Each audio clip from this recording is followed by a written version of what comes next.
You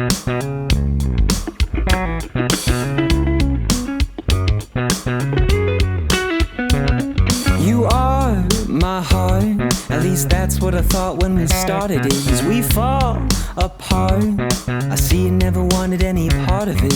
But you didn't like that joke I made, and I'm feeling like I'm lost in a mental haze. Bittersweet words left an aftertaste. You're my boo thing, I'm afraid. Sold my soul, traded it in for another man. Never even had a chance, only a passing glance as you grabbed your bag and stare out the window.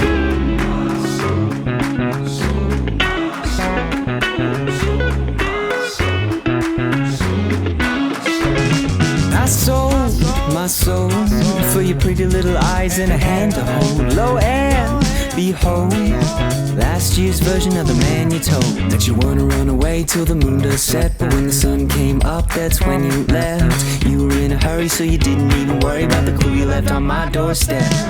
Sold my soul, traded it in for another man. Never even had a chance, only a passing glance as you grabbed your bag and stare out the window. So alone, only remember your silhouette, but you left a piece of what we could be, and my heart I see us together in the end.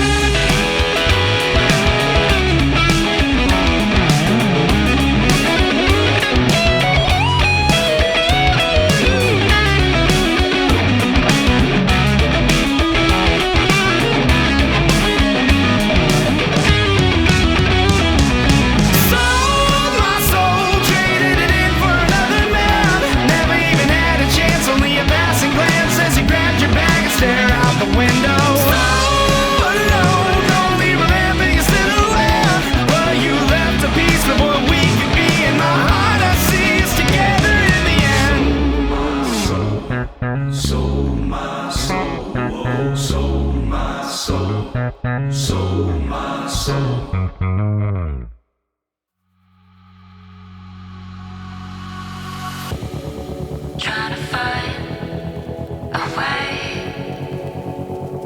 a way to your heart, 'cause I don't want you to fade away. So can you say, trying to find a way to your heart, 'cause I don't want you to fade away.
flaming ember.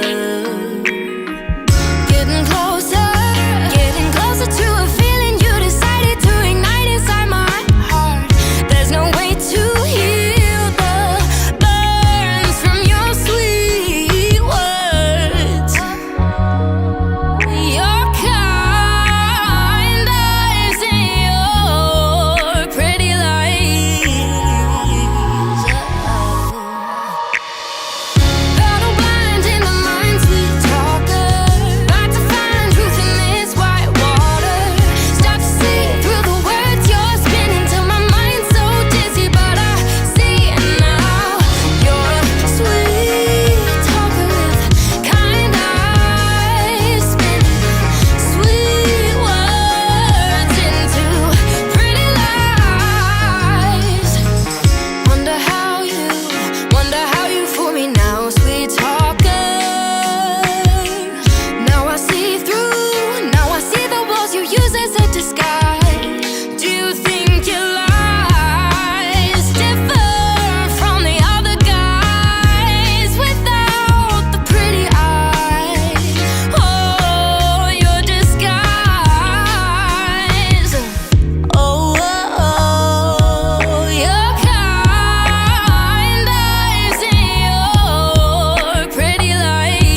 That's nice.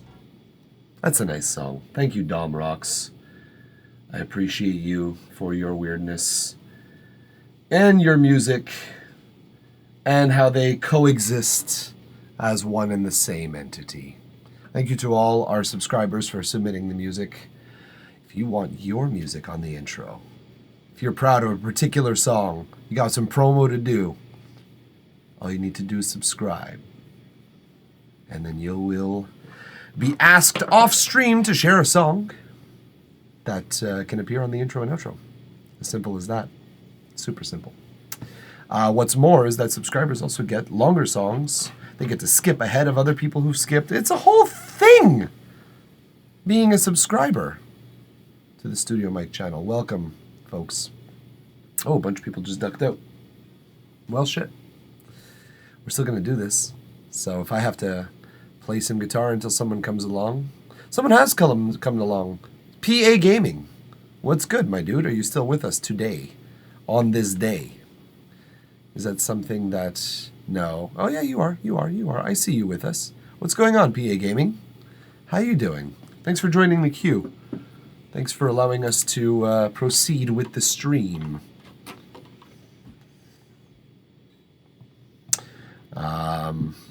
I mean, if I have to play guitar until someone says something, I will do it. Don't get me wrong.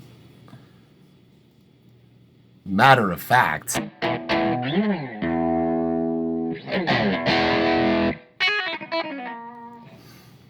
I'm ready for it.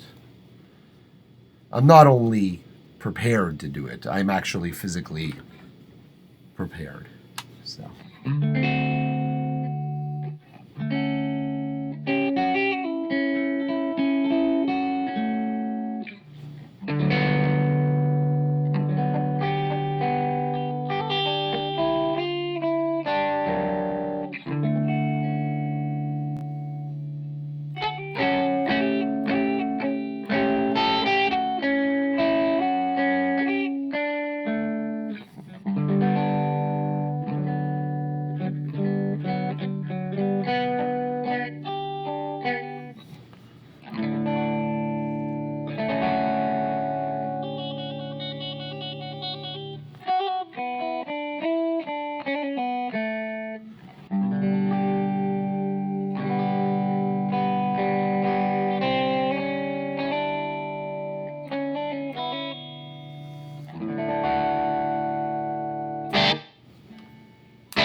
Yep, I could just sit here all damn day and just be playing guitar. It's a feedback stream, but it's not supposed to, you know, it's not supposed to be me. Today is supposed to be about y'all.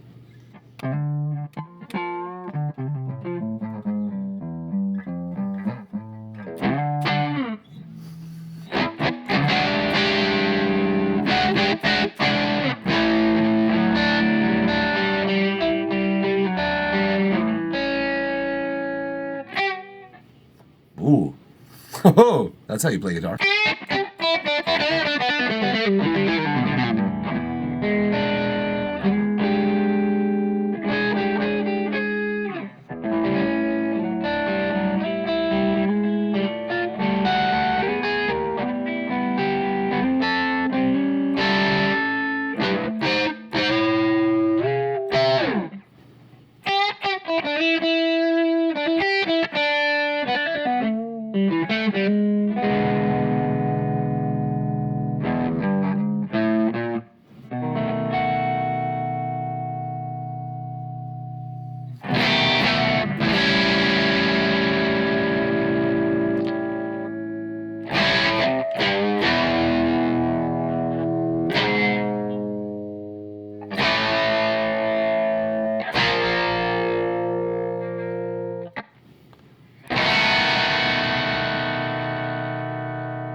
What's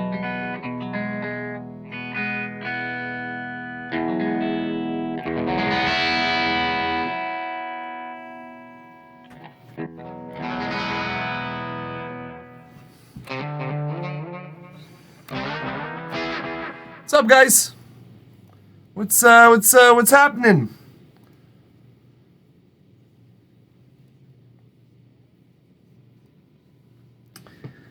Who be there?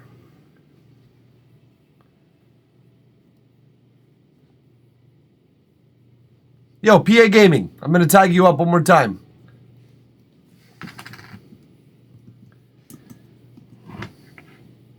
You with us, my dude?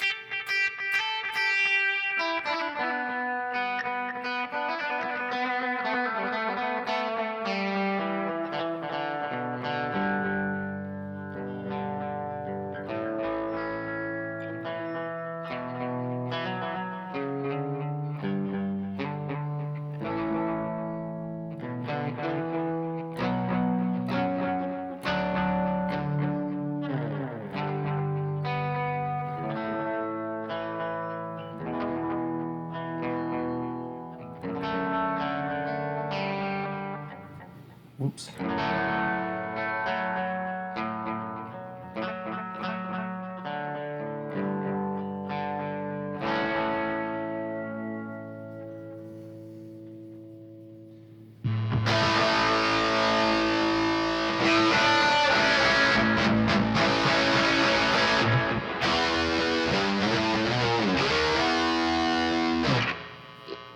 Yeah, I'm not gonna play all damn day here.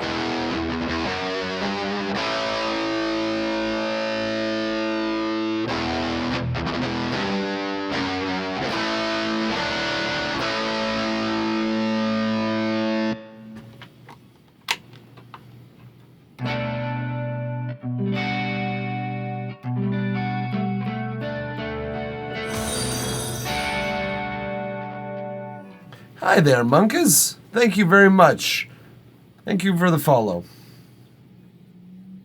Monkas, you joined the queue, and my first submitter is not really responsive right now. So, I think we're going to skip him. PA Gaming, sorry, my dude. We tagged you. We waited for you. We had a lot of time. We have someone in line, and they are waiting, and they're here. So we're going to go right to you, Monkas. What's going on, my dude? So you have a SoundCloud link, and you could submit it right here in the chat, and we'll listen to it and review it. Up to 2 minutes.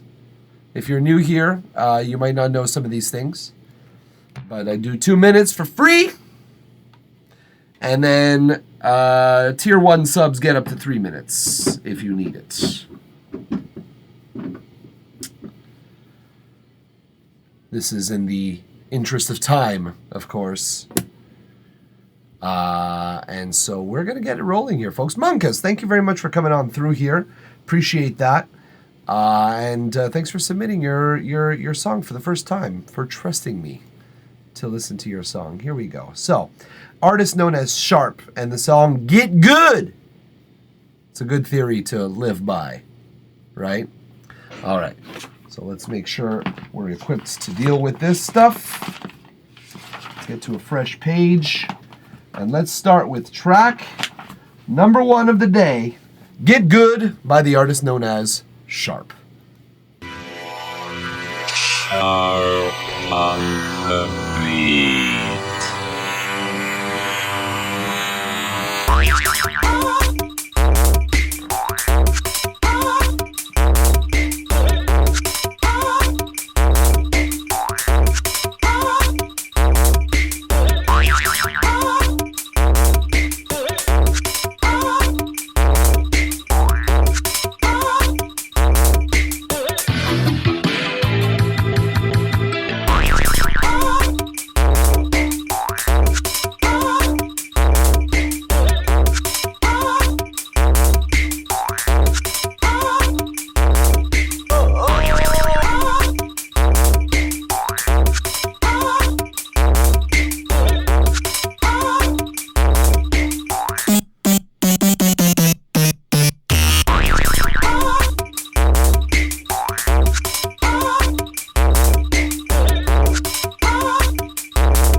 I have some thoughts here.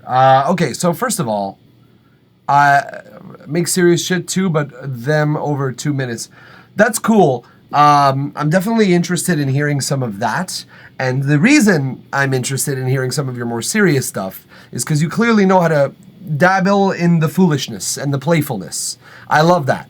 I love that. It's great production practice, and it's great in general for like sound textures and sound design, like soundscapes.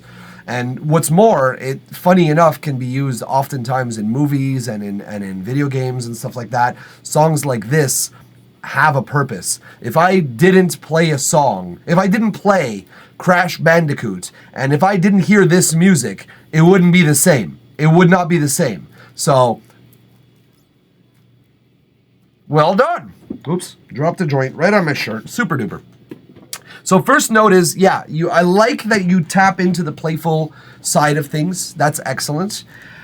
By about 22 seconds, I think, was the time where I was expecting the story to change just slightly, and it happened by 32 seconds,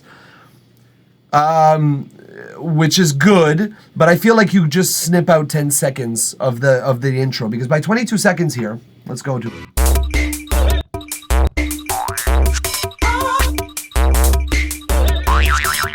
There, that boing, that's great sound effect.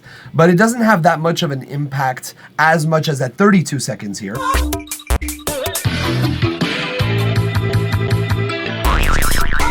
And you have the boing there. So like, I feel like those past 10 seconds are just because this is more sound design than music, it's still musical, don't get me wrong, the rhythm's there, everything's intact musically speaking, but we obviously know that we're going for more of a soundscape rather than a musical scape. Let's put it that way. But these 10 seconds here don't really add anything to that soundscape, but just like a desire for movement. By the end, which is the sentence that I forgot to write, when we're getting here, it's getting repetitive, and the only thing that's saving it are these, the only saving grace for it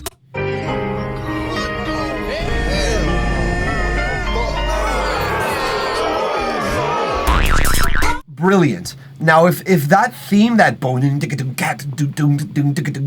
that's cool. It's a cool beat. But if it wasn't the theme that was recurring throughout the rest of the song, if you had like an interlude, instead of having just temporary breaks, having like a B section of foolishness, if you wish, but just a different texture of foolishness, a different beat, maybe something that's varying a little bit of the boings and the whatnots. Those things could tell a bit of a richer story for it. So if you were to take out 10 seconds from that section that I feel is a little repetitive and add in like 15 or 20 seconds in the middle of your song that has a different sort of soundscape than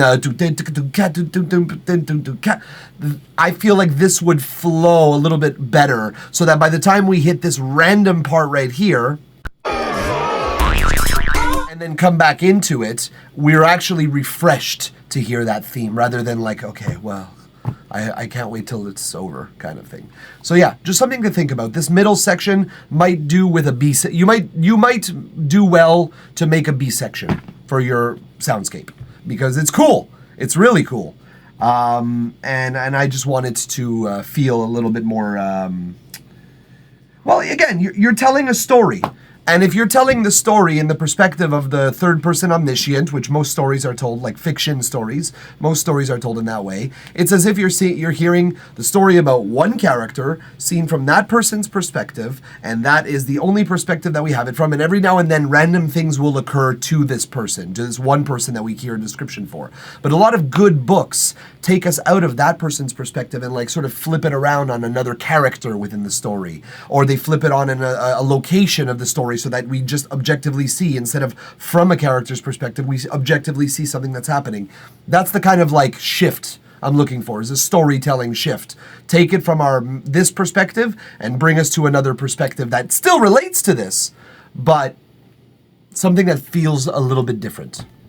And that's it, dude. I mean, I don't really think there's much more to say about your track. Obviously, it's very experimental and it's very weird and not so serious. And I can respect the tone. I can respect the tone of it, and the actual work that you've done on this is quite good. I'll be honest. It sounds nice and big.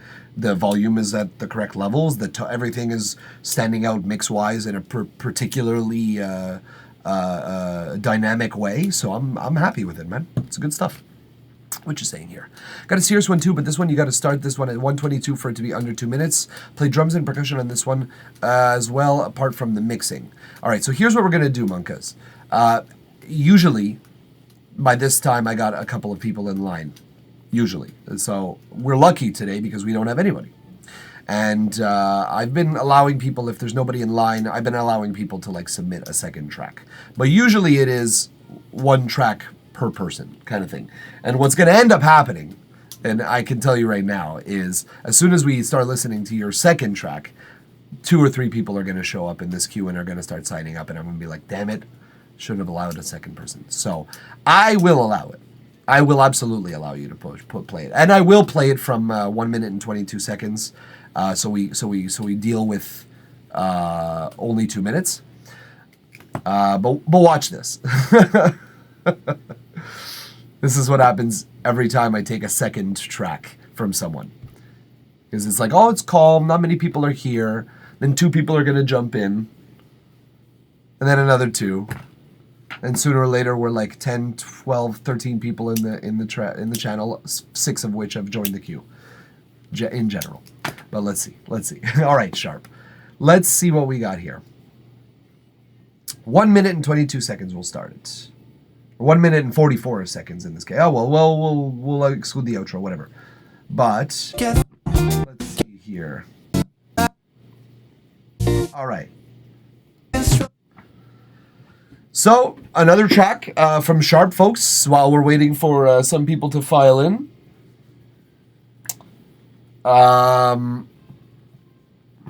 Yeah. We're going to do it. Here we go. If We Stand Together, Mix 1 by Sharp. This apparently being a more serious track, so let's listen to it. I love the photo, though. Patrick in doofus mode. Am I right? Am I right, ladies and gents? God damn. All right, let's hit it.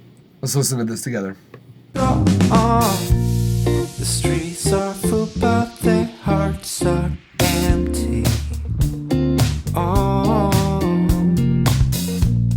But if you want love, there is plenty. Just open your eyes. We got to learn to listen and put ourselves in each other's hands. Only then can we truly see what a beautiful world this can be. If we stand together and fight for what's right, we can make a change and shine a light. It's not about us right or wrong. It's about coming together, being strong. But if we stand together and fight for what's right, we can make a change and shine a light. It's not about us right or wrong. It's about coming together and being strong. But if we stand together and fight for what's right, we can make a change and shine a light.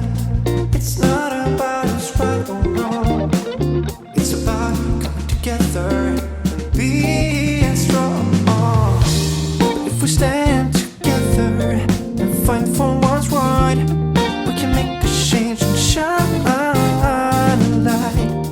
It's not about us right or wrong. It's about coming together and being strong. But if we stand together and fight for what's right, we can make a change and shine a light. It's not about us right or wrong. It's about coming together and being strong.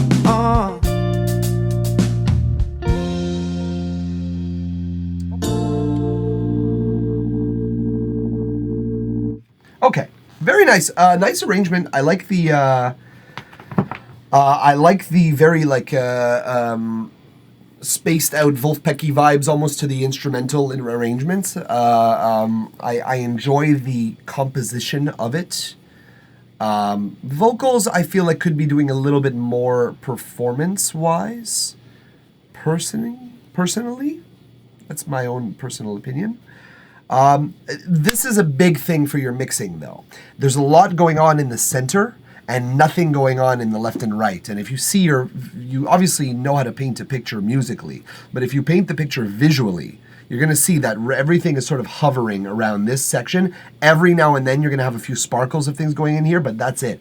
We should have a more cohesive and comprehensive musical image painted. For instance, cymbals, easy thing that you can spread left and right, doesn't have to stay in the center. And that will take nothing away from the musicality of your song. It'll only amplify it. Your guitars, I understand keeping some close to the center, but I would offset even the verse guitars that are supposed to be super relaxed. And then when you have your chorus guitars, open that shit up. Big guitars, like not necessarily huge spread, but something. Mallorca Mastering, welcome, my dude. Thank you for stopping through. Cool track. It is a really cool track. You got a couple of mixing errors, but that's okay. So your left and right, you got to take more advantage of that, for sure. Because you have opportunities here to expand your song for free, costing with no musical cost. And that is a valuable tool. What else? The Verb at 240. It's about coming together, being strong once we're together, fight for what's right.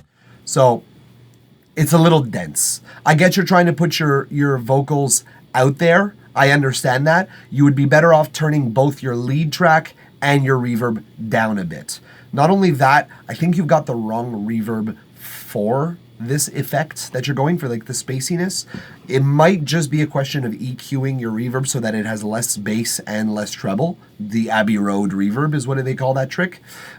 That will maybe clear up the mix a little bit and sound better, but I don't think you have the right room sound for that particular moment. I think I know what you're going for, and I feel like you need to work on that particular reverb a little bit more. It's on the other mix with the perk. I fucked up sending the wrong one. Oh, well, glad you fixed it then. That's good. Good stuff. The last thing, you said that the other one has a solo as well. Well, that's good. I would recommend probably when your vocals come in here. If we stand together and fight for what's right, we can make a change and shine a light. I would... it's good that you have your solo coming in here. I'm assuming that's where it is. That's where it is. Okay, well, there you go. That's good. That's good. What I would throw in as well at that point is some harmonies. Just because your vocals are, once again, they're very centered, and that's okay. In and of itself, it's not a problem. But I would open up the melodic component a little bit more. I'll show you what I mean. It's about coming together, being strong. If we stand together and fight for what's right, we can make a change and shine a light. It's not about us right or wrong. Gotta learn your melody here. Hold on. Let me try and figure this out. If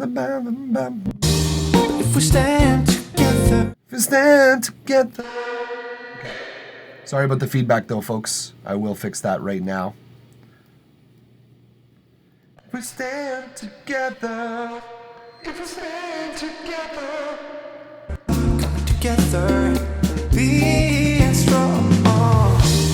If we stand together and fight for what's right, we can make a change and shine a light. It's not about us. Something like that. You gotta figure it out, but I think that it could very well enhance your vocal melody that we are now very aware of the seconds before it that it was happening, with a lot of reverb maybe, but we're aware of that melody now. So when it comes in and it clears up, that's a good move.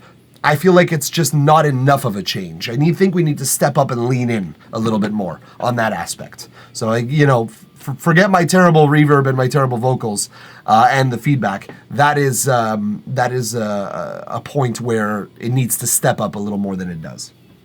And that's, I think, my only last note, man. Pretty sure that's it. And if you use long reverbs, make those only at the end of the word's last syllable so it does not sound like all word long automated, or turn the vocals unexpressive, moody. Yeah, so automating, I agree. In this case, Mallorca, like you could automate the reverb a little bit so that it comes in at the right moments. But I think, if I'm not mistaken, the feel that we're going for with this section is that like we're feeling this sort of ambient vocals that's introducing us to the melody in a way that when it does come in, that's when we're really supposed to grasp the words. So I don't necessarily know that, yes, automation could still be a thing, but it would be like kind of micromanaging, because the idea is to set a reverb, to set a tone to this vocal that is ambient and full of richness and reverb. And I think that to a certain extent he is accomplishing that in this section, but I just think, again, it's the wrong reverb, it's improperly EQ'd, and or it might just be too loud along with the main vocals that is triggering this reverb. It's not about us right or wrong. It's about coming together. Yeah, like if I were to hear a much more ambient reverb with a little less of the lead track, it would make much more sense to me. Already, just with that, it'll help. But with the reverb, I think he already fixed it in his new mix, though, so I don't think there's much more to say there. Either way, I think that's what we're going to end on there, Sharp and or Monkas. Thank you very much for allowing us to listen to your tracks, for allowing us to comment on them, to give some feedback on them. Hopefully you are open to the feedback that we give. I think that it could step up a few things production-wise in your workflow, so I'm looking forward to hearing some of the improvements. Either way, thank you for trusting us with your tracks. We got to listen to 2 of them today. It was my privilege and my treat. But yeah, man. Is that an autocrat snare in the background? Not exactly.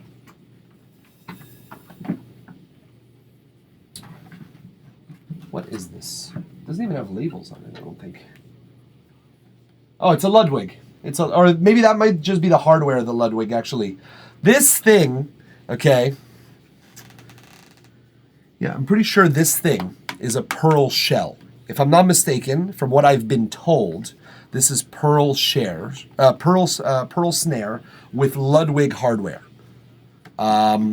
This thing is from the 60s. This snare and that shell, that set of shells that I have in the background there, this thing is from the fucking 60s. This is a vintage kit. And unfortunately, with a vintage kit, like most drum kits, it's pretty loud. And like most drum kits, they're not really welcome in an apartment setting, especially with regards to neighbors. So that it's really hard to play. Let's just put it that way. And the way that I've dealt with that is I've put mesh heads on them, and I've basically triggered them up here on my computer. So.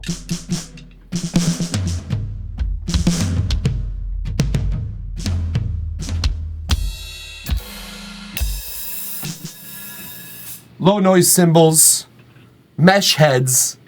That's how we compete with having neighbors in an apartment building. That's what the kind of shit that we have to do to make it work. I could guess it is 60s because of the dampener. Yes, a very identifying trait of older kits that were built. First of all, built-in dampeners. That's awesome. Can't find that anywhere anymore with the shitty kits that they release these days. Well, the higher end you could probably customize it, but still. But that particular one, very old school knob, very, very old school. You got one Japanese kit from the 70s. The snare in the recording is a snare from Japan. It did sound to me like a vintage sort of like maple or birch kit. It had that kind of punch to it, and it did have the sort of softened high element of a traditional vintage kit, and I love that, dude. It suits the song so well. It's a good choice of drum, honestly, for this kind of song. Just bottom line. Maple and birch in general for like some swingy souls type stuff. It's really cool. Mallorca, you said something about the song, though it's not all, he likes it. It's not all EDM or hip hop on Twitch. Hey, no, it's not. Not if I can help it. If I can help it, I'll listen to all the music. Would you say that it is kind of pop neo soul monkas? Pop neo soul, I guess. If you have to label it, which I understand, labeling is just an extended form of understanding. So I guess if you'd have to label it, you know, would you call it pop neo soul? I would just say neo soul. I don't necessarily know why it has to be pop or not. Pop is more the, I know that pop is more of a sound in and of itself. So like including it to that is, I guess, giving it more of a underlying tone of popular chord progressions and whatnot. But still, it doesn't sound poppy to me. It's called adult contemporary. Well, there you have it. Adult contemporary music, ladies and gentlemen, from Monkas and the artist known as Sharp. Thanks again, Monkas. Appreciate you stopping on by. And thank you for, again, trusting us with your music. Both songs. Thank you for that, my dude. Do we have any other people in the chat who'd like to submit something? This is the first week in a very many long weeks that I don't have that many people sort of on standby waiting for me. Watch that change. Wow. No, it didn't. Well, shit. I guess I gotta play you guys some shit, right? Unless Mallorca, if you got some shit to lay on me to listen to and feedback, I could do that too, but the link is very sus, but the picture is my drums. Gachi.gay. I'm so curious. I will not include it on the stream yet. Okay, cool. It's actually a picture of his drums. Guys, check it out. It's cool. Not a very high-res necessarily picture, but beautiful. Wow, you kept it in good shape too. Mine is dusty as all hell. You keep your drums in great shape, dude. Well done.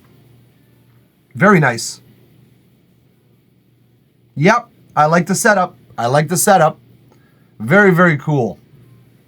Very nice, my dude. The link is extremely sus. Thank you for addressing that. It made me more comfortable about opening it. What are we going to do here, folks? We're going to play a cover while we wait for someone to come in. I swapped a nice preamp for a Gibson last week. I'm about to make music again after 10 years. Fuck yes. I love people getting back into it. That's a good call, Monkas, actually. Thank you for that, for looking out for me. I don't even look out for myself, so cheers to you, my dude. Sometimes a beer is useful to catch water that falls down.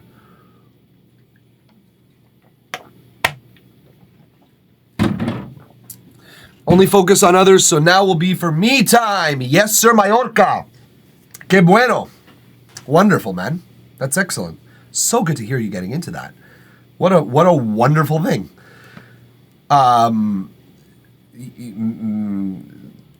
Picks or it didn't happen. No, but like, yeah, I'd love to hear some of the shit that you work on, honestly. But while we wait for that, I guess we could play a little music for y'all. I did a whole performance stream yesterday, guys, just to let you know. That actually happened, believe it or not. And I thought it went great. I thought it was pretty cool, actually. 1, 2. I thought it was actually a pretty cool experience to be able to like perform live with you guys, watch with you guys watching. No one here, I think, that was there yesterday. But if you do, if your curiosity is piqued, by all means, go and check out the stream, the VOD from yesterday. Still on Twitch for now, and then it'll go to live on YouTube. Although I think YouTube is going to block a considerable amount of that stream because it's going to find a lot more copywritten material on the stream.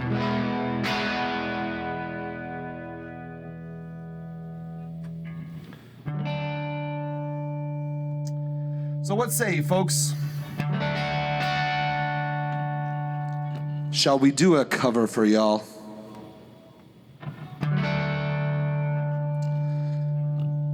Shall I sing a song whilst we wait for the next song to be reviewed?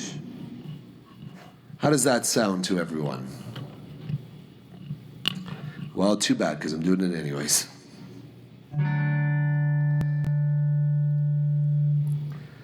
All right. Get a little count in for this one.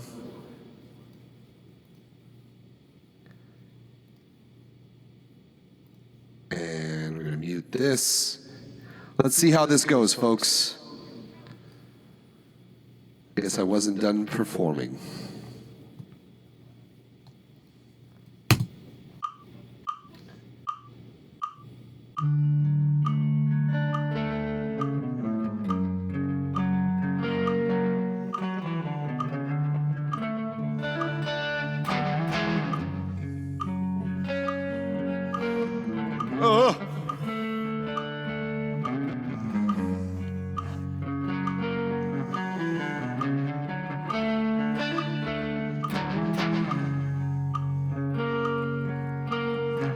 Sometimes I feel like I don't have a partner. Sometimes I feel like my only friend is the city I live in, the city of angels. Lonely as I am, together we cry. Should go better now. I drive on the streets 'cause she's my companion. I walk through her hills 'cause she knows who I am. She sees my good deeds and she kisses me windy. Well, I never worry, now that is a lie.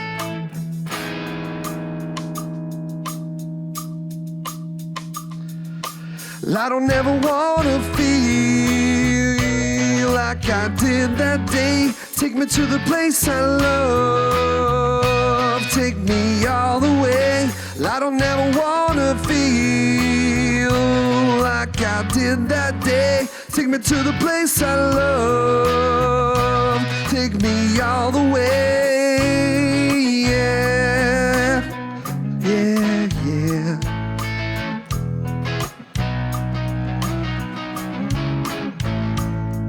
It's hard to believe that there's nobody out there. It's hard to believe that I'm all alone. At least I've her love. The city, she loves me. Louder as I am, together we cry. Because I forgot the lyrics. We cry because I forget the lyrics. I don't ever wanna feel like I did that day. Take me to the place I love. Take me all the way. I don't ever wanna feel like I did that day. Take me to the place I love. Take me all the way. Yeah, yeah, yeah. You're all alone. Yeah, yeah. Love me, I said, yeah, yeah. Well, I said, under the bridge downtown is where I drew some blood. Under the bridge downtown, I could not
Thank you very much. All right. That was lovely. Thank you kindly. It was not so bad. Not so bad. I considering I haven't played it in like 5 years, not bad. Folks, we got a bit of a quiet stream today. What the fuck's going on here? First time this has happened in months. Have I peaked? Is that what's going on here?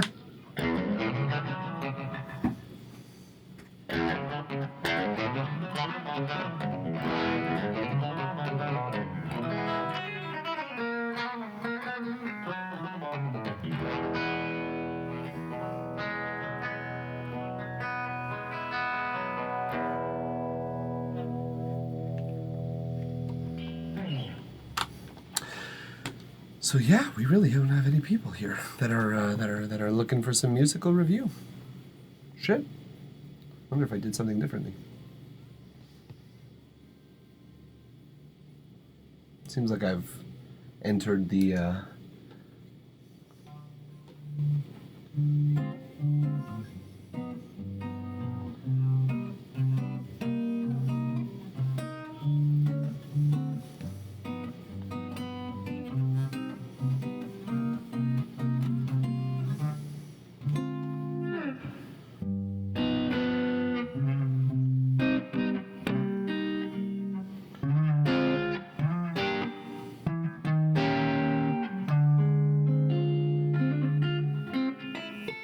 oops.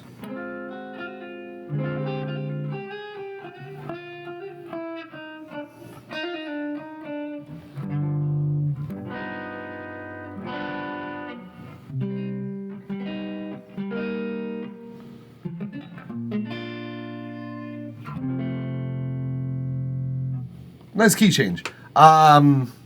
It wasn't. I didn't have a pivot chord. I needed a pivot chord, and it was just kind of out of nowhere. Yeah. See, I feedback even myself. I give feedback to myself. What's going on, my folks? Just chilling and kick up my legs here and just start playing a little bit. Get my head out of the alert shield, the alert thing here.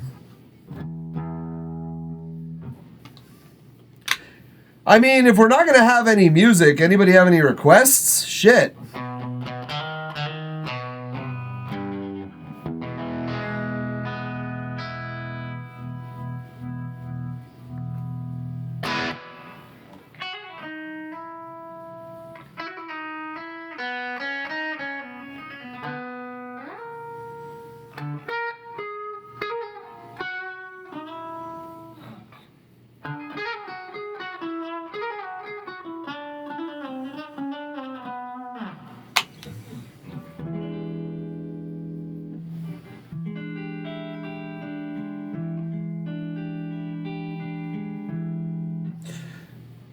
Do you want to play I Did Most Enjoy Mastering Ever? What? I'm not sure I know that game.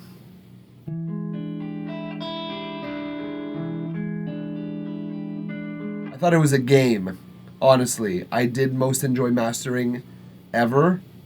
I've never heard of that. What the fuck is that? It's a small artist, so I doubt copyright would be an issue. Yeah, but without consent, it becomes a whole fucking thing. I did most enjoy. Wow, the search results that were popping up in the autofill were wild. I did most enjoy.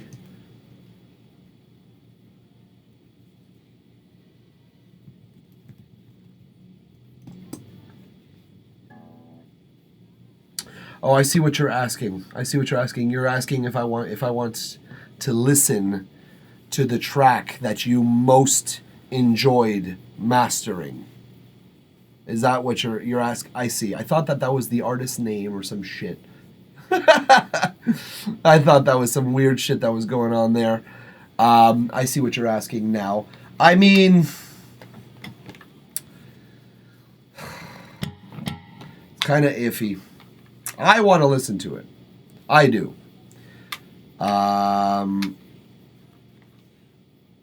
Sure. Let's try it out.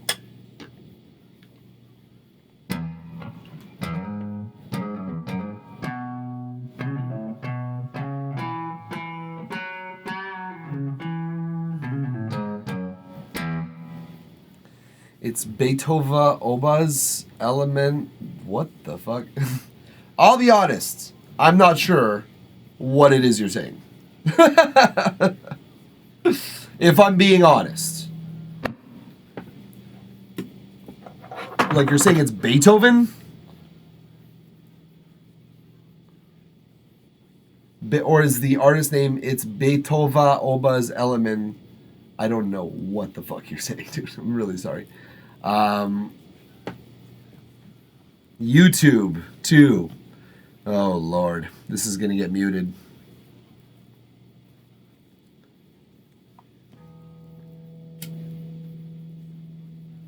I'm going to play a portion of it.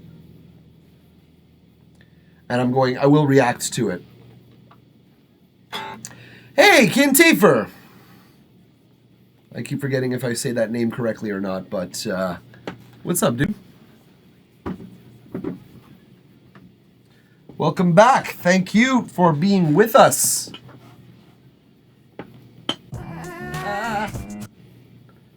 Fucking ads. Oh wow, the ad doesn't want to go away. Well, fuck you. Beethoven Obas. I don't know who that is. They have a lot of subscribers, though.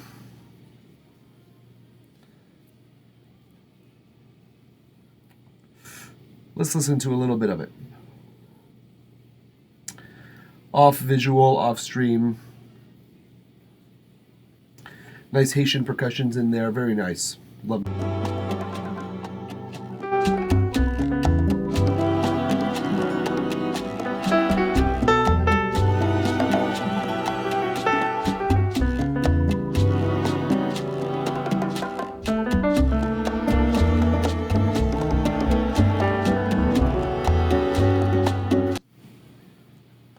Skipping through a little. Oh yeah,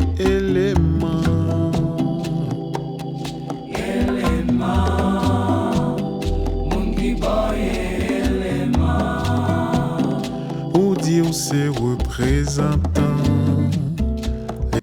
mouche blanc, ça wap chercher mouche blanc.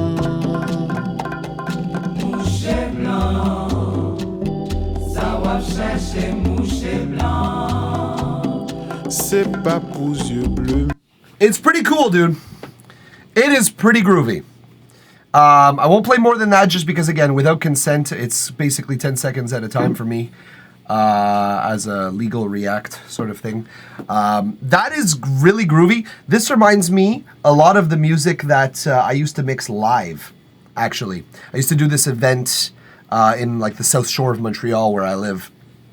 I don't live in the South Shore, but in the South Shore of Montreal, I went to an event that I worked at, a weekly event where they were hosting a band or two, and they were having like outdoor shows, free to attend, and I was mixing on like an iPad setup using like an XR18 Behringer mixer, and it was great. I used to get really above average talent performing stuff like this with like very Cubano sort of feel, like a Caribbean sort of swing and dance and stuff like that. Sometimes I'd get these wonderful Latin bands. Just amazing. Honestly, I really enjoyed this music. I really grew a deep appreciation for this music from those events that I would mix live. And so I'm happy, dude. I'm happy that you got to master this. I would understand why you had so much fun mastering this, because it's just built dynamically. And you have so little to do to it if it's mixed properly that like you just make it sing just a little bit more, just a little tiny bit more. And that's lovely. I love that. So very nice. Thank you, Mallorca, for sharing that with us, allowing us to hear some of that, allowing us to comment on it, not provide feedback because not our track. And the mix was spot on. Just enjoy it, basically. That's it. It's just like, put it on, tweak with a little bit of low frequency, tweak with a little bit of high frequency, accent the mids, slam a limiter on it. Merci, bonsoir, as they say here in Quebec. Well, thanks, Mallorca. That was a very nice track indeed. And I think I'll be listening to that on my off time, either way. I think so. Keen Tafer. I believe I'm saying that name right. I forgot if it was Kian or Kayan. I think it's Kayan Tafer. I think I asked you this last time too. And I think you said it was Kayan. Just to make Kian. Kian! So close! I got it right the first time. Why do I overthink these things? Why do I overthink these things?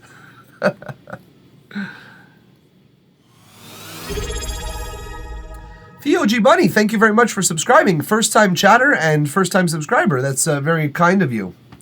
Theo G. Bunny, our latest subscriber. Wonderful. I'm pulling up your link as we speak, by the way, Kian.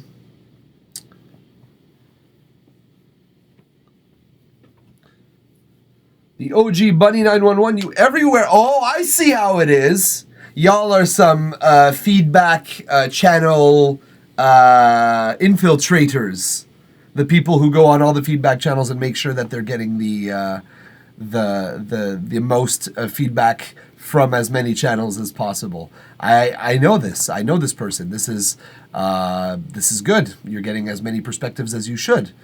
The only thing I'm worried about, and correct me if I'm wrong here, guys, and then Kay and I have your track in front of me, so we'll pull it up and we'll listen to it right away, I promise. I don't think a lot of feedback streamers on Twitch don't actually give feedback. They give their opinion on whether the song is good or not, on whether they felt something from the song. I guess that's that's like a feedback of some kind, I suppose. That's like you're giving your impressions on the song, I guess. But I don't think that should be called feedback necessarily. I think that should be called rating your track. So, yeah. It's just something that, reactors, like music reactors. Music reacts. I can expect that because that doesn't really like come with any titles attached. I will react to your music, but I will certainly give you some fucking feedback on it first and foremost. So if you're looking to just have your music like played, you've come to a place. But if you're looking to improve your music, you've come to the right place. What are you guys saying here? Doing something new, all good. Yeah, it depends on the streamer for sure. Mostly opinions, but the reactions we look for. There are some that kind of don't really go in depth and they only kind of do it for support or money. Well, I mean, I can understand financial motivation, but like, what are you offering in return for this money? Exactly, it's like my first question. It's like, okay, if someone were to pay me right now, as you just did, you subscribe to my channel. Okay, great. First things first, we get to play a longer song for you. Second things second, we react to your music, but we also give pertinent feedback. And if we could hear more of it, we give even more pertinent feedback. So I just think that you should probably invest something monetarily, knowing that not only you'll be supporting a streamer, sure, great, but you should be getting something in return at some point or another. But yeah, I get it. Some people just like going for the plays and going for the reactions. I get it. I just call your friends and show them the although not many of those guys have time these days, your friends. Anyways, let's talk less about friends. Let's talk more about music, shall we? Kian Tafer with a track here featuring Monarch and Enrico, NRC. No idea who that is, but I will say this. Oh, well, shit. Thank you very much, folks. Getting a lot of support here. Young Goose Bunny. Thank you for skipping the queue. I appreciate that. You will be next either way. But I appreciate the support. What's up, Studio Mike? Not too much, man. Not too much. I'm doing my thing as we do. What's up, OG Bunny? OG Bunny, man. A lot of support today. A lot of support. Love that. Either way, let's support someone else. Let's listen to the music and let's give an honest, good old review. Here we go. Kian Tafer with the track Runaway.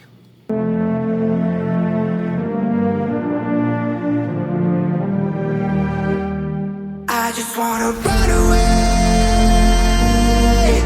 with you. I'll never let go. Run away with you. I can see the sunlight shining on our dreams, making new memories, having the time of our lives. Run away with you. I just wanna run away.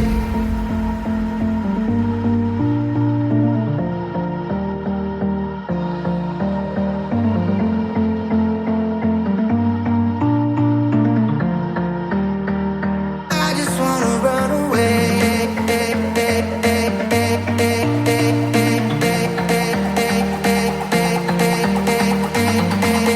I just wanna run away.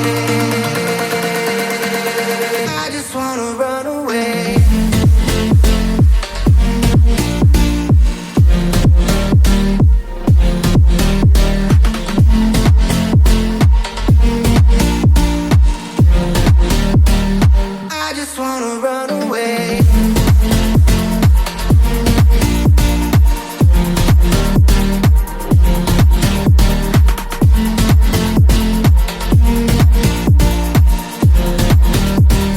I just wanna run away.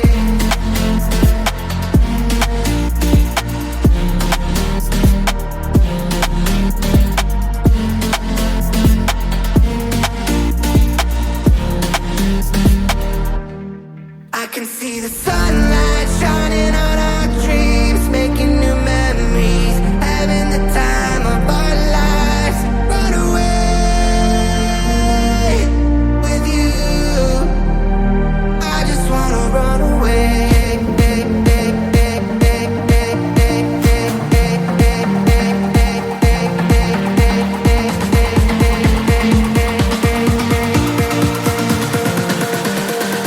I just wanna run away.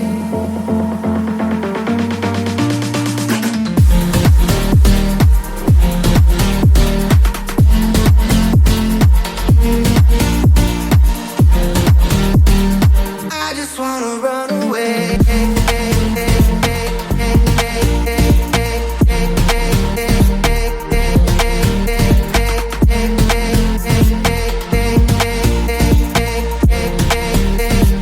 I just wanna run away.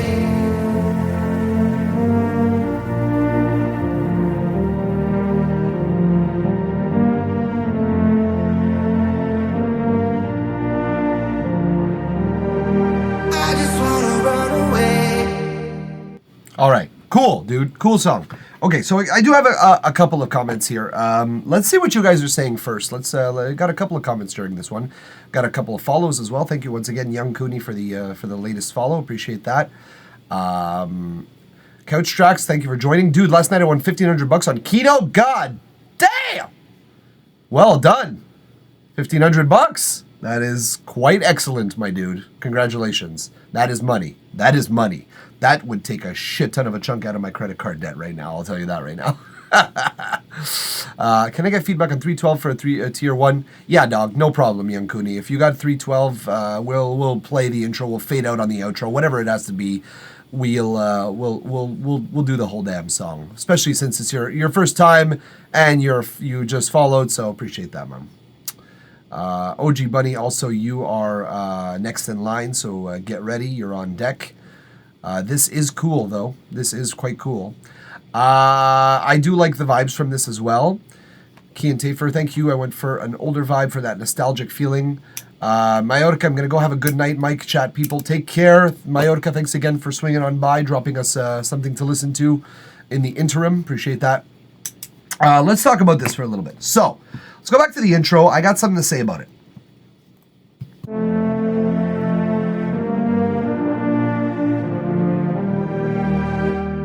I just wanna run away. First of all, actually, before I say anything, because we got to know what is under your control, since there's a couple of people working on this. Kian Tafer, what is your role in this? Like, what if I tell you feedback? What can you actually go back and change from this? Because I'm not going to tell you the notes that you can't fix. If it's that, is that. But I do think there's a few. All of it. Oh, good. Excellent. Wonderful. Okay, then this will make that easier. So first things first, I do not necessarily understand the purpose of having this part here. It gives us the introduction to the musicality, it does, but it comes at a lower volume, it acts as an intro, and yet it doesn't really introduce us too much other than the chord progression, which we get anyways with the vocals. And I think your track, it would be far more impactful if the first thing we hear, stop playing automatically. I just wanna run away. If I hear that, or if I hear something like a sweep coming into it that's going like, I just wanna run away, that's impactful. This part is taking away all of that potential punch. And that's sad. I'm sad for you, because I think you could very well have a song that like comes in and like, oh, we're in it. We're doing this thing. And this takes away from that. So I would remove that entirely. Next thing. Here, when you have your kick popping a little hard here.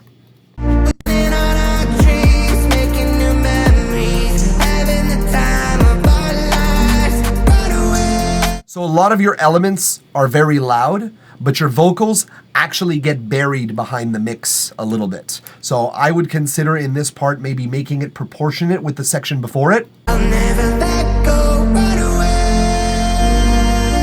with you. I can see the sunlight shining on our dreams, making new memories. Yeah, I would just give it like 2 or 3 dB boost, just because you will not be coming out too far. I could see you trying to hold back in the mix a little bit to not give it that huge volume boost. But it's kind of just awkwardly hanging behind the band. So I don't know. That kind of has a purpose on it. Some parts of the vocal sound kind of bad because they were stretched. So I kind of hide it on some parts. Okay. Fair enough. Let me hear this. I can see the sunlight shining on our dreams, making new memories, having the time of our lives. Run away. Okay, I can hear it. Yeah, I get it. Maybe adding a double effect, maybe then something that will like double the vocals of that, so that you have that volume just twice. Maybe having like a vocal doubler, or a putting a separate track with just 100% wider. Something like at 30 or 40% spread, maybe 50, just to give a bit more width and a bit more dimension to the vocals at that moment. Maybe you don't even have to go as far as 50. Maybe you could just hover it around 10 or 20%, and it'll just reinforce it that much more without having to boost volume. And I'm hoping that will dual the purpose and like create a chorusing effect that will kind of mask some of your stretching artifacts, so you won't really hear it anyways. Might be a move. Okay. The drop itself. Let me go back here to this drop. I just wanna run away.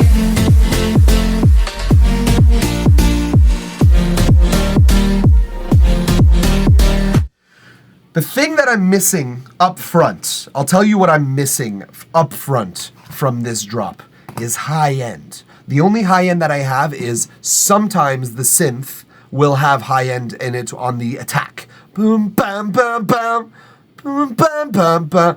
That's cool. That's awesome. I'm good with that. But overall, we're missing high-end energy. And the reason that we're missing it is because you yourself insisted on putting it in the build.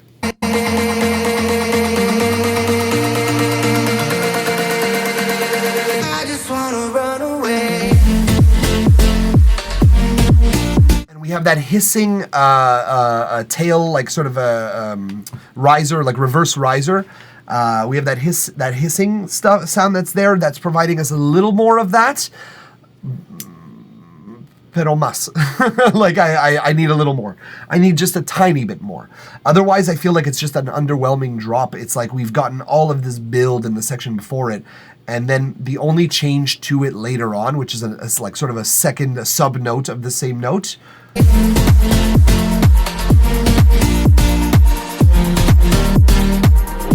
We come in with some of that shaker and some of that snare, and that's the only musical change that we have to this section. Rather, it's not even a musical change, it's just a rhythmic shift. And it's not even a shift, it's just it's just an enhancement, it's just like an added layer, really.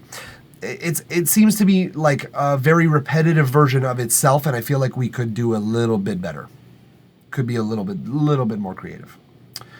Yeah, that and add some little vocal fills. Excellent idea. As a matter of fact, we want it to take a shape that is moving on the upwards, for sure. That is definitely a great idea. And I think that to a certain extent, that's pretty much the only comment I have, because then we come to this section here. I just wanna run away.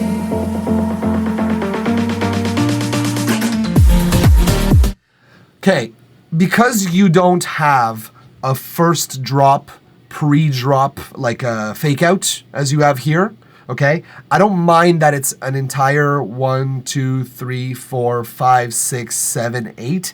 I don't mind that it's an entire 2 bars. I don't mind it. But I think that for your own sake, because this build is so epic and growing and making us salivate for the drop, as you're a very good producer for making builds, because I want whatever's coming next. You have teased me sufficiently, and I'm ready for it, and I'm salivating for it. And the only reason that I would want it to be 4 bars this drop, or this pre-drop, instead of 8, is because you've done such a great job with the rise that I think that you're like holding off a little bit too much on the release and leaning a little bit too heavily on the tension. So I would say probably if it was my track, I would make this a 4 bar pre-drop and not an 8 bar one. Because again, you're doing a great job on moments before it. Enhance your own work, like put into effect the hard work that you've done, and mêler en vedette is the French expression, which means like put it into the spotlight. And by doing that, you could very well do something very minimal and just extend your drop by that much more, and it'll feel just that much better. But that's about it. I think that's my last comment. Low-key, this could be a cool reference for this song, and he tagged you on a Spotify link, so at your own risk, of course. But if you want to have that mellow sound on it, it's I'm Dead. Welcome back, by the way. Thanks for stopping on by, as always. Is recommending that you check out that track. But barely any change. I think to a certain extent, because you're going to keep that mellow vibe, barely any change would be correct in that sense. So I agree with you on that. But yeah, dude, I think that's pretty much all I got to say about your track. Thank you very much for allowing us to listen to it on the stream, as always, for allowing us to talk about it and give feedback on it, as we always do, for being open to that feedback. I appreciate that always. And yeah, it's I'm Dead, just subscribing for a 4th month in a row. Very, very nice. Thank you very much. Or did you subscribe for 4 months as of today? Is my curious. Is this your 4th month, or have you subscribed 4 months going forward? Because thank you either way. Wonderful of you to subscribe with us. And by the way, guys, Key and Tafer, it's I'm Dead, the OG Bunny. Thank you very much for being here with us and subscribing today. But I got to tell you, we still got to talk off stream, because we got to get your tracks, the ones that you're released already, the ones that you want to promote, on our intro and outro music, because that's a privilege for subscribers as of this month. I'm going to be doing that. So yes, either way, Key and Tafer, Appreciate it, bro. I was taking notes. That's why I didn't make much. I'll talk about it with them. I can change whatever I want, but it's a collab, so I'll talk with them. Very wise. Very, very wise. Always collabs it's always a good idea to run things by your collaborators, co-collaborators. But either way, Kian Tafer, thank you for trusting us with your track, my dude. Appreciate you being there for us. So thank you. Let's keep it on moving. Yeah. Theo G, but the OG Bunny started on this idea today. Didn't mean to send that, but you get to send that now because it's your turn. As you paid to skip the queue, and though technically you did join the queue after someone else, either way, you have used your privilege to skip. So thank you very much for being here. And here we go. We're opening up the OG Bunny. I said right. Yeah, absolutely. You said here. Exactly. That's correct. So yeah, it's I'm dead. I'm curious because what the chat is telling me is that you subscribed at tier 1 and that they've subscribed for 4 months. Now I'm curious if that means that you have like just signed up for 4 months henceforth, or if you have this is your 4th month as a subscriber on this channel. Because for 1, I have to thank you for your continued support, and for 2, or rather for, this is my 4th month subscriber. Well then, thank you very much for your continued support. Honestly, it's people like you that make this channel keep going, man. It's the only like way that I could justify keeping on doing this, truly. All right, the OG Buddy. I was experimenting with the vocal effects on this and produced the beat. Of course, just an experiment pretty much. All right, let's check it out, man. Let's check it out. You always give elaborate feedback, which I like. Thank you. That is sort of a mark of the trade for me. I wish there was a word for marks of the trade. All right. So, here we got Dark Part of Me Bunny Vocals Edition by Bunny.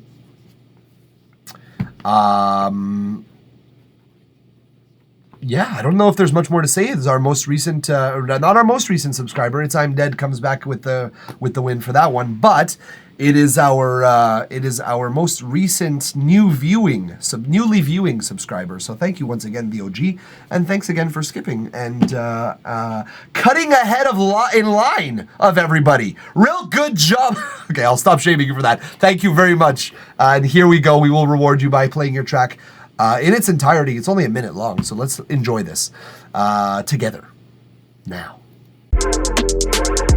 Tell me what you want, I don't know where to go. Yeah, I gotta find something different, 'cause I'm looking in my heart and it's slow.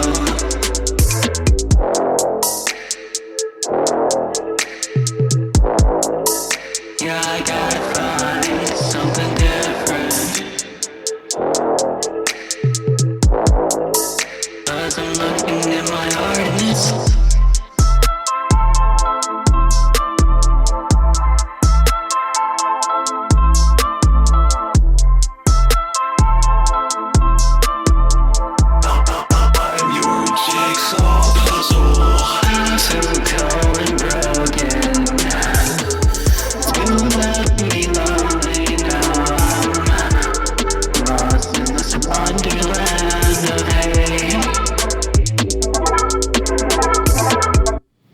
Okay, that was weird.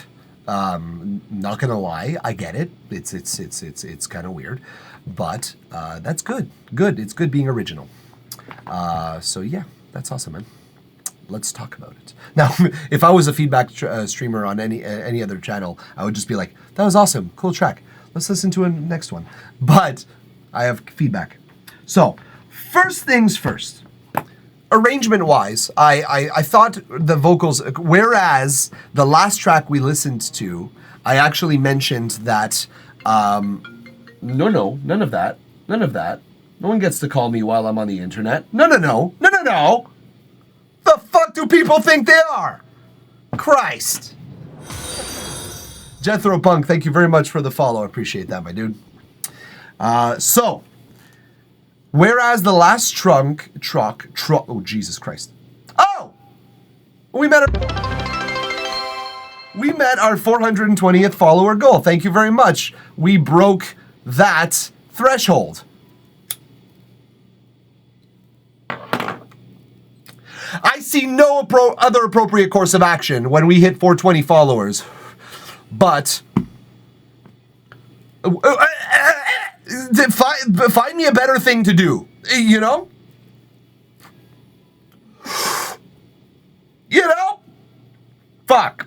I think I smoked too much weed, guys. All right. So, thank you very much to Jethro Punk for pushing us past our followers goal, rather. Whoops. Nope. Didn't want to do that. I didn't do that. I did that. That was my bad. What we're going to need to do is start a new goal.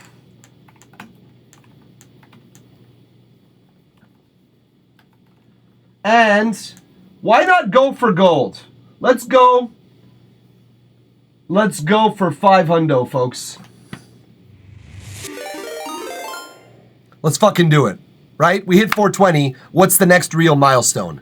500, naturally speaking. Naturally. Theo G. Bunny, thank you. You're a vibe so far. Thanks, man. Okay, so let's talk about the track after the couple of distractions. Thank you for your patience, everyone, and thank you again for your support. It is wonderful to have all you here. So, whereas in the last track, I actually mentioned that the vocals should come in and be more impactful from the start so that we get a little bit more context right up front. I think the opposite is true for this song. I think that to a certain extent, the vocals come in almost too fast. You could hold them off for another measure or another bar.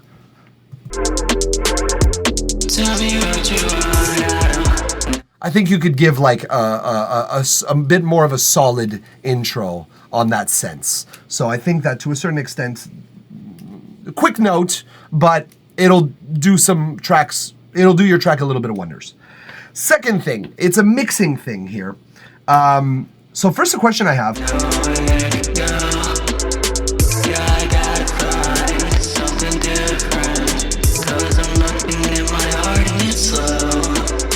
Yeah, so I think you're missing some sub.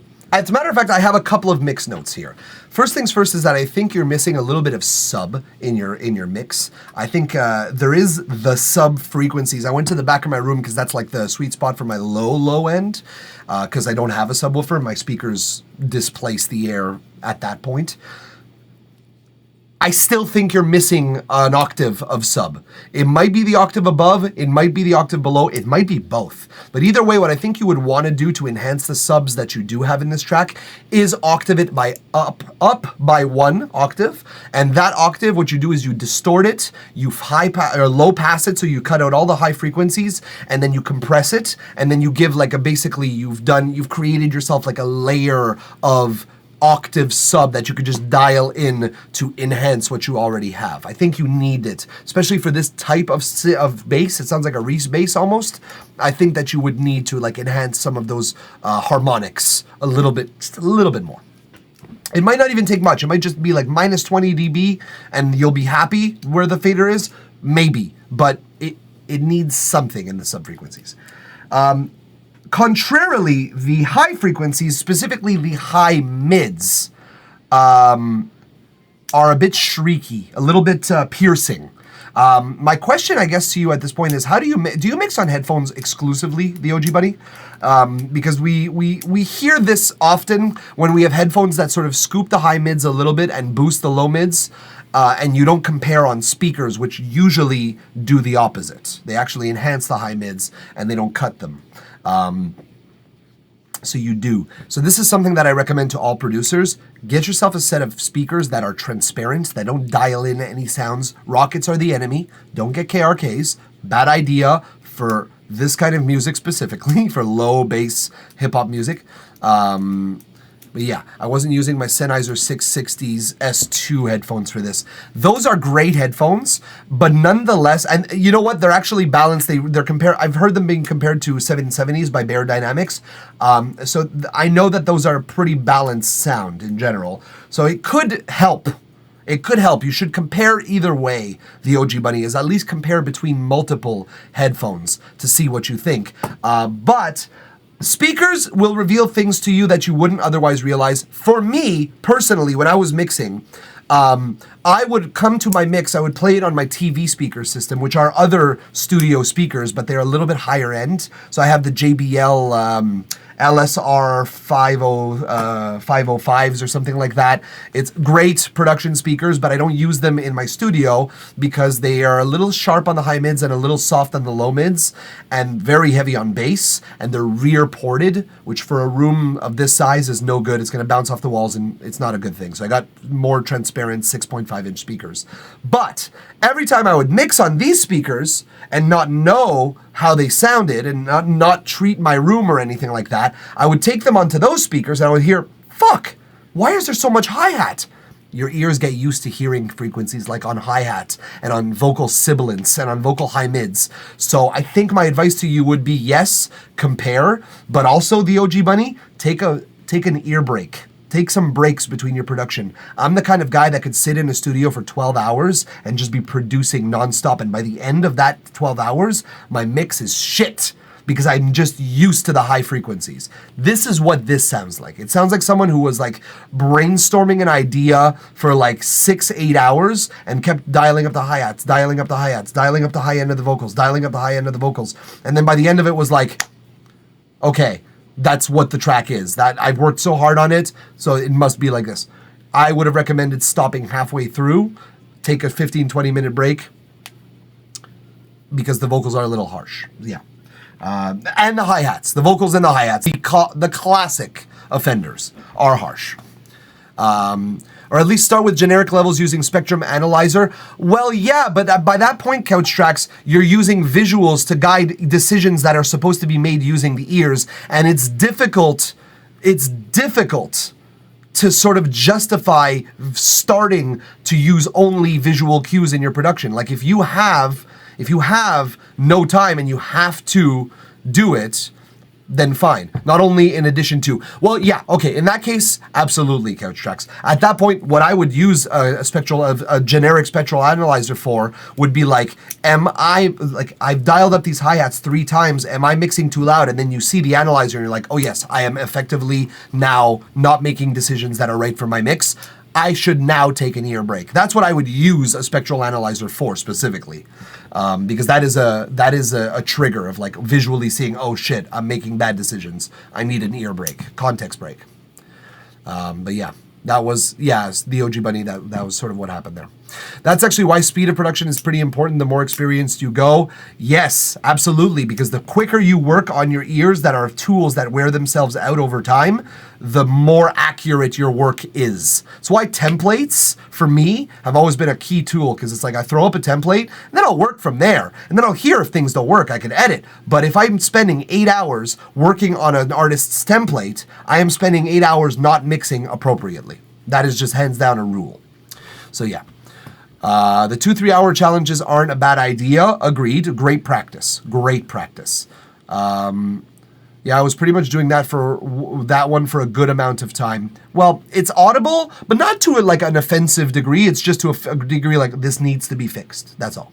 You get high on your own tracks too. Cloud your judgment. Fucking church. Goddamn right. I get egotistical about my tracks all the time. I think this is a great track. This is a great track. I come back to it the next day. I'm like, this has one good riff in it. Objectively. And I'm like, okay, cool. That's no problem.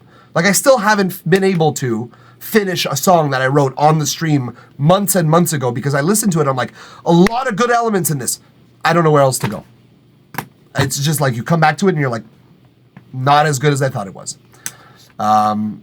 Challenge that. Yeah, for sure, dude. Challenge that for sure because it's important to challenge that. You have to sort of step away from it. You have to, really the only way you can challenge that is by stepping away from it. It's I'm Dead, really. Use references with music you like is also a very good track. 1 week later, I hate this track. Exactly. Literally. It's like, fuck. This is not a track that lasted well, that aged well in my brain. What are my listeners going to think of this? 100%. The only other comment that I have for you, OG Bunny, is a pretty easy one to fix. There are pauses between the lead vocal tracks that could be filled with other lead elements. comparable to vocals, synths, guitars, whatever. Like, just, I'm talking about right here. Yeah, I gotta find something different.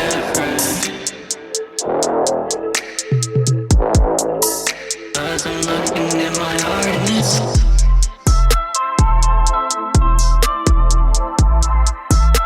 You have some of those synths working on that later on, but you have a lot of those pauses. And like, as a guitarist, I want to fill that space with guitar. So I'll just melodically give you ideas, but like, I think slow.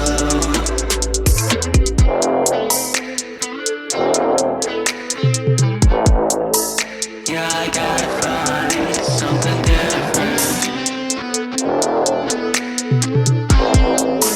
'Cause I'm looking at my heart and it's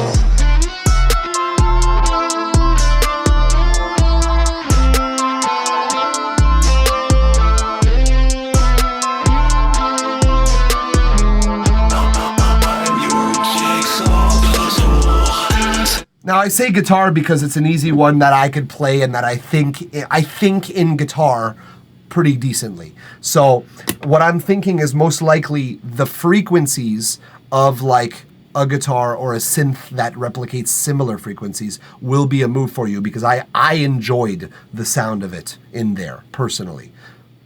But it's your call. You have all the world of options at your disposal.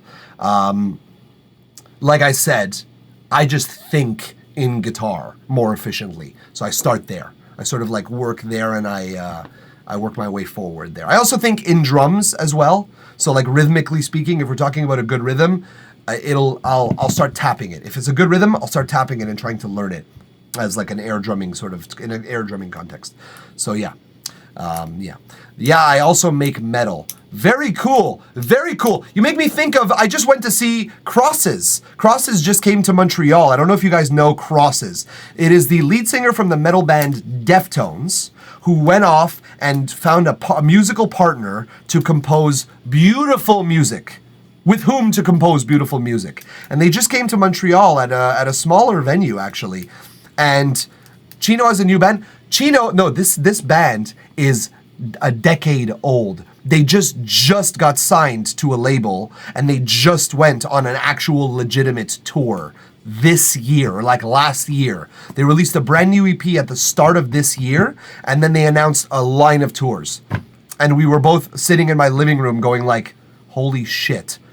And the new album is amazing, but Couch Tracks, if you're gonna start anywhere, start with the self-titled album, which is just crosses, like literally 3 crosses on the album, and it's so good. So good. So spacey, so aggressive, moody, everything you want from Chino, everything you want from a good electronic project. Excellent stuff. Worth it. So, that will conclude, however, the OG Bunnies track review. I hope you got some feedback that worked for you and that will be to your advantage for this song. Thank you for allowing us to listen to it, for allowing us to comment on it and provide feedback on it. Again, hopefully you're open to that kind of feedback because I think it could do this idea a whole number of things better in like enhance what you're going after in a more efficient way. So, yeah. Thank you for trusting us with your track.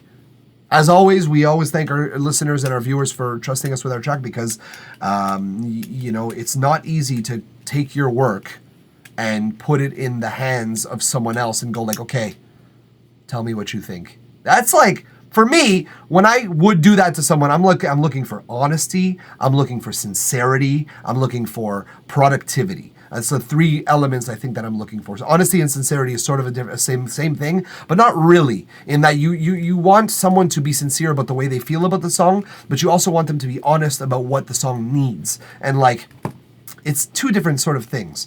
I think that you guys being here, like by default, you're entitled to that. Just by like asking me, hey, what do you think? So thank you for trusting me with your track. And thanks again, TheOG Bunny, for subscribing and doing a little skip as well. We appreciate that very, very much. You supported the stream wonderfully. So have you. I'm Dead. And we're going to move on to another supporter of the stream, one whom may not be subscribed yet, but is someone who always tunes into a feedback stream for hours and hours on end, is very, very patient, gives very pertinent feedback themselves, I should say. I don't know your signs and your presentations. They are very helpful on the stream in that they give very pertinent feedback when they come up with a good idea. They're not afraid to say it. Couch Tracks, you're up, my dude, and we're ready to listen to your track, man. Whenever you're ready, of course. Couch Tracks. Here we go. There it is. As I speak. Let's get some more water.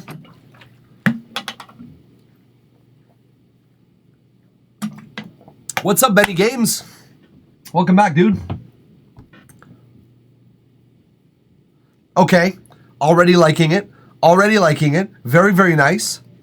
Very nice. Good art. You know, you got the grumpy cat. Got that. That's good. Check on the art. And the title, Meownays. Meownays. Very good. Very good.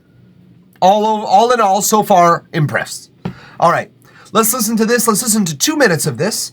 The track by Couch Tracks called Meownays. Let's listen in.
Okay, we went over the 2 minutes, but I think you earned that in your just sheer interest and just like sheer morbid curiosity. Wow. Okay, so as always, Couch Tracks, it's very loud, which is good, I guess, in the loudness wars. That's what you want, right? I personally disagree with the loudness wars on that particular front, but I think you're doing a good job considering the knowledge that most of us have. So well done on that. Okay, so let's talk a little bit more here. First things first. The intro itself, I was on board until the energy kind of dropped off a little bit and it didn't get replaced for a long time.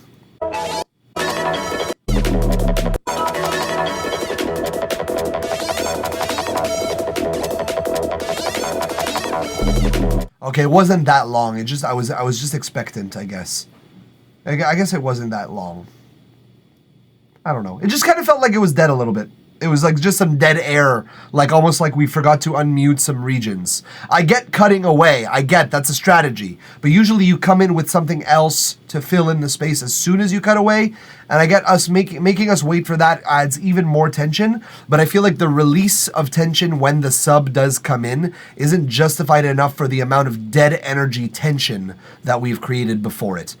Maybe it's just disproportionate in my opinion. Maybe. I'm willing to acknowledge that I'm not sure.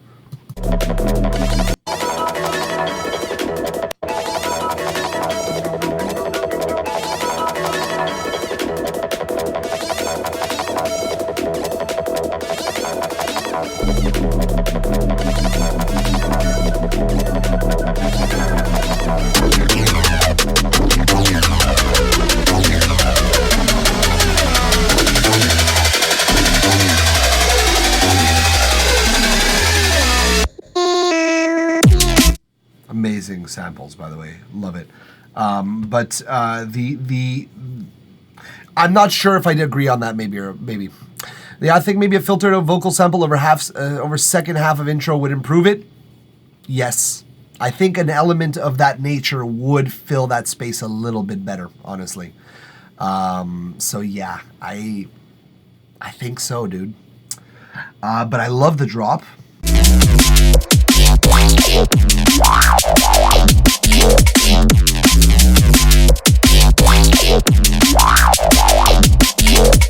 The only other thing I would say about specifically the drop itself, I guess, is that I maybe would want you to fuck with some small room reverb for some of your lead synth, that main buzzy synth.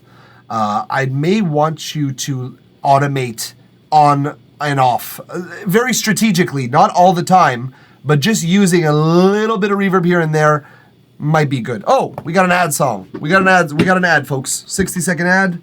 We have to fill with 60 seconds of space.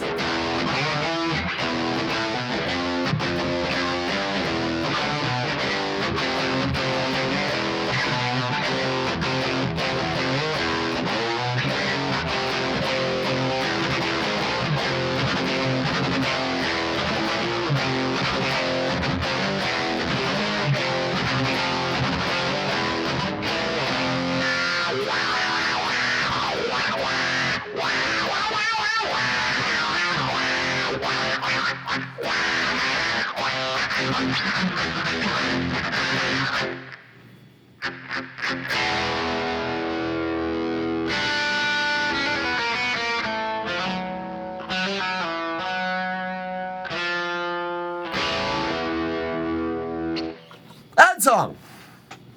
We're not going to review someone's track while they're watching an ad. That's just lame for everyone. But we're not going to just wait for the ad to be over. We're going to play a song.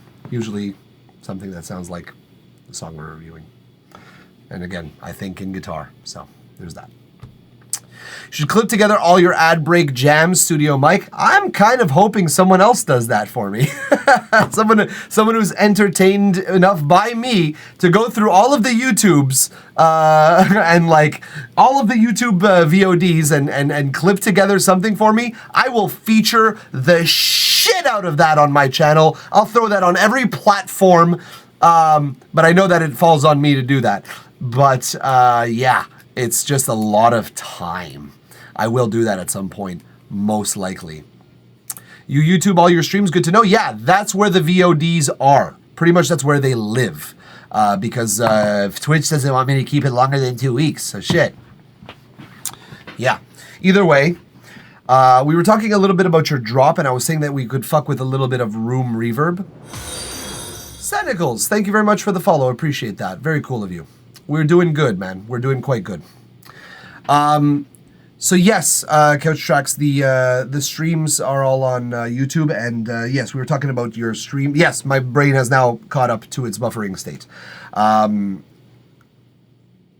Essentially, the drop itself is interesting enough, but I would like some subconscious triggers for me to like feel like it's fresher. That's my advice here, my real advice here. Verb on the master or certain tracks? I don't think you need on the master. I think you would need it on your synth specifically. Like specifically that womp, womp, womp. That one on one of those womps, on one of those wubs, you could put some short room reverb. On the next time that comes in, you can put some long room reverb. What I'm saying is fuck with a little bit of reverb on like individual moments, and like bring them in and out, essentially.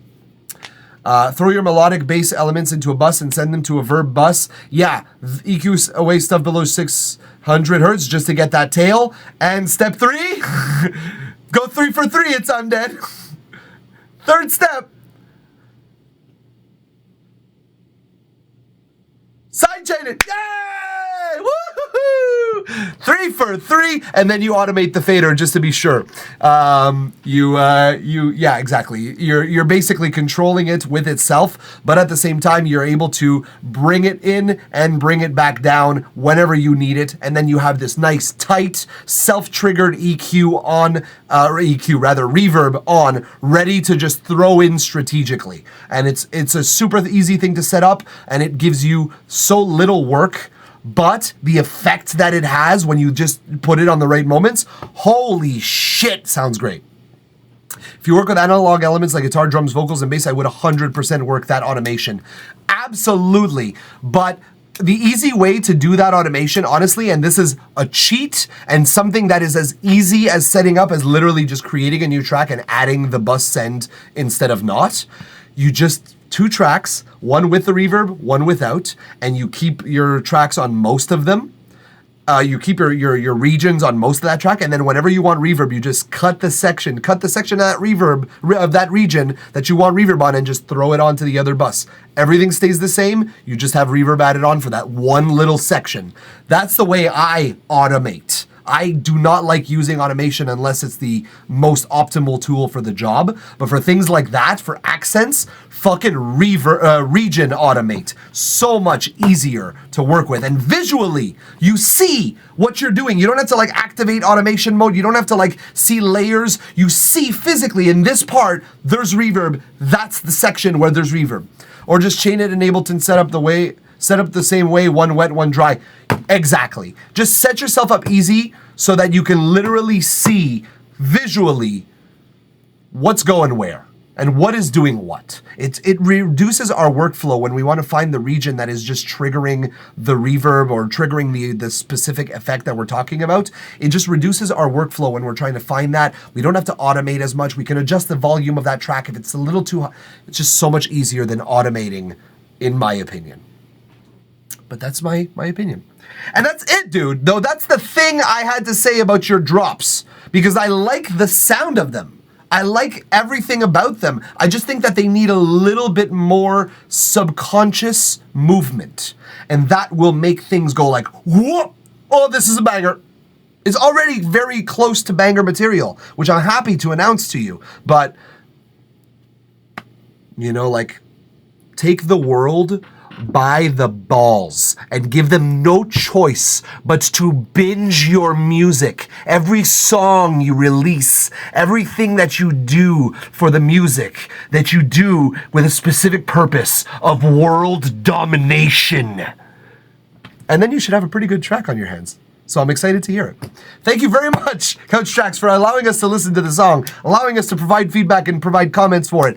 I know you're a receptive-ass motherfucker, so you're going to take some of these things and you're going to leave some of these things, but you're going to do the ones that work for you, and I'm trusting you on that. But thank you for trusting us with your track. Very nice to always have you on this stream.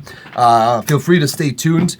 And yeah, folks, if you are looking for this kind of feedback, but like on a more in-depth scale. Oh, thank you very much, Proxima Music. I appreciate that very kindly. Welcome to the crew. I know the technique, just don't use it often. I should. Thanks for the tip. Power of Effect Busters, absolutely. It's I'm Dead. Thank you for real feedback. My pleasure, Couch Tracks. Always my pleasure. What up, that queue open? It certainly is, Proxima Music. It certainly is. But yeah, dude. If you guys are looking for this kind of feedback, but for specifics, like which notes should we accentuate with reverb? Which EQs should we apply to effect buses? That kind of in-depth analysis, the kind of stuff where you open your project and I'm sitting there watching the screen go like, okay, I see what you did here. Okay, that's very cool. Okay, oh, here, we need to work on this thing. That's the kind of stuff that I do off stream. That's the kind of consultation services that I actually offer. So feel free to reach out to me either on our Discord directly or right here in the chat. And if you're looking for like a specific project that just it needs a keen eye to like fine tooth comb over the entire project, you know, I am happily at your disposal. So let me know. All right, let's move on with this queue because we got a couple people going in. One thing I will say, the OG Bunny, it's a limit of 1 track per day. Unfortunately, I must enforce this only now because we have quite a number of people that have joined the queue. I would have not enforced it had not, like, I think I have the list open right now. Had 7 other people not joined the queue, I wouldn't have enforced it. I would have said, dude, you're a great supporter of the stream already on your first time out, and I would have allowed a second track. If it's slow, let's go. If it's slow, let's go. But if it's not, fuck. Someone stick that shit on a t-shirt. Okay, guys, I need your help. What do you want to hear? I can shoot stuff I made in the last 3 days, so you can choose electronic dance, liquid D&B, or lo-fi. So, we have a way of deciding things here in this studio.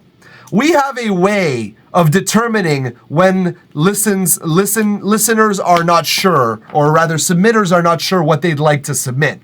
We fucking roll for it. We fucking roll a die. That's how we do it. So, this is a 20-sided die, a D20, if you will. That does not have a number divisible by 3. But what we will do is this. From 1 to, let's say, 7. From 1 to 7, we'll go for electronic dance. From 8 to 16, or as 8 to 15, we'll say, or rather 8 to 14, rather, we'll say, we'll say the liquid D&B. And from 15, or rather, 15 on, we'll do the lo-fi. All right? Does that sound good to you? It's I'm Dead. 1 to 7, 8 to 14, and 15 onwards. That's the divisions. If that's good for you, that's good for me.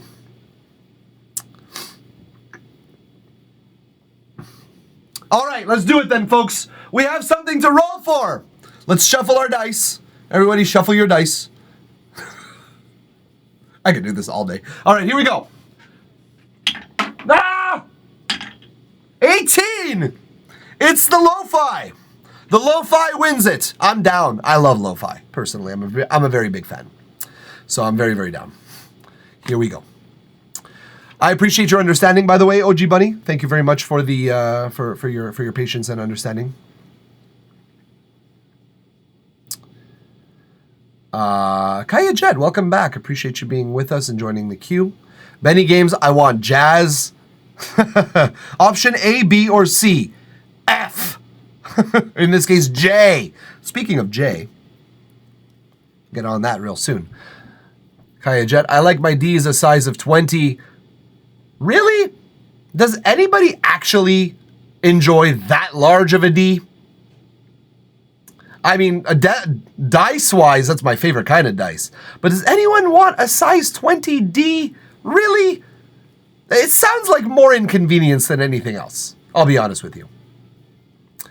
Hey, Mike, can you make any use of those harmonies that I sent? Yes, I could make some use of them, but it's already a thing. It would be like sort of a production thing. So yeah, I mean, the answer is yes. What would you like to do with it? Let's talk off stream. Yeah? Let's see if you want to strike up a project, maybe, work with me. That would be lovely. You have a wonderful voice. Yay, the one from today. Yay, it's I'm Dead. Appreciate that. Almost jazz, at least. It's kind of jazzy. Yeah, It's jazz-ish. Proxima Music, I mean, yeah, I get it. I get the temptation, but you know what I mean? Yeah, I'm not gonna fault you for that or anything. I'm just supportive either way. Take it easy though. Oh no, but I mean, like, you are a wonderful supporter, and I'm really happy that you came in today. Honestly, I really appreciate that. And your support is wonderful. It means the world to me. I like 20 and above. Well, if you like it, you like it. If you like it, you like it.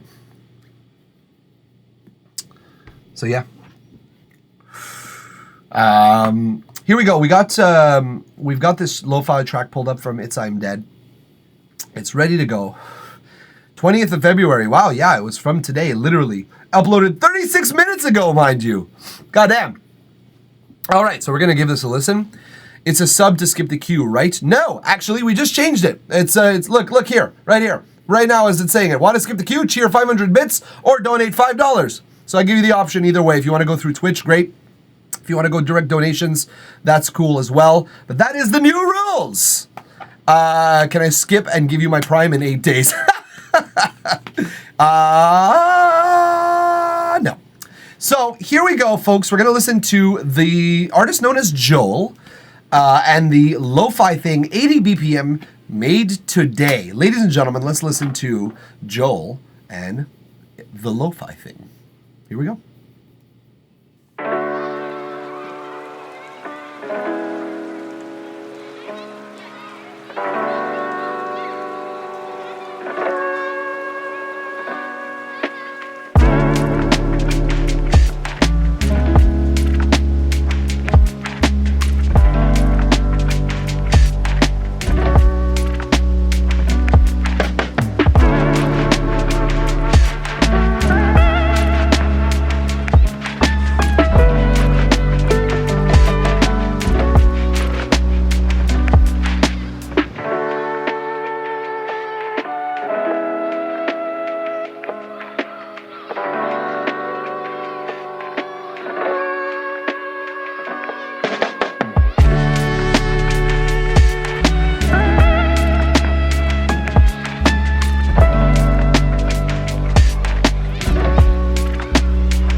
I like that a lot. I like that a lot. Again, you have an unfair advantage. I enjoy lo-fi so much because I hear the story being told, not in the main melodies, but in the background. I love that so much. Now, we have a few notes still, but I just enjoy this format so much. But first of all, let me say hi to a few of y'all. Jethro Punk, thanks again for being one of our later followers, one of our latest followers. And yes, we do have a Discord, folks. Check it out. If you don't see things in the chat right away, that's normal. I have to manually allow new joins, which I will do right now for Bunny. Because y'all is in here, and I don't know who this is, but I'll allow them as well.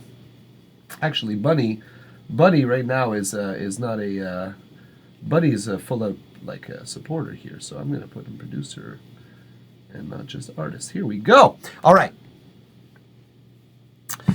Twitchy, hi. How are you? I'm doing well, and you? Did you getting famous 20 viewers? Thanks, man. I mean, it seems to be growing. People seem to be liking what I'm doing, and I'm enjoying it too. So I'm happy about that. 500 bits on phone is $12.50. Oh, God. That's not supposed to be that expensive usually. It depends on the country you're in, I guess, but that's much less in Canada.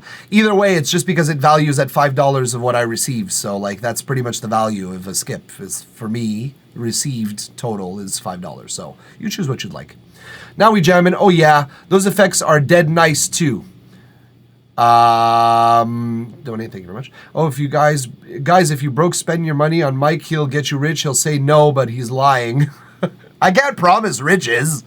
I can just promise musical wonderment is what I can do. I can't donate, only got Venmo and a card. I'm trying to work here. I'm trying to work with you, Kaya Jet here, and I wanna work. There is a rule that allows the top gifter of the week to be an automatic skip. So if you'd like, that would take, let me see here, 1 gifted subscription, because there is no one that is gifted yet in this line. So if you want a gift, you can certainly take the top of the queue for one gifted subscription. I missed you too, Twitchy. Very nice to see you as well. I'm glad you're doing well. Lo-fi is always a vibe. Indeed it is, OG Bunny. This lo-fi was dope. It absolutely did. It was. I totally get them though, Mike fucks. Thanks. Discord says I have no access. Yes, that is normal because I don't know you yet. Haha. This intended. Intentions worked. He's like, oh God, Twitchy is starting shit again already. Man, I'm always happy to see you, bro. I'm always happy to see you. Not impatient or anything, but is there a command to view the queue? There is, and Kaya Jet just did it. So thank you very much, Kaya Jet, for getting on that shit. Appreciate that very much. Save some time for me. Opinions on toilets. Useful, but toilet paper is horse shit. I wish warm bidets were a thing. How do we get to know each other on Twitch? You join the queue and you submit a song. All you got to do is something that costs $0. And once I get to know you, okay, I know you're legit. I'll allow you into the Discord server. Hey, you know what I mean? But no, if you're not a submitter and you just want to get hang out with the crew, always welcome as well. Just get to know the chat a little bit. You know what I mean? It won't let me submit. That's a reason for that. Uggsy Sinna. You have to submit right here in the chat, but you got to join the queue. Command join, get in line, and then you submit it right here in the chat. Thanks again, Kaya Jet. You step in and help me explain that as well. Is appreciated. But yeah, we got a bit of a queue here, so there we go. So let's talk about this a little bit here. I'm dead. I like it, but I have a thing here where I don't know how smashed and compressed is correct for lo-fi. To me, I thought that the dynamics could be a little bit more drastic in that you could very well lower some elements volume-wise and raise some others. And maybe not the total volume overall, it sounds like it's in the right place, but the ceiling. But I think that all the elements in between dynamically could use a little more contrast. I feel like things are very smashed to a very narrow level. And again, I say this knowing it's lo-fi. It's supposed to be somewhat smashed. It's supposed to be somewhat compressed so that the frequencies feel low fidelity. That's the whole definition of it. But I feel like we could strike a better balance between the two. When I hear the drop,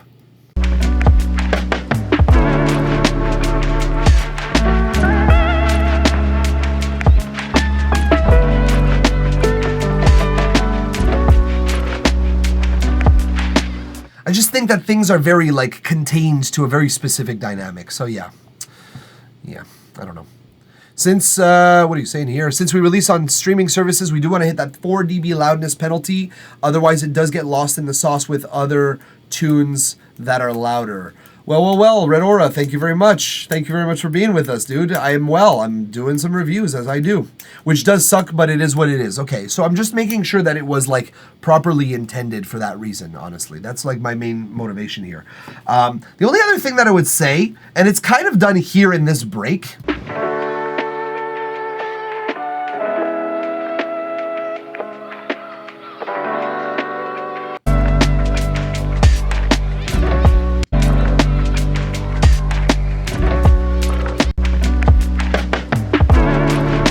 No, okay. So then I think my note stands.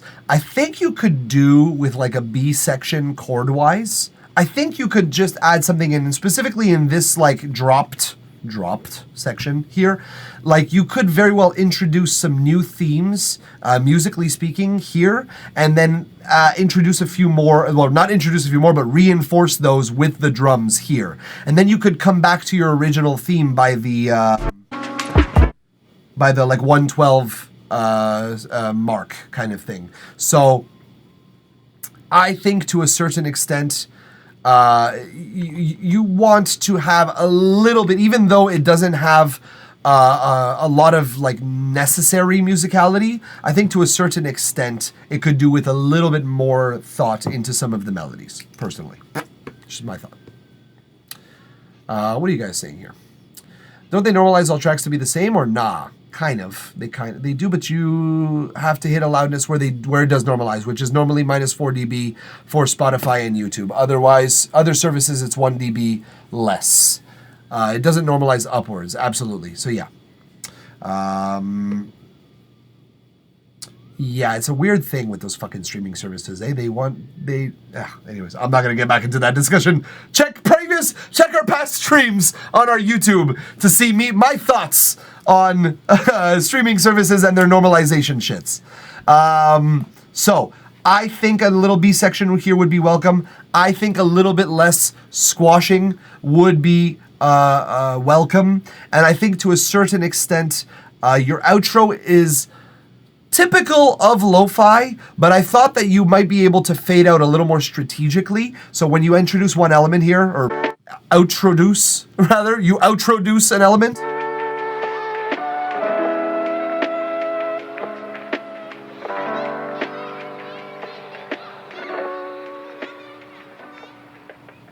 I feel like the last few elements that could remain after could be like the children laughing and playing kind of thing. So you strategically remove elements as they're like finished their last chord. You've done that with the lead element, you've done that. And then you do it with the piano somewhat, but then it feels like it fades out with the voices, whereas what I'd rather it do is like layer out sort of a little bit more. Again, it's typical of lo-fi, but I just like the effect so fucking much. It's so cool.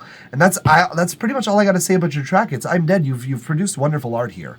I find that it has a vibe. It's suiting that vibe well. And apart from a little bit of maybe melodic variation in a B section in the middle of your track just to create a little bit more story shape, I think that to a certain extent you're accomplishing the mission you set out to do, which is to create a lovely lo-fi track. So honestly, thank you for allowing us to listen to it, or allowing us to provide feedback to it, comment on it. Hopefully you're down to try some of this stuff, and we can hear what's change can come about from some of these suggestions. I'd be interested in hearing the 2.0 of this, but what about you guys? Thank you very much. Either way, it's I'm Dead for trusting us with your track. As always, my dude. Very nice to hear, and very nice to see you. Always. We're going to keep moving here, folks. So I have Katonieka, the musical cat, who joined on the sly, under the radar. I didn't even see you come in, bro. Red Aura, thank you as well for joining. Thank you as well. I'm curious. A bunch of people left, so is Katonieka one of them?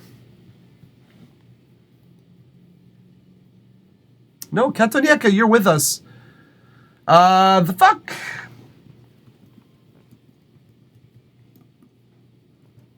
Aha!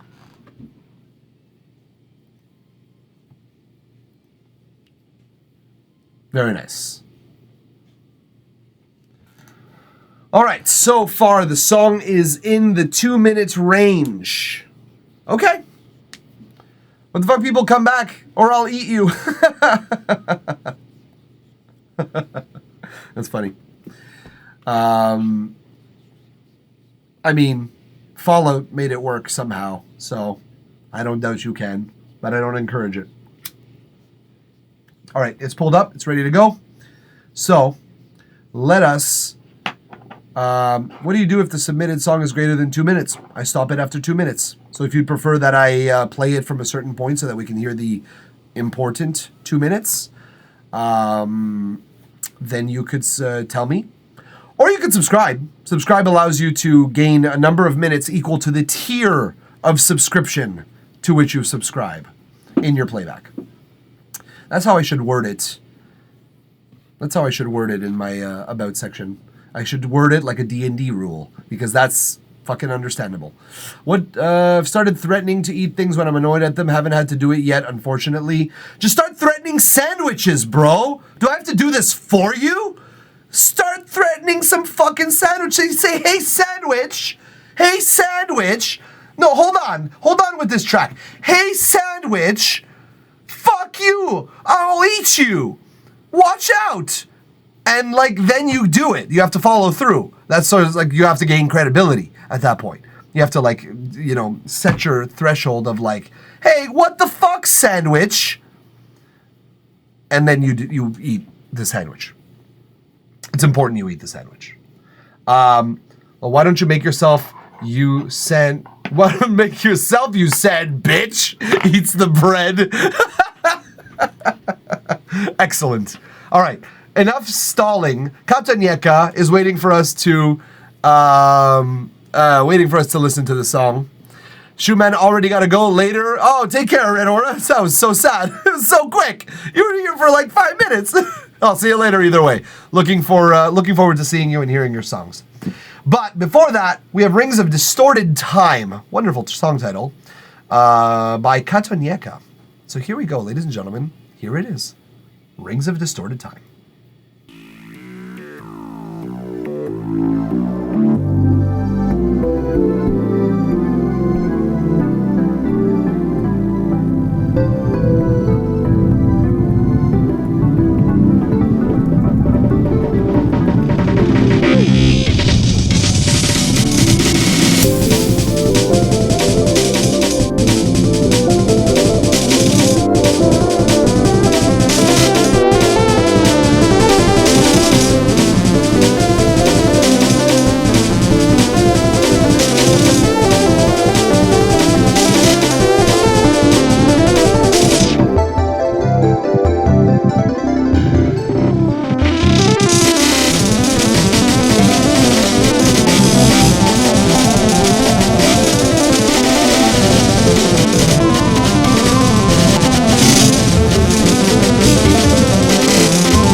Whoa.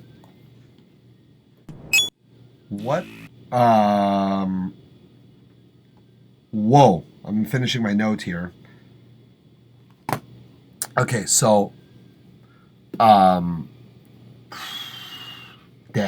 That was complex. First of all, the time distortion, very apparent in emotion, that was what you were going for. BPM 280.463, extremely precise.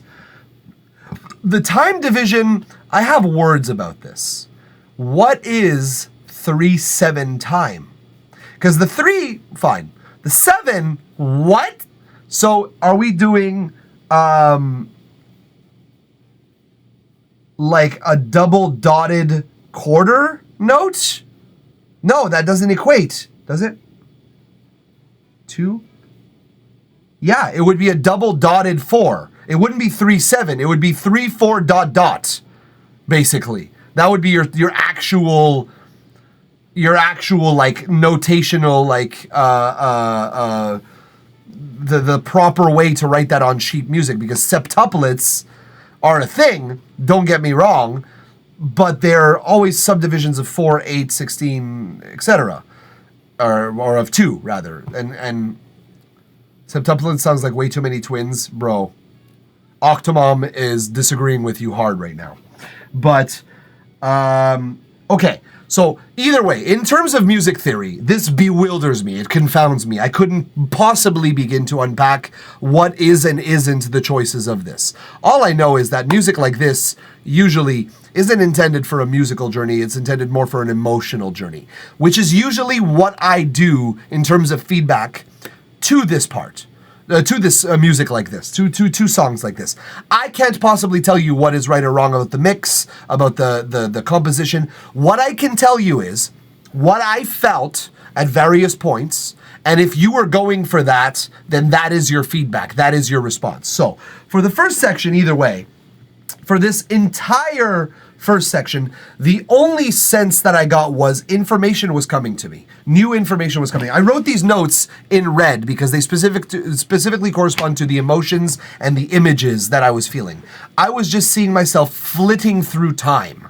Just flitting through it and just watching the various multiverses of time that just fly past me, just seeing all of this information. And the thing about it is that at first you're trying to trace and see images that you recognize as time just flies by you, and you actually manage to track some moments. You actually manage to track some, but there's so many coming at you that it's like subliminal messaging. It is overwhelming. It is like overwhelming amount of information, and the more you get overwhelmed, the more it overwhelms you to be overwhelmed. And this is just exponentially recreated right up until here. This point here, this is where the overwhelming stops. It's almost like an internal realization of like clarity, where we understand the pattern that is the chaos more so than we thought we could. Like we almost take a step back from it and see it not as individual elements, but as a bigger sort of image, as if time was visual. We sort of step back and see like the actual big shape of it all. And so we begin to understand it better. Then we start to zoom in a little bit closer with this newfound understanding, and we realize that once again, it is overwhelming. It is not possible for us to digest and comprehend all of the information coming at us through the various rings of time. It is all way too much to handle all at once. And so the resolution here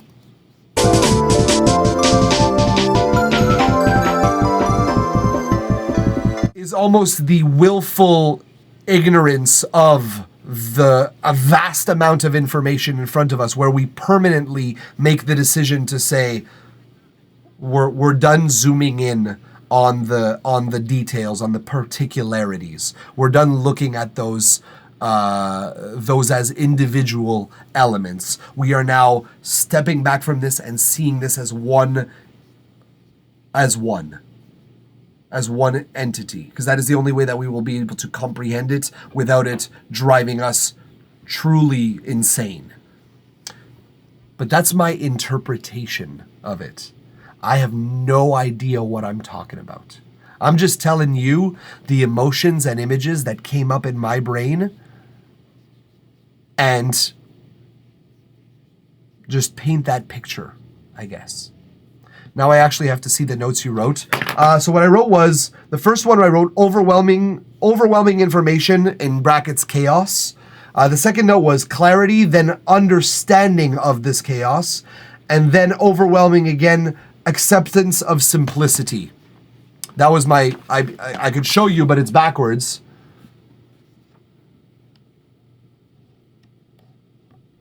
Like, that's literally what I wrote. It's just backwards because I reversed my camera. But like legitimately, that is exactly what I wrote. Someone screenshot that shit. That way they can take a picture. Oh, okay, hold up. Let me get you a better picture then.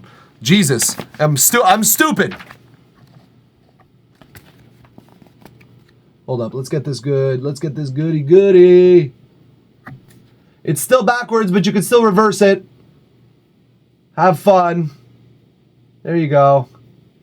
I think that's more than enough. Bro's writing in ancient texts. Yeah.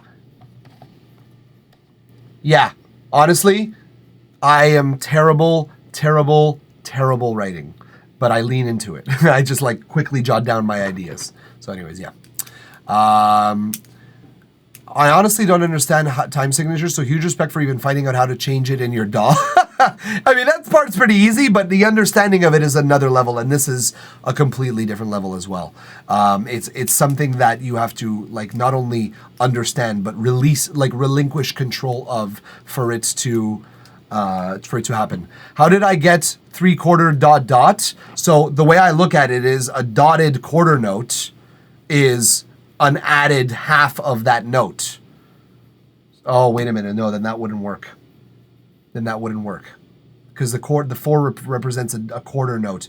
It wouldn't be that. Sorry, dude. I was thinking that 4 represented the opposite. I was thinking the opposite either way. Proxima tip $5. Thank you very much, Proxima, for this wonderful thing. Thank you very much. I appreciate that. It was very kind of you. I'm assuming you would like to skip the queue in that particular case. Greasy line skips straights for sure, man. And that is a good time to do it because I was about to move to the next track, honestly. Where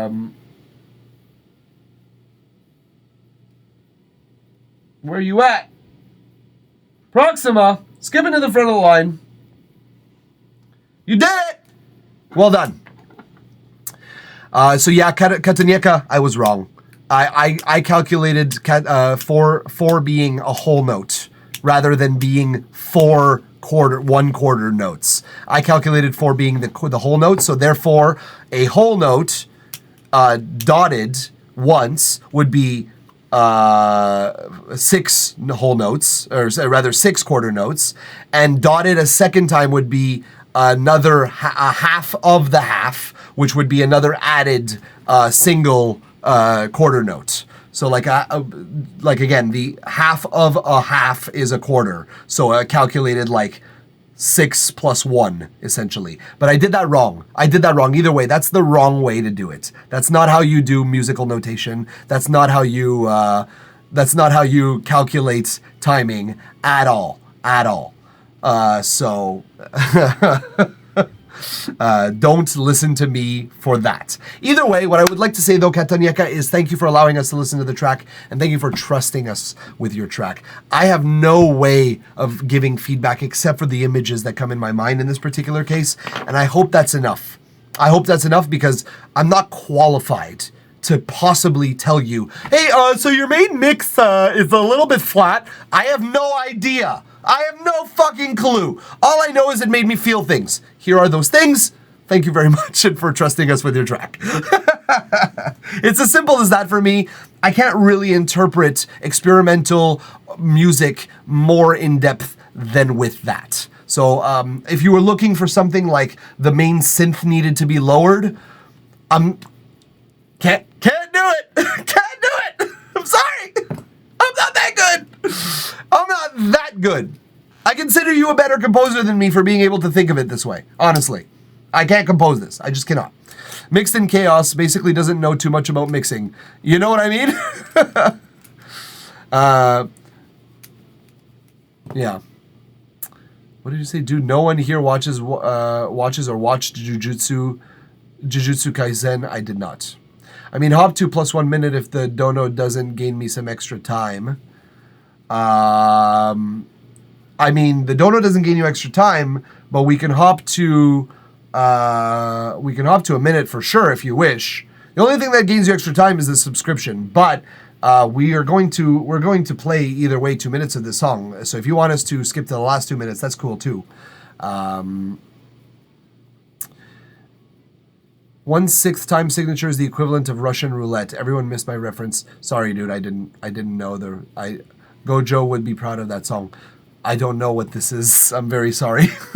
Either way, we're gonna move on to the next song on the docket. So, Prox, would you like us to skip 1 minute? I guess we're gonna skip 1 minute. So we'll skip 1 minute here. So just mute, and we're gonna go to 1 minute.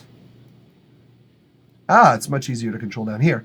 Okay, so here we go. Prox, the artist known as Prox, and the song Snakeskin. Now this looks like it's already released, so I'll give the feedback as I do. Don't know if there's anything you can do. His power is infinity, and whenever he uses ability, people see infinity. Yeah, dude. I mean, that's a badass effect. I wouldn't want to see infinity. I would not want to. All right, here we go. 1 minute in.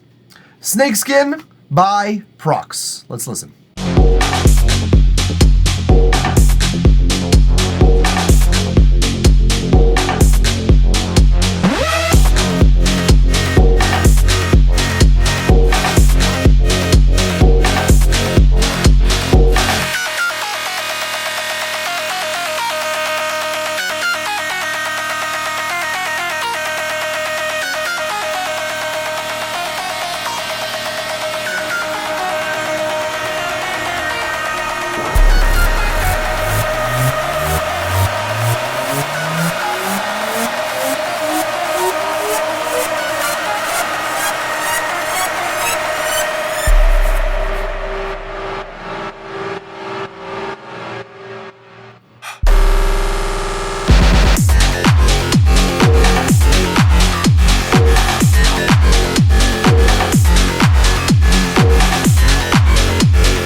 Okay, so I got to show my stuff though. I have a new work in progress draft of a new track. Okay, sure. Either way, I'm gonna get feedback on this. Oh my god, Twitchy, it worked. Twitchy, it worked. Thank you. I yelled and a sandwich appeared. It worked. Holy shit. I did ask for one to be made, but it didn't have to be so soon after I yelled at the sandwich to be my bitch. And Jesus Christ, look at this shit. Look at this. Guys, focus on my sandwich for a moment. Oh my god. Okay, enough of that foolishness. Let's talk more about this track. Oh, that was a reply to Kaya Jet. I see, because she has heard this song 4 times. Y'all are just feedback stream trawlers. That's what I'm hearing. Like, y'all just spread yourselves amongst all the feedback channels and just put your music out there, hoping that new ears just one at a time hear your songs. My goal is to give you feedback to improve music. I no doubt have the intention also of promoting music. At the end of the day, that's what's going to happen. If you're coming here to give feedback, to give music that you just want to be played, maybe there's a better stream for you than that. But I could nonetheless review this song because despite it being released, I'm hearing errors. So I could just keep doing it. But here we are. What I will say is this about your track. There does seem to be missing. Actually, a lot of feedback streams help during the draft phase of this track. Okay, cool. I'm glad you're benefiting from feedback. Is what I'm saying. It's like this is the whole point here. I'm not trying to create this particular stream. I might do it someday where I just like let your music just play and I don't say anything about it, good or bad. But like this particular stream day is made so that we can like improve songs, which is why it's like if you're receptive to the feedback, great. If you're not, great, no problem. But there are people here who are trying to get that feedback. So I'm glad you're open to it. Either way, is what I'm saying. There is something in your drop that makes me want to have more of the very, very sparkly high end of this particular drop. So it's like feels like it's missing some of that excitement around the 12 to 16K.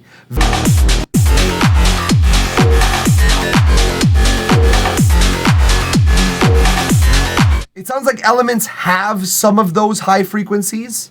Don't get me wrong. I just think to a certain extent we can add a little bit more of that brightness.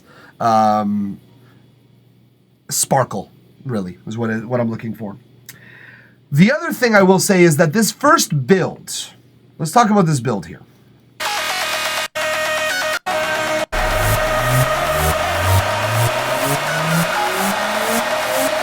So I maintain that you could probably have cut this in half and you would have achieved still a similar result. But okay, fine. We go for an 8-bar build. Let's talk about the not an 8-bar build, but this is a 16-bar build. Okay, let's talk about that then. Fine. At the end of these particular 8 bars with the riser, that sure. Let's look at the moments after it.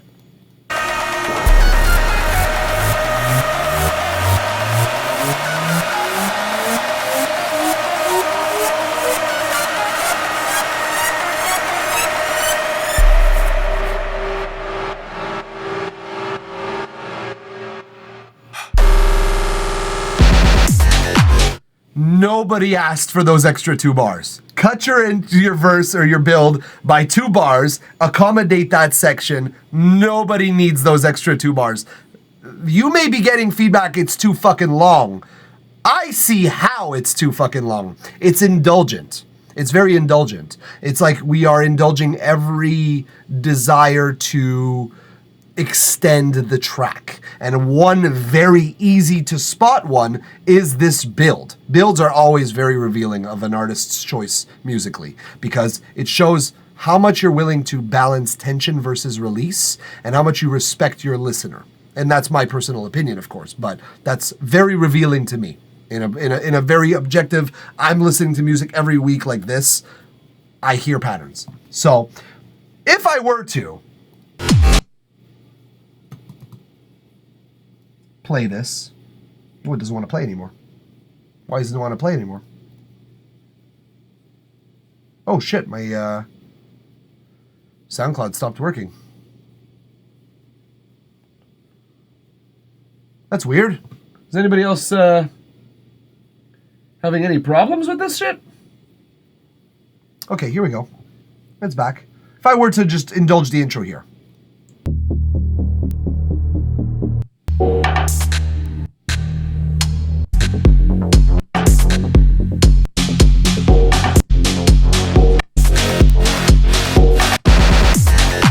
Your song doesn't drop until 1 minute 50 seconds, and what's going on before it is all elements that we will hear anyways.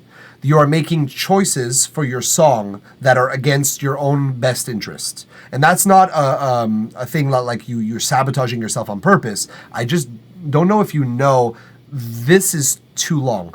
DJs, don't listen to DJs, okay? DJs will tell you that they need 60 seconds to build their song. Don't listen to people like that, because you're gonna make worse songs so that bad DJs can be accommodated.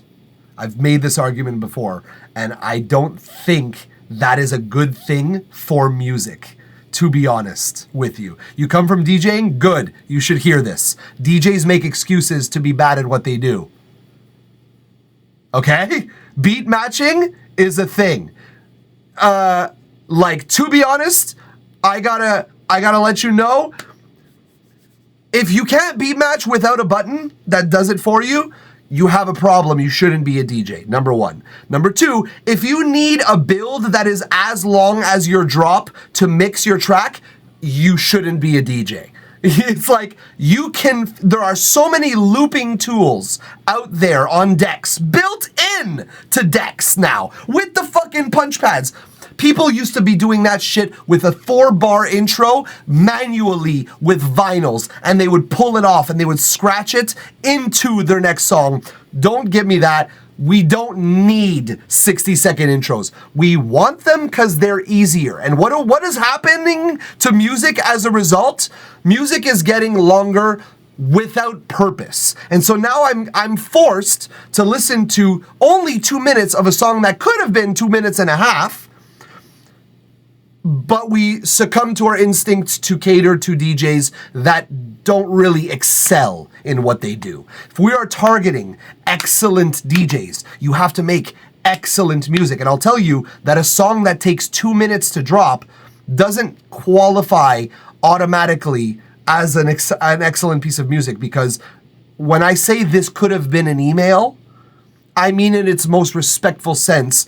You could have taken me on a journey, and instead you forced me to walk on the road watching you take off into the sunset while I'm waiting for this track to occur. This sounds harsh, but I've given this advice to seriously everybody that comes at me going, well, it's just the way the genre is. Change the genre. Change the genre. This doesn't appeal to most people in the way that we want it to appeal to most people, because it's too long. Because it needs work. So yeah, just gotta say it. Not to hurt anyone's feelings.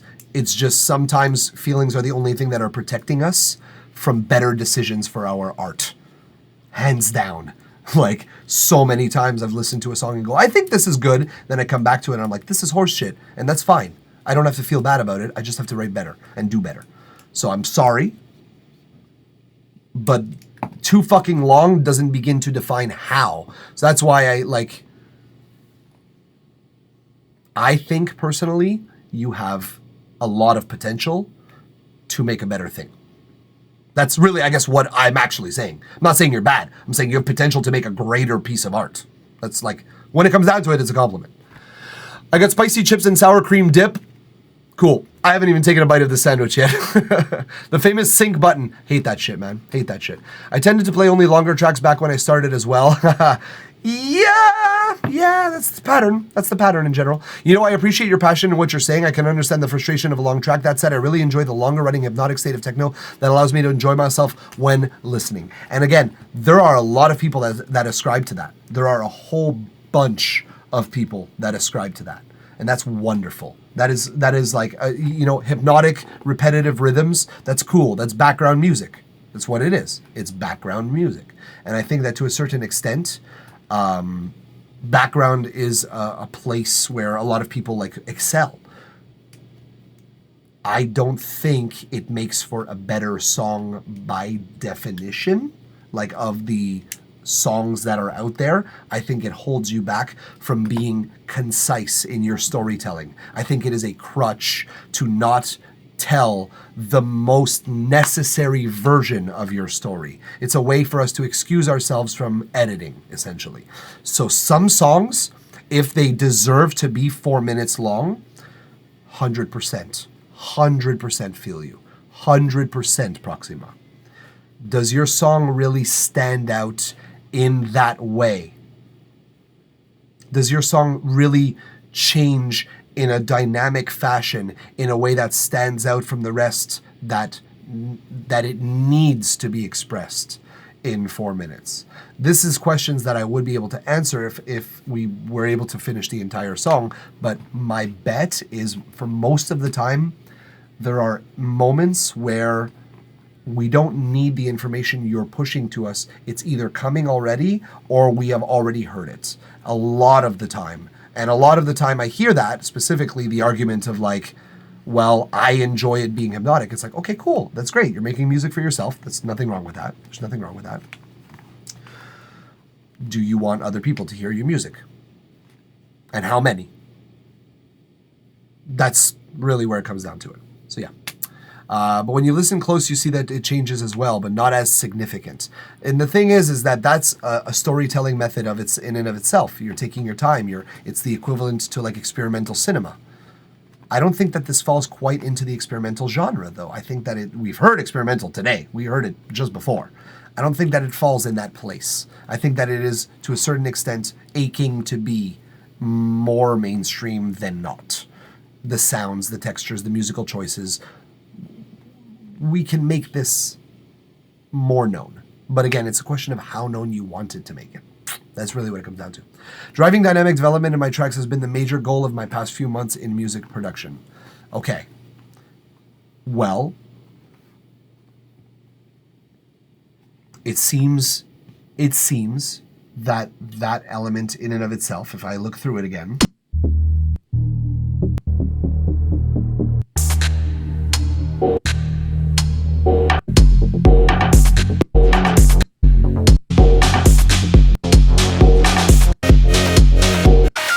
I heard elements in a minute. Again, I'm scanning through, so I'm not paying fair mind to the point here. But I feel like this story could have been told in 20 seconds or less. What you just told here, it could have been. I'm not saying it's right or wrong. I'm saying, how many people do you want your music to be heard? By how many people does this song want to be listened to? That's just, I guess, my question. It's like if you're looking for growth, you know, it's certainly an original way of approaching it. That's what I'll say. And that was the only two notes that I had, because the ideas that you do have in here are good. That's the other thing, is like, I couldn't find really anything else to say, because the building blocks are great. The Lego pieces are all in good order. The ideas are original. I just feel like you're stacking very horizontally, and I feel like you could do with a little bit more vertical. And then you will see, if my theory is correct, you will see that the horizontal isn't necessary as much. And that if you think in terms of dynamic development, there are creative ways that you can make happen what you are telling here as a story more concise and more effective, so that you can have a 3-minute song, but it's a 3-minute song that is the most that your song can be, as if you're wringing out as much of the energy that you're going for, still accomplishing the goals that you're setting out to accomplish, storytelling-wise, but just tuning it. And I think that the build was an easy example of that. No one needed those extra 2 bars. Take those out and shift them back. Those little changes throughout the song, I'm hearing a lot of breaks from the beat. I'm feeling those, but they're not driving the emotion that you are thereby replacing moments after. So it's very back and forth, and you're fighting against yourself. And these moments, I want you to reduce in your song, so that the emotions you're trying to convey are more so. I'm not trying to change the personality of your track. I'm trying to make it so that more people hear it and more people love it. More people cling to it. They drive towards learning more about you as an artist and learning more about the way you produce art. That's the goal here, to create the tension and release balance that is far more favorable to positive response. And, you know, I could be wrong about everything I'm saying. You definitely enjoy what you enjoy. And at the end of the day, I can't tell you what you enjoy. What I can tell you is what most other people enjoy. And most other people enjoy a story that is a little bit more concise than this. But fuck me, because again, I'm just a dude. I'm just a dude who makes music. That's just the way that I see it.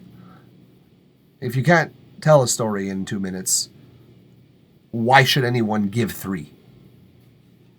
And it's like, it's just the mentality that I've been approaching music making lately, which is, does this need to be here?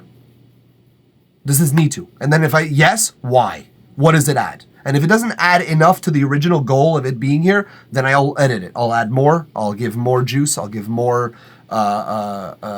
emphasis. And if it doesn't need to be there, take it out. It's harsh, but it's the way it is. Some of the tracks that have gone viral recently, Anything Goes apparently, haha, no hater for, of course. No, and I mean, that's the thing. This is why I'm saying at the end of the day, I'm just a dude that makes music, and what works, works. People get hooked on what they get hooked on.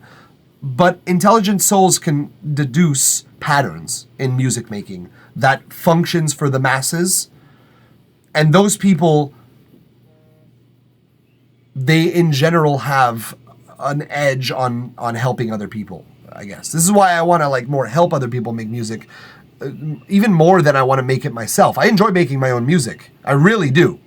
But I really mostly enjoy seeing other people that are like interested in furthering their own and then seeing the progress of that. So yeah, that's the case. And again, this is a release, Proxima. So it's already released. So there's nothing we can do about this. This is just an argument that I've had multiple times. Not an argument, but a conversation that I've had multiple times on this stream. We've had multiple streamers that have tried to sell me on the same idea. And it's like, okay, fine. The 4-minute track that you need it to be 4 minutes. Sell me. Okay, I don't hear anything that is particularly unique. And then I'm like trying to let you know that. And of course, it feels unique to you. It's your baby. It's your creation. Not mine. And I don't feel that attached to it. So I could be, I guess, a little bit less biased. But if anything, I am so grateful, as always, Proxima, that you will allow us to listen to the track, allow us to talk about it and give feedback on it. The fact that you'll take our feedback to heart is wonderful to me. But use the feedback that works for you when it works for you, because it's this learning lesson that I'm telling you right now. You might not see it, how it applies to you right now, but then you're going to make a track that you're going to be like, oh, okay, right, that means this, and then things are going to make sense. But on your schedule, of course. I'm like, you take it or leave it. That's the whole beauty of this. But either way, thank you very much. Thank you very much for trusting us with your track and allowing us to talk a little bit more in depth about it. Sell me your soul, Benny Games. Absolutely. Did you say a gifted counts for me? What I said was the top gifter of the week gets automatic skip. Right now, there are no gifters. So in theory, a gifted sub would count as a skip. For now. But I'm like literally about to press the next button though, so you gotta hurry up, girl. If you're gonna skip, you gotta do it soon. Because we got 4 other people waiting in line. And I'm sure Benny Games, who would be next, would like to know if he's next right now or not. I'll give you 10 seconds.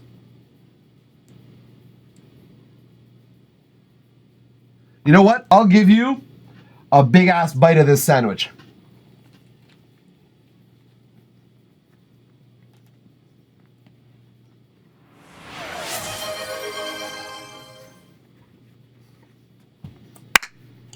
There it is. I didn't even have time to finish the bite. Oh, such a good sandwich.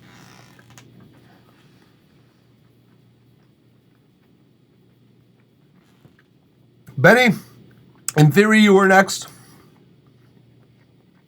We are kind on the stream. We allow for people to skip. And thus it is Kaya Jet's turn, as there are avenues for skips in this particular stream. So you are immediately after Benny. Yes. I wouldn't allow you to be skipped again, I think. I don't think I would allow that because it's been twice now. So I think that next time is going to be you. But here we go. We have this track out here that was published 5 days ago called Star Maiden. An independent release. Very nice. Release date 15th of February. Truly released really, really recently. Very nice. So, here we go. With no further ado, Star Maiden by Kaya Jet. Let us listen in.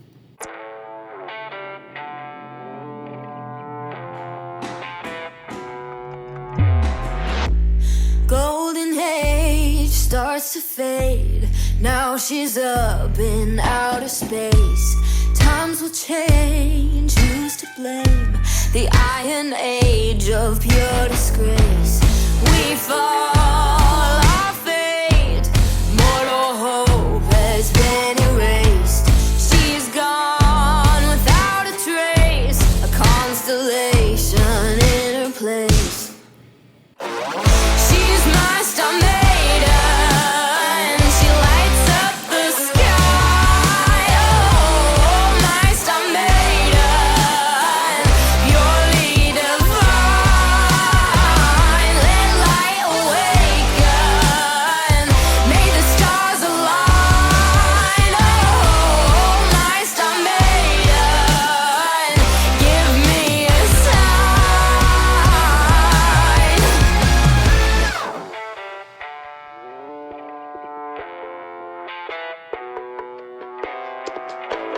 Starry night, creature of light, disseminate divine advice. This parasite drains the life.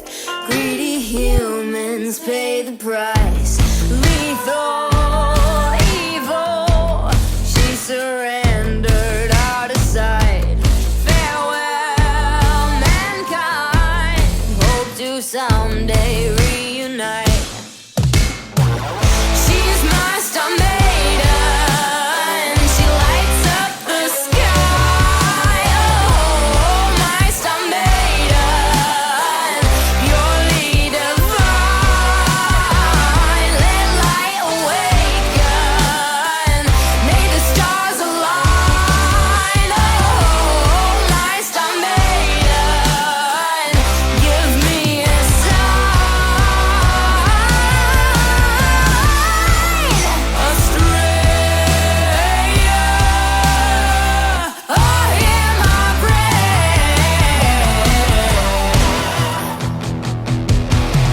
She's my star maiden. She lights up the sky. Oh, my star maiden, purely divine. Let light awaken.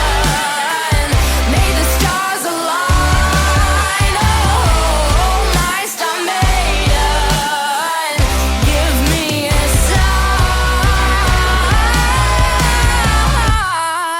sign. Okay, that was a good...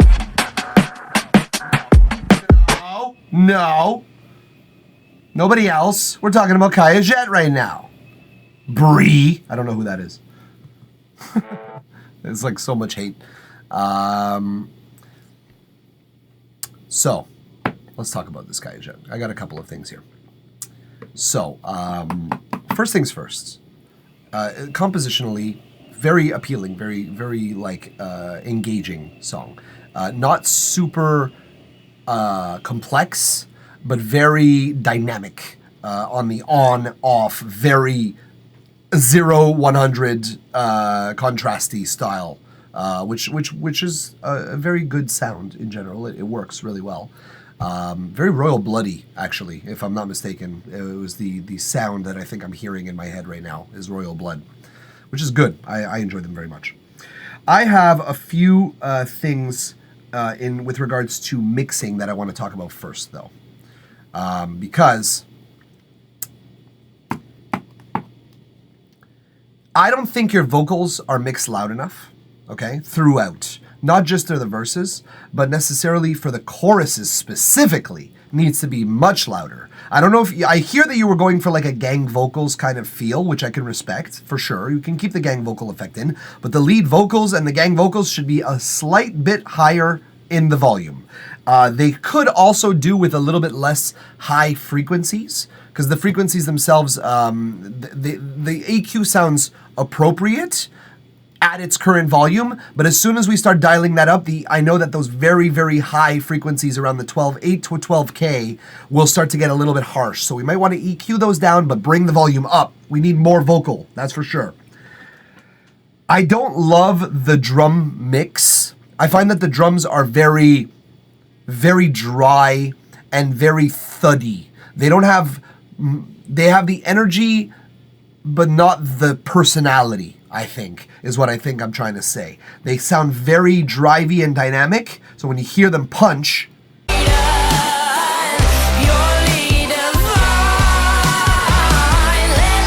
I like that they are dynamic, but they could be a little bit more. They could come through a little bit clearer. They could be a little bit, tiny bit less flat compression-wise.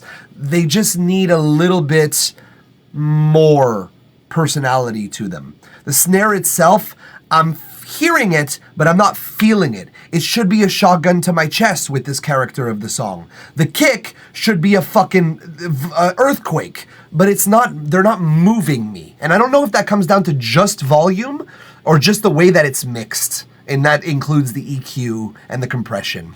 So we gotta work on that drum mix. What's next? Okay, yeah, this is a compositional thing. I don't necessarily know because this is released that you will be able to change this. Let me just review the beginning for a second and let me just hear. Times will change. Who's to blame? The Iron Age Okay, creature and advice.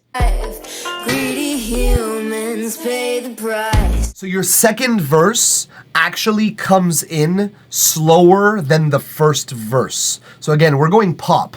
So you got to think of it. What's going to work? I think personally, the actual arrangement here is kind of backwards. I would have arranged this verse to come in this softly as the first verse, and then the first verse to come in quick as the second one. So I would have probably reversed those two arrangements because I feel like the second verse doesn't come back quick enough in terms of energy. It doesn't flare up after the quiet. I understand the quiet after the storm and the quiet before the next storm. That I totally understand that. But I think that there's just too much quiet and not enough return to the storm. I need some more stormy waters here, Kayajet. Give me some stormy waters. Then the chorus. So, chorus number 1. You got this really back and forth feel, almost call and response between the vocals and the guitar and the instruments. Let's listen. And she lights up the sky. Oh, my star maiden, purely divine. Cool. Chorus 1, that's awesome. By chorus 2, we should be filling some of those voids, in my opinion. So let's go back to it. We'll do someday reunite. She's my star maiden. She lights up the sky. Oh, my star maiden, purely divine. Let light awaken. May the stars align. Oh, my star maiden, give me a sign.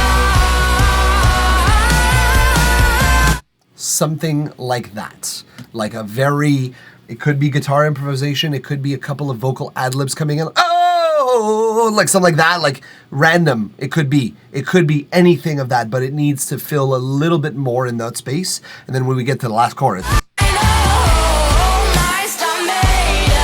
we should have virtually no empty or space. Again, if I hear chorus 1, 3 times repeated, I don't need to hear chorus 3.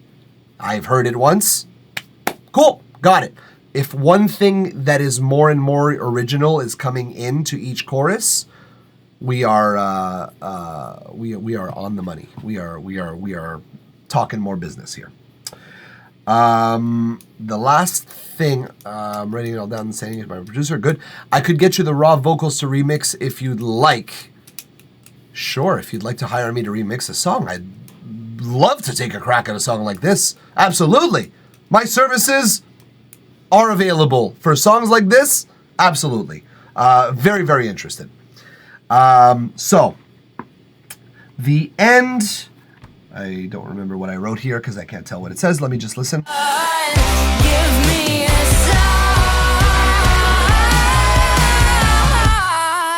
sign. What the fuck did I write here? End variation? No, I don't think I had a problem with it on the second listen. I think let me just listen to this chorus real quick.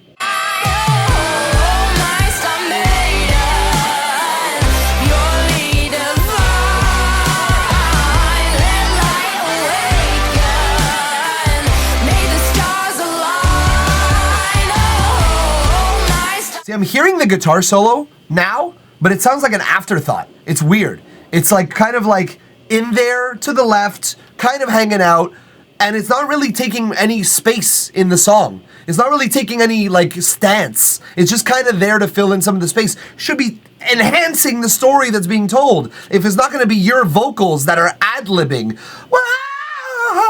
like those crazy high notes that you can do, then that guitar should be fucking singing to us, crying to us even, you know? So that's, again, arrangement errors that I think of and that I want this music to have. But yeah, that's another thing. And I don't think I have really any problem with the end variation. I wrote something about the end variation, but I can't remember what it was. So if I can't remember, mustn't have been that important. Bleeding to us. Tears of blood. Exactly, Twitchy. You gotta yell at it. What's up, K. Bruce? Welcome back, my dude. Nice to see you. So anyways, Kayajet, I hope that was useful. I hope that there is something that something in there that is usable. If not for this track, then at least for maybe future tracks. I appreciate it either way. You're always a wonderful supporter of this stream. Thank you for allowing us to listen to your song, for allowing us to provide feedback and comments and notes. Hopefully, you're open to some of the changes that you can make, possibly for this song, but again, maybe just for future ones. Either way, thank you for trusting us with your track. As always, Kayajet. We are going to be moving on to the next one. And talking about it, Benny, what's up? Hey, Bruce. Oh, bye. Oh, bye, dude. Oh, well, shit. It was nice to see you. Thank you very much. Have a wonderful time. All right, I'm going to take a bite of the sandwich because it's phenomenal.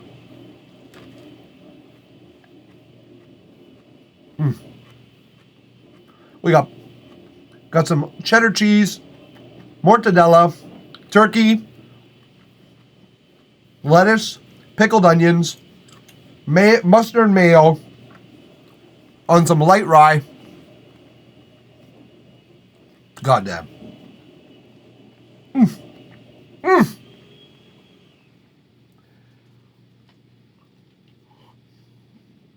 This is too good. Too fucking good.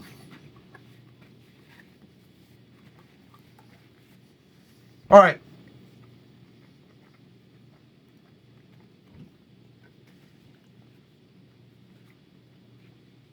I'm sorry, I'm enjoying one bite at a time way too much, so I'm just having such a great time. We have here Benny with a track called The Plague. Benny Key, even. But, Katanieka, you joined again. Oh, you have another one. It's one track per day, per submitter, unfortunately, Katanieka. I had to turn someone away, not an hour ago. I had to tell the same thing to someone else, unfortunately. Sorry about that, dude.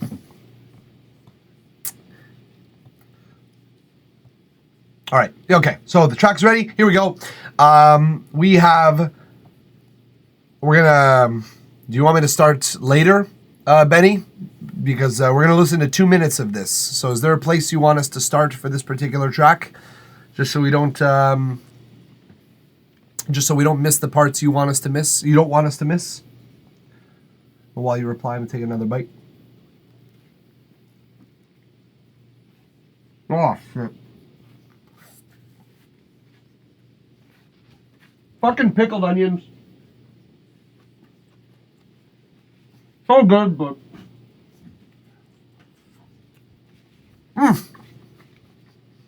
No, it's fine. Alright, well, here we go. Benny, the Plague.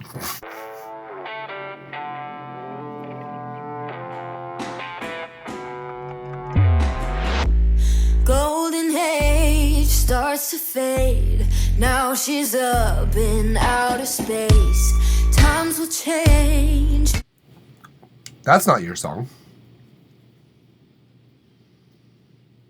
That's the song we just listened to. I was like, this sounds familiar. Why did that happen? Oh, it's still in the player. Stupid. Okay. That's probably because I didn't properly introduce your song, Benny. I did it with a mouthful because I was fed up of not hearing your song. So here we go. The Plague by Benny Key. Actually.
That's way over 2 minutes.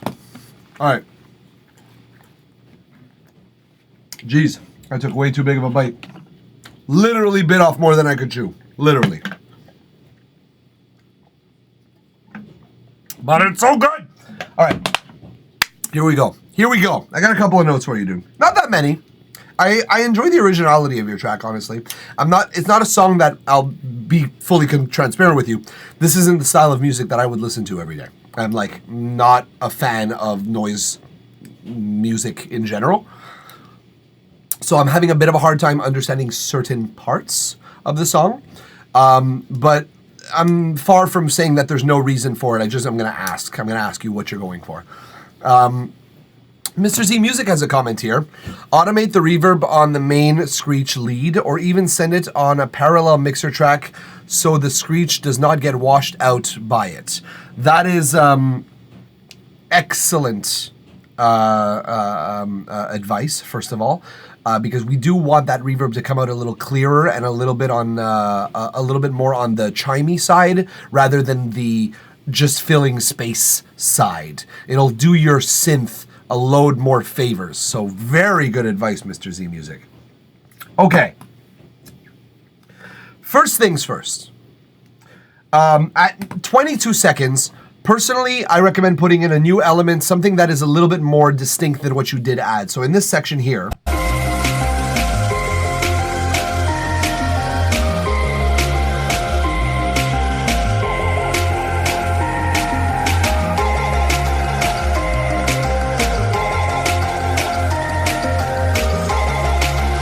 so I'm more aware of the...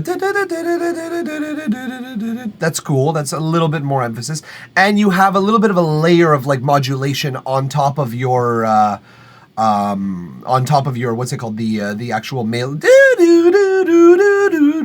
You have this weird like ring modulation kind of sounding thing going on that is added on top. I think that personally, it's not like a lot different from what you had in the section before it. It just sounds like things have slightly shifted. And again, the dramaticness, the drama of the change immediately after it begs something a little bit more dramatic change-wise here at 22 seconds so that it all kind of makes sense. Because otherwise it's like, okay, we're rising a little bit, whoa! Big jump in tension, what the fuck? And that's okay, jumps in tension are all right, but I don't feel like it needs to have that jump in tension. I feel like you could build it. Maybe just something as simple as like a riser that is automated to like unfilter in a way that is more suitable to this song, or rather filter in a way that is more suitable to this rise. Might very well be the only thing that you need to add here, but I think there needs to be another element in this build into your final build, if you will. Speaking of builds, let's talk about this build into your first drop and your second drop. Actually, they both do the same thing. Let's listen to this.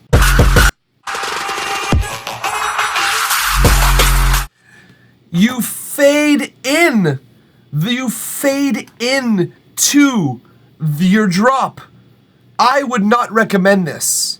I would recommend your drop hits, and hits hard. Not that it fades in. The tension goes from to oh. That's the effect that you're having now. If you want people to go then you gotta take that fade away and you gotta just drop in with a hot ass fucking beat.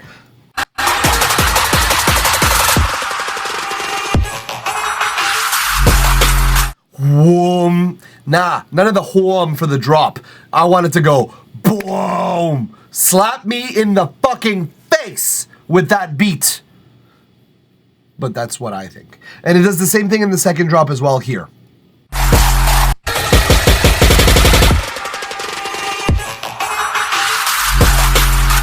Nah, G, not working for me. You gotta boost it. You gotta hyper turbo fucking charge that drop, not soften it. This is what is happening right now. It's being softened by that fade in. So take that shit out. I agree the high end of the screeches are a little too harsh in my opinion, and the noise kick rhythm thing in the middle could use more tonality in my opinion. That was my next note, Twitchy. I'm glad you brought that up. I like it. It sounds super dope. It's probably the reverb with the high end though. Yeah, so I'm curious. This was actually my question. My question was, what is...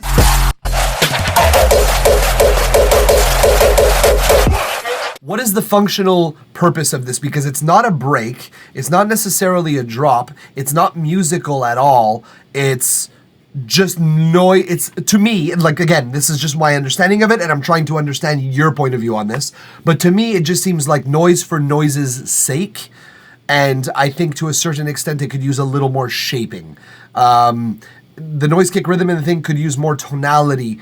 I agree with that because it doesn't really have any musicality. It has rhythm, but it has noisy rhythm. So I guess what I'm trying to understand is that what you were going for, just noise and rhythm?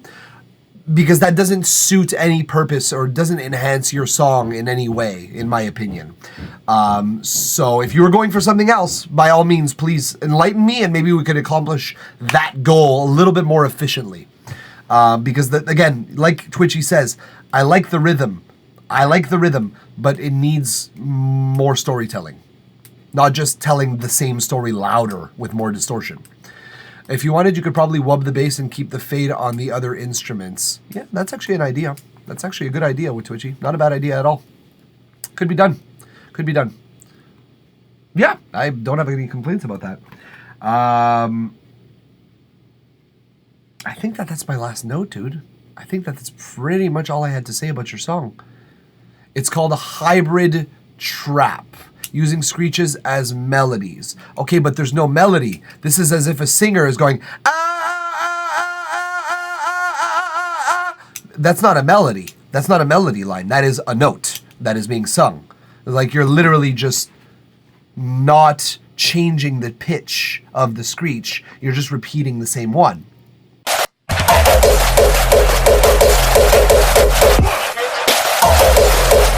There's the one that goes,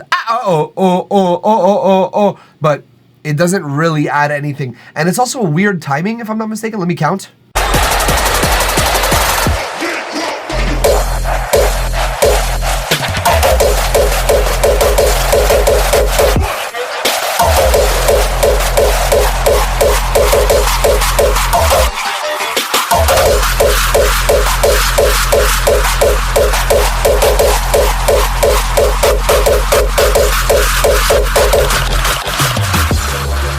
That's 14 bars.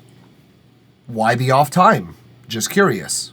Just like, it's like, are we going against the grain just for the sake of going against the grain? Because it's not accomplishing anything in terms of like, the feel of the rest of your song doesn't feel like this. And I'm a bridge fiend. I love me some bridges in songs. Bridges being sections that have no correlation melodically or rhythmically to the rest of the song necessarily, but can also relate to it if it wishes. I am a fan of bridges. This is taking that to another level. So yeah.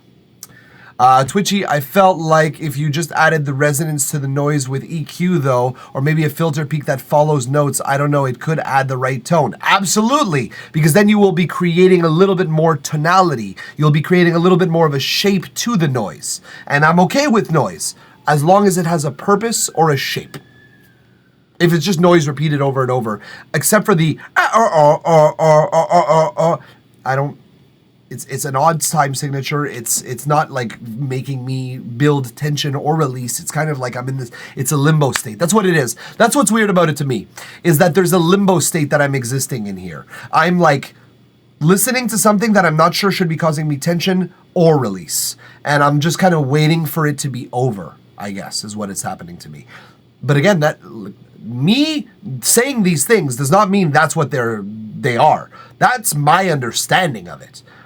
I'm just wondering if we can make your brain more understandable, I guess is what I'm wondering. Is there a way? And I think Twitchy has given us a couple of good options, automating some of the reverb, EQing some of the resonance EQing, and like having the cue actually follow the pitch a little bit differently. Like there's a lot of good ideas that Twitchy has contributed, and I think that you may consider trying, especially the following the tonality, using the peak EQ.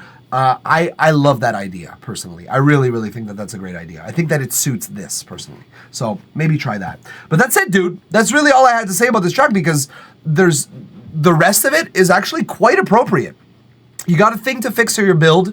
You got a thing to fix for the drop right before the drop, right as the drop starts. And you got to just figure out something tonally speaking for your noisy middle section from 120 to 140. That's the only things you got to address. After that, your song is actually pretty great.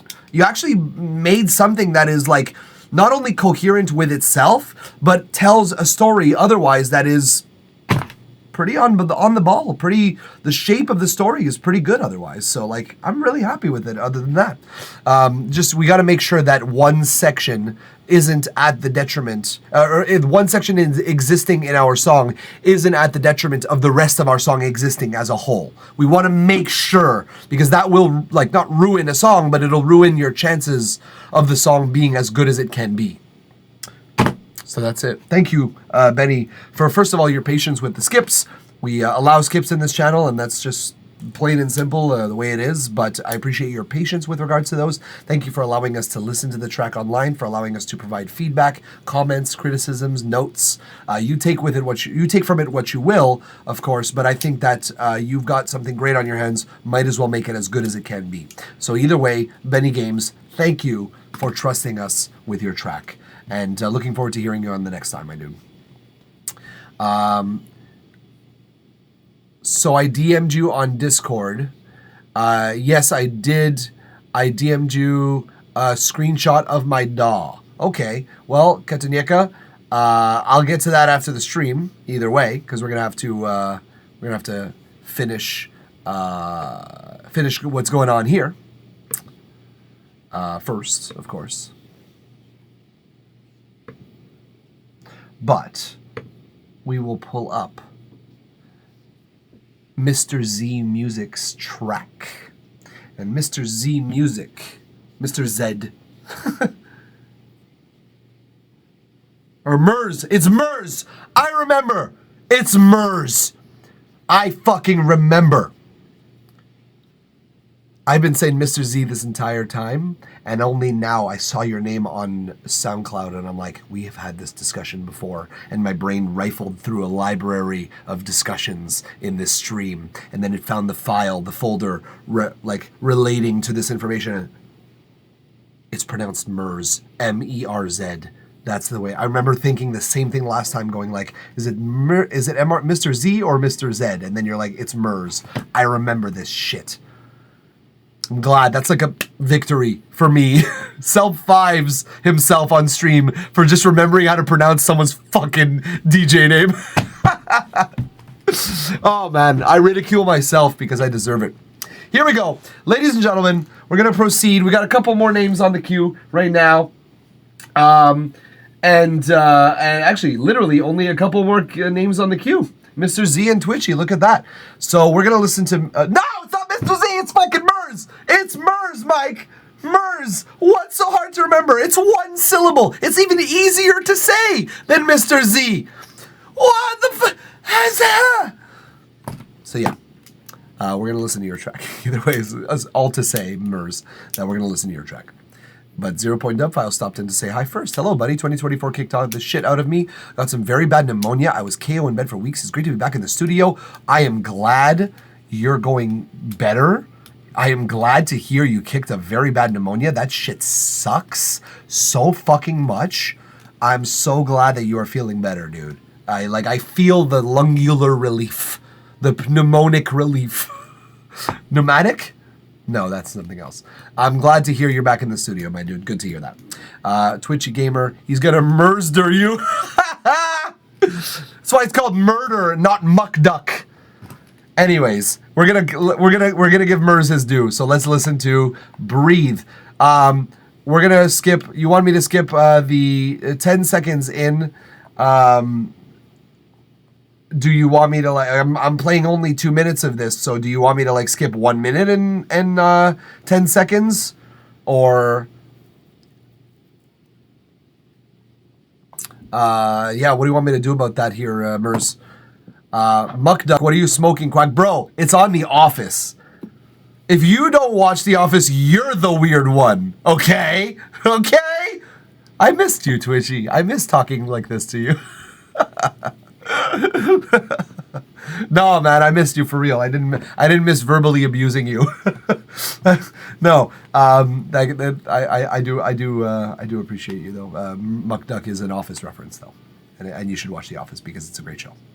All right, we're gonna skip 10 seconds of this, and we're going to listen to 2 minutes in. So here we go. Breathe by Mers.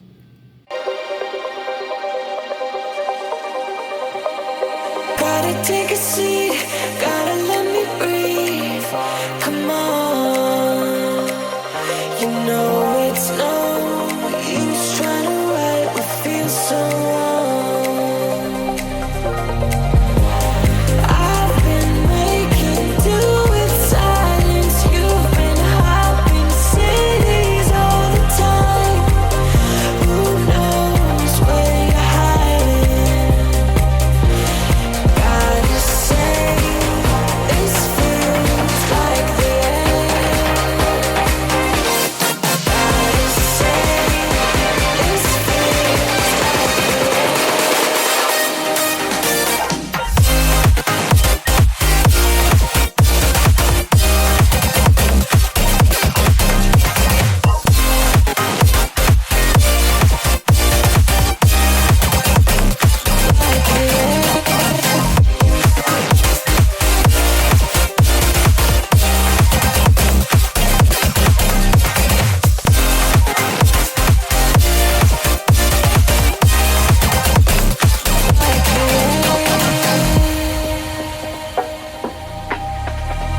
Gotta take a seat, gotta let me breathe. Come on, you know it's no use trying to write what feels so wrong. It feels so gotta leave. It feels so come on. Gotta say, this feels like the end. Gotta say, this feels like the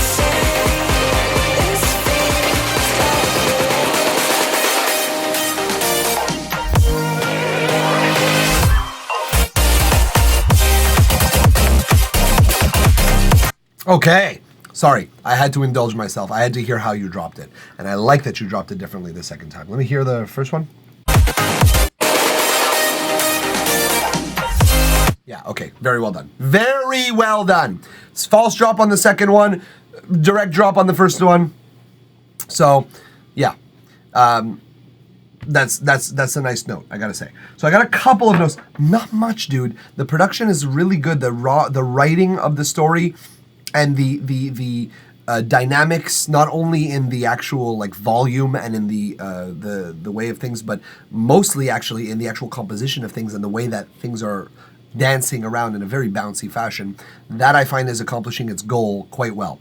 So let's talk about your mastering, though.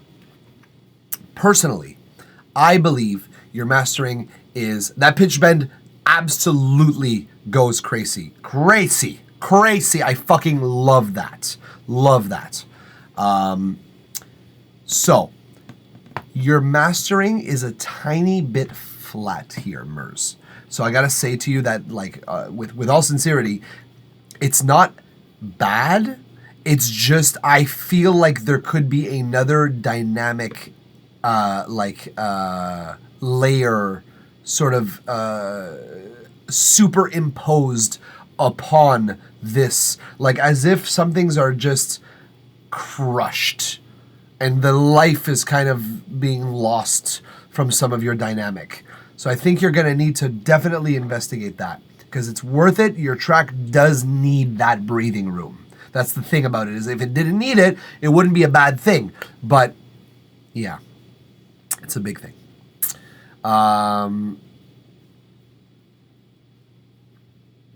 That's what the label said as well, but I didn't know how to fix that.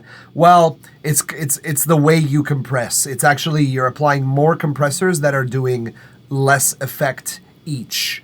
And that takes a little bit less. It's also the way you mix as well. You have to really make sure that your drums are the loudest element, almost to an obnoxious degree. Like you mix, it sounds good, then you close your eyes and you turn your drums up by, like, you're kicking your snare up by like 5 dB or like 3 to 5 dB depending on your mix, to the point where it's kind of obnoxious. That'll help because it'll pump your compressors the right way for EDM. That's the first step. And then the second step is to compress multiple times and just take a little bit less off of each compressor. So when you're going into FL Tips on Maximus on YouTube. If you're interested in using Maximus, that's probably a good place to start. Thank you, Twitchy, as well for the heads up on that. But in general, the way to get more dynamic masters is more compressors, less compression, and like that's you're controlling each element very specifically. So there's one compressor that's gonna like shave a little bit off the top cleanly. That's gonna just bring everything into like sort of its own sort of pocket of sound. Very little ratio, very low attack. So it's supposed to be acting quickly but not doing much. First compressor. Second compressor, you're leaving more room for attack, but you're compressing a little bit more aggressively, but your threshold, very, very low. Very, very high, rather. You're leaving most of it bleeding through. It's just those when that kick does come through, it's just slamming things down just a tiny bit. You're just giving that little bit. Before you put that compressor anyways, you're going to be putting a multi-band, most likely. You're going to be making sure that all the compression, all the frequencies are coming in evenly into your compressors, so that you make sure you compress first, then multi-band, then you recompress, then you're going to be probably limiting at the end. If not, trying to like add in a reverb in your master chain. You heard me right. You take all of the wet out, you put all of your dry at 100%, and then you put your wet at like 10%, 5%. And you add a reverb that sounds good for the characteristic of your song. That will actually enhance subconsciously some effects of the dynamics as well, specifically the high end. It'll add dynamic depth to your high end.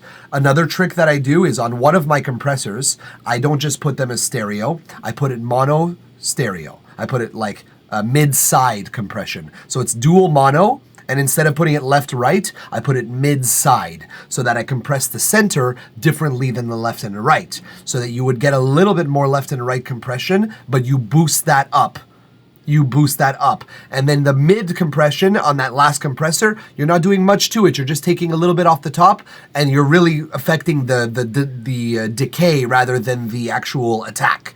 So that's a trick as well, is like take one of your compressors in the line and make it mid-side dual mono. That, for me, always boosts the dynamics of the left and the right so much better. I love that. Careful though, because you can get phasing issues if you do it too aggressively. So you're going to want to dose that very carefully. Just that left and right balance, you don't want to fuck with it too much. You just want to add a little bit of more presence. Compress aggressively and boost some volume. We'll try that for sure. Reverb on master sounds crazy. That's just the way to make things sound all in the same room, really. And it just allows the high end, well, Twitchy just said it, not as crazy as you think. Helps a lot with space in certain beats. I think it'll help with your beat a lot. Dope advice, especially with that high end. Normally I'd agree, crazy shit. Yeah, exactly. It's fucking nuts, but it works really well.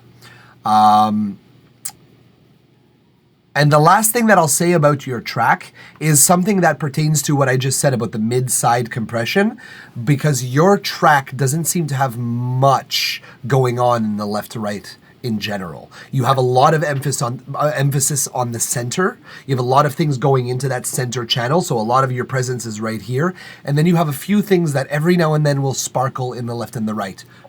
I think if you're thinking of your song in terms of an artistic palette, you're basically ignoring the entire rest of your visual palette. And I think that you would be surprised how much dynamics you gain by not cluttering the center with all of your important shit, and you actually spread out left and right, and you realize, oh, there's breathing room for the actual compressors that are affecting only the center to actually affect correctly, and that the left and the right are actually bringing out more dynamics. So mix a little bit left and right, more so than just center with a little bit of emphasis on the left and right. That's my opinion, and that's my advice to you. That would be my last note to you, actually. Because other than that, you have wonderful compositional skills. You have a way of telling a story that evokes personally excitement. I would have liked to finish this song. So congratulations, that's right there. Awesome composition. But you need to now ensure that you're not holding yourself back by very simple things that you can take into consideration when mixing, specifically mixing. Because composition, I don't think you have much to do. Honestly, it sounds like you know what you're doing in that sense. So well done on that. But let's get that mix and that master just that little bit tighter. Let's just boost those drums by another 3 dB. 2-3, let's start at 2-3 and make it up to 5 if you really need to in the master. Let's start there. Let's get, once again, a little bit less crushing compression, except for your limiter, your final limiter, a little bit less crushing compression, and a little bit more step-by-step compression in your master chain, and then throw everything in the left and right really appropriately, and I think you're going to have yourself a tool set that will never betray you, Murs. But either way, as I always say, thank you very much for allowing us to listen to the song, to provide feedback on it, comment on it. Hopefully you're receptive to some of this stuff. I would think it's a very helpful tool, very helpful set of tools for you here, considering what I'm hearing. Twitchy, absolutely wider by Polyverse, free plugin, makes the stereo image beautiful, doesn't affect the phasing to that too much. That's too much, Jesus Christ. It's a good plugin made by Polyverse, the guys from Infected Mushroom, and it's worth trying because I've been using it on actually like rock and metal mixes, and it works great. So either way, Murs, as always, appreciate having you here. Appreciate you showing up and bringing us a banger. Thank you for trusting us with your track. As always, my dude. It's good to see you. Good to hear your music. We're moving on. Oh, shit! All right, Twitchy, watch this shit. Watch this shit.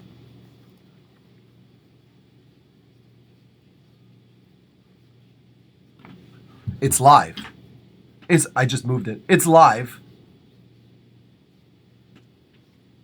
We have a dice cam. We have a dice cam! I'm so happy. You have no idea how much this means to me. I've always wanted a dice cam. All right.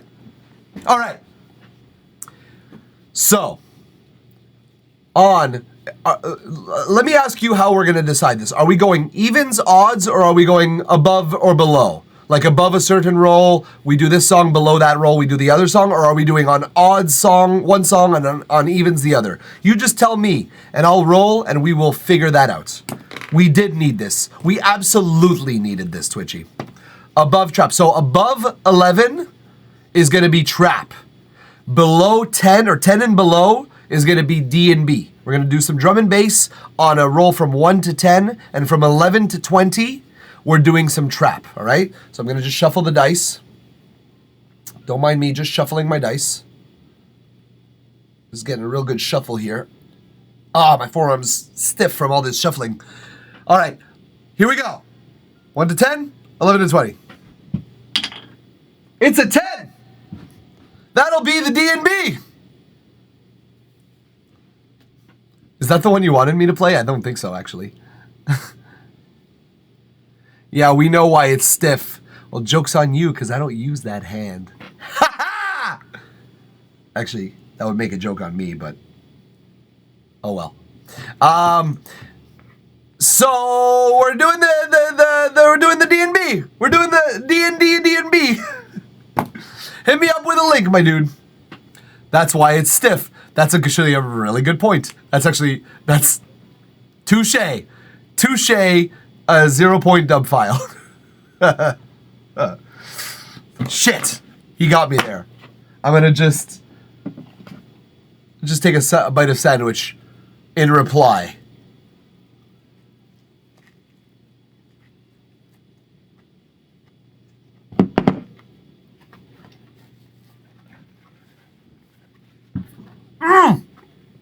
So good.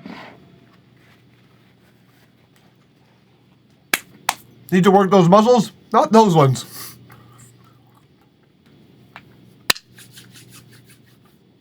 Sometimes with the left hand is very refreshing, you know. Well, funny story. This is my right hand. I know it looks like my left hand, but I reversed my camera. This is the magic hand. I have an in real life drummer who does crazy drumming that's going to do something over this. I'm looking forward to hearing that. I'm looking very forward to hearing that. No, Mike! Listen, we're all adults here, I think. We should be. If you're not an adult, you didn't read the parental advisory coming into this stream. All right. I missed this fucking face. I missed. Look at this. Look at this. I missed this. I'm like fucking down. God, Twitchy. Like in real life for D&B will be nuts. I'm actually looking forward to hearing that. You're gonna have to film that. Pixar, it didn't happen, as it is said. All right, here we go. Echolocation by Echo E, my favorite Twitchy gamer. Let us listen to this in all of its glory and splendor. Well, 2 minutes of it in all its glory and splendor.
All right, just needed to know how that ended, or how that continued, rather. All right, last note written. Let's fucking talk. Let's talk, Twitchy. A little bit. So, I love your chord progression. Really cool. Really different from what you usually do. And yet, slightly calling back to what you usually do. So, very nice. Oh, okay, Bruce, you're back. Welcome back, dude. Nice to see you back in the queue. I looked up on my chat. I kind of want to change the bass in the second drop. Might be wise. That might be a great move. And add variation to the second half of the drop. Cool, because that was my next note. No, that was my last note, actually. That'd sound dope. I just could just chop those vocals up, honestly. That'd sound dope. Possibly a way to do it. Let's talk, though, real quick. So, personally, intro, I would have most likely, if I was the one creating this song, I would have added some form of rhythmic suggestion in the intro, just to give a little bit more of contrast between the first half and the second half, just because I don't feel like it does contrast itself that much.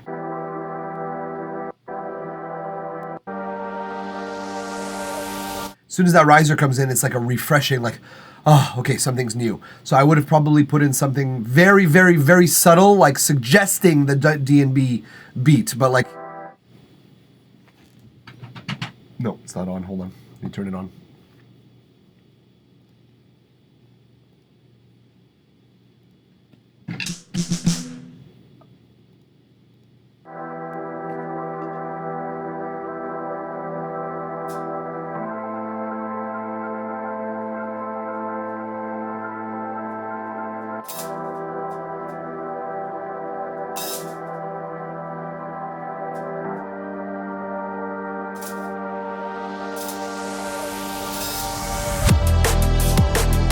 Like very, very, very subtle suggestion in the intro. I'm gonna let the drummer do his thing with that. He's dope. No comment on drums, please. He's a placeholder. I sent him that beat with no drums. Oh, my bad. I was just thinking like if we were going to send a suggestion like at all, make sure that there's something in that intro would be my personal suggestion. But my bad. Okay, cool. That's good. That's true because I didn't know if you were gonna get him on this track in particular, if you were gonna just do it on like live renditions. So I wasn't sure about that. Let's talk about the main synth. He's gonna go the fuck off. I trust him. Okay, good.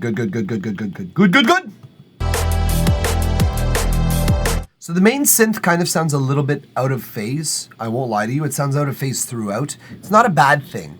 It's just sounds kind of off-ish a little bit in a weird way that makes it sound a little distinct and standing out of the mix. Not a terrible thing to have, but that means we should change it at some point because otherwise it gets a little bit uncomfortable on the ears. Probably too wider or not wider enough. One of the two. So maybe just turn off the wider and then turn it on strategically.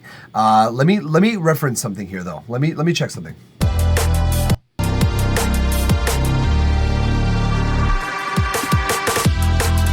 Okay. Yeah. So I know wider, I've used it a couple of times at this point, and I know that there are sweet spots in terms of percentages where it's not out of phase and it's like the width that you're going for. And I know that certain other percentages make it so that it's like, there's just something that's weird there. That said, what I will say to you is in this section, we should go from narrow to wide because in this section we have another element.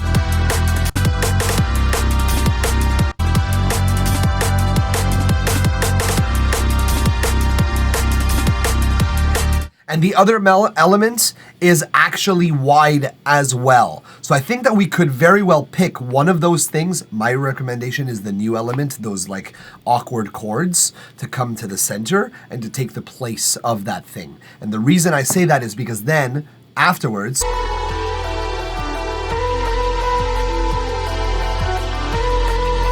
this is too much going on in the center. And I find that the would be a little bit more welcome in the middle than those left and right strings. So what I'm saying here is basically, I think you could transition your main synth to a left and right here a little bit more smoothly. I think you could add some sort of swelling effect here that goes like really dramatize and dramatize the main synth in its transition, embolden it, and make it so that it dramatically changes from one stance to another. And then once we get into this part, we have those chords in the middle, and then we keep that balance. We keep that main synth spread out to the left and right, and then we have that to take the place of the center, so that it's all flowing one into the other and very like in with the actual rhythm of it. It's like it feels coherent. I'll add pitch bend it. Oh, that could be cool. That could actually be a really cool like. That could be so cool, dude. Try that. I'm looking forward to hearing that. That's actually a really good piece of good suggestion for yourself. Pat yourself on the back. Literally do it. From me. All right. So that would resolve a couple of issues that I wrote down here by widening your. Good. You should. There you go. There you go, buddy. So this by widening your main synth as of this point and narrowing the rest of your synths as of the rest of these points, you are. You're resolving a couple of issues all in one fell swoop. So I'm happy with that.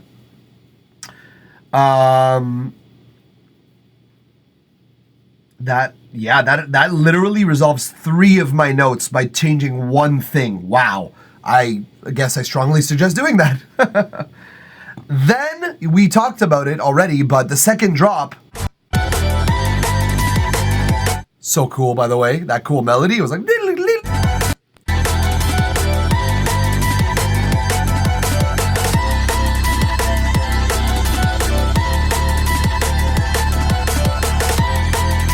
Very nerdy of me to like that. What I would say is that by the we've gotten 8 bars so far.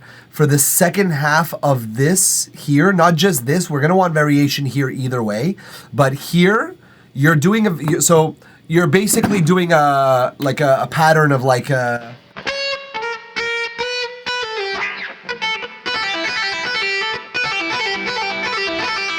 That's like the pattern of notes that you're doing. What I'd say, if you would be down to try it, is doing something like...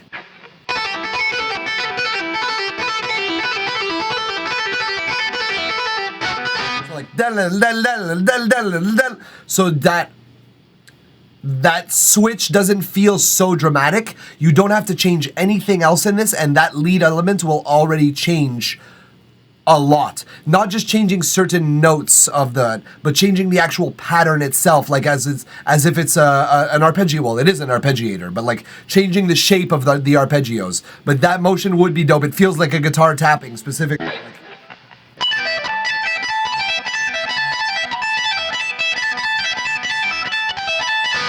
so cool. And changing it at that point would make it fresh, so that when we come back here,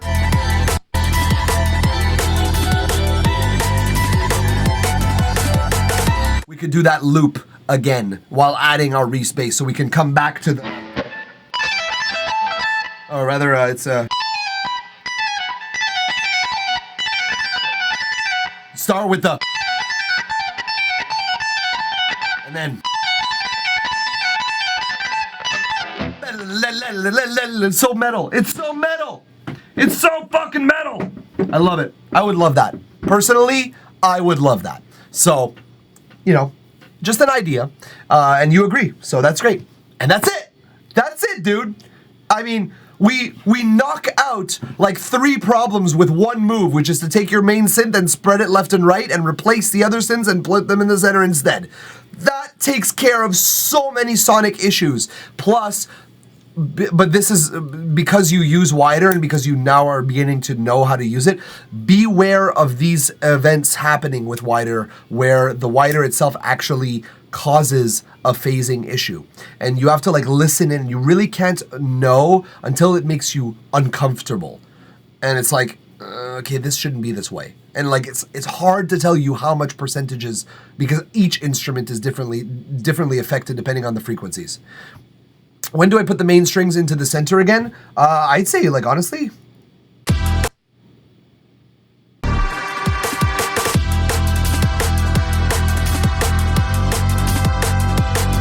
Like, transition there, do a crazy pitch bend or something like that, and then put the main strings to the left and the right, or not the main strings, but the main synth to the left and right, and then you have these other keys almost. Almost like an organ sound that's in the left and right, put that in the center, like switch them basically. And I don't know if you should put the main synth in the center ever again, honestly. Personally, I like it on the side. It's just a better side synth.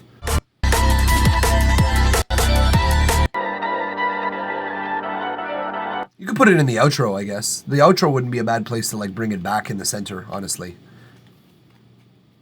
Like fries. Yeah. Exactly, like fries. Always on the side. They are better on the side. Except, K-Bruce, when you have poutine. Because poutine is the main star. It is the center of attraction. I just dropped a bunch of shit by tapping too hard. But poutine is the bee's fucking knees. It does not need accompaniment. It is its own accompaniment and its own main dish. So poutine is when fries become the center of attention. And if you haven't had poutine yet, there's a reason I said yet. Anyways, Twitchy! It's good to have you back. It's good to hear your music. It sounds like you've been trying some shit, and I'm loving it. I'm loving your sound. So, really nice. Thank you very much for allowing us to listen to your song, for allowing us to provide feedback, notes, comments, criticisms, critiques, and the whatnots. For being open to that. You are always open to it. You always take our advice and try it out. Thank you, Twitchy. I have not said this in a while. Thank you, Twitchy, for trusting us with your track. It's always good to say that. It sounds great to say that. It's so great. Oh, man. Great. Real Caves. Welcome back, my dude. Thanks for coming on by. Thanks for saying hi. So, yeah, dude. Twitchy, awesome to have you once more. We're going to move on. And we're going to listen to 0 Point Dub File next. Thank you so much for listening. It's all my pleasure, dude. It's all my pleasure. Literally. I mean, I'm sure it's somewhat yours too, but just saying.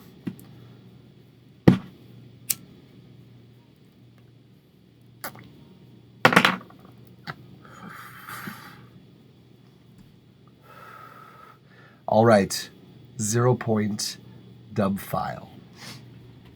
Apparently some pencils fell. Oh yeah, they really did. Oh shit, not just my pencils, my drum keys. Oh no!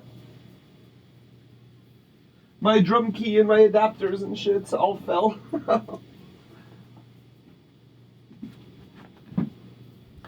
I have this little thing that's from COVID test kits. It was used for COVID test kits, and I just keep all of my adapters and my drum key and my markers in here because it works so well for that. Look at this. I mean, come on. These are markers that can draw on glass too. So if I need to take notes and I need like my window or something like that, comes off really easily. It's made for like wine glasses and stuff, but it's really cool. But yeah, COVID test kits, folks, can be great pen holders and adapter holders. Just don't put them at the edge of your desk like an idiot like I do. And they should be fine.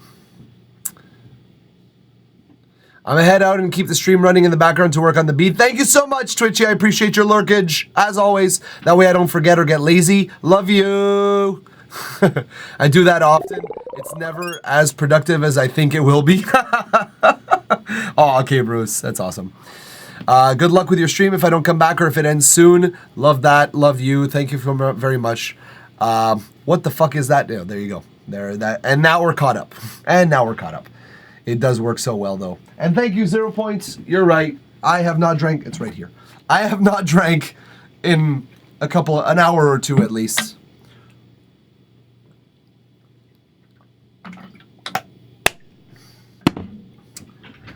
That was better. All right, we're ready. We have 0 Point. Actually, no, it's not 0 Point. This is Dub File. There is a difference. I have learned that. And we have the song called Past, the work in progress, version 8. Ouch. Sounds like it's gone through some iterations, but I understand that. Songwriting is a fucking hell of a drug. All right, let's go without further ado. We're gonna, actually, folks, you know what I'm gonna do? In about 7 minutes, I'll be closing the queue. So if there's anybody in here who's still hesitating on whether or not they're going to participate or if they're going to throw their song in, it is now or never to join for today. Otherwise, it will be going to next week. And it'll be a special edition of my stream because it'll be my birthday the day before. So we're going to do something cool or something fun. I don't know. We'll see. Maybe I'll just make all songs. I don't know. Maybe we'll see. We'll see. But either way, let us listen to it. Dub File song Past. Here we go.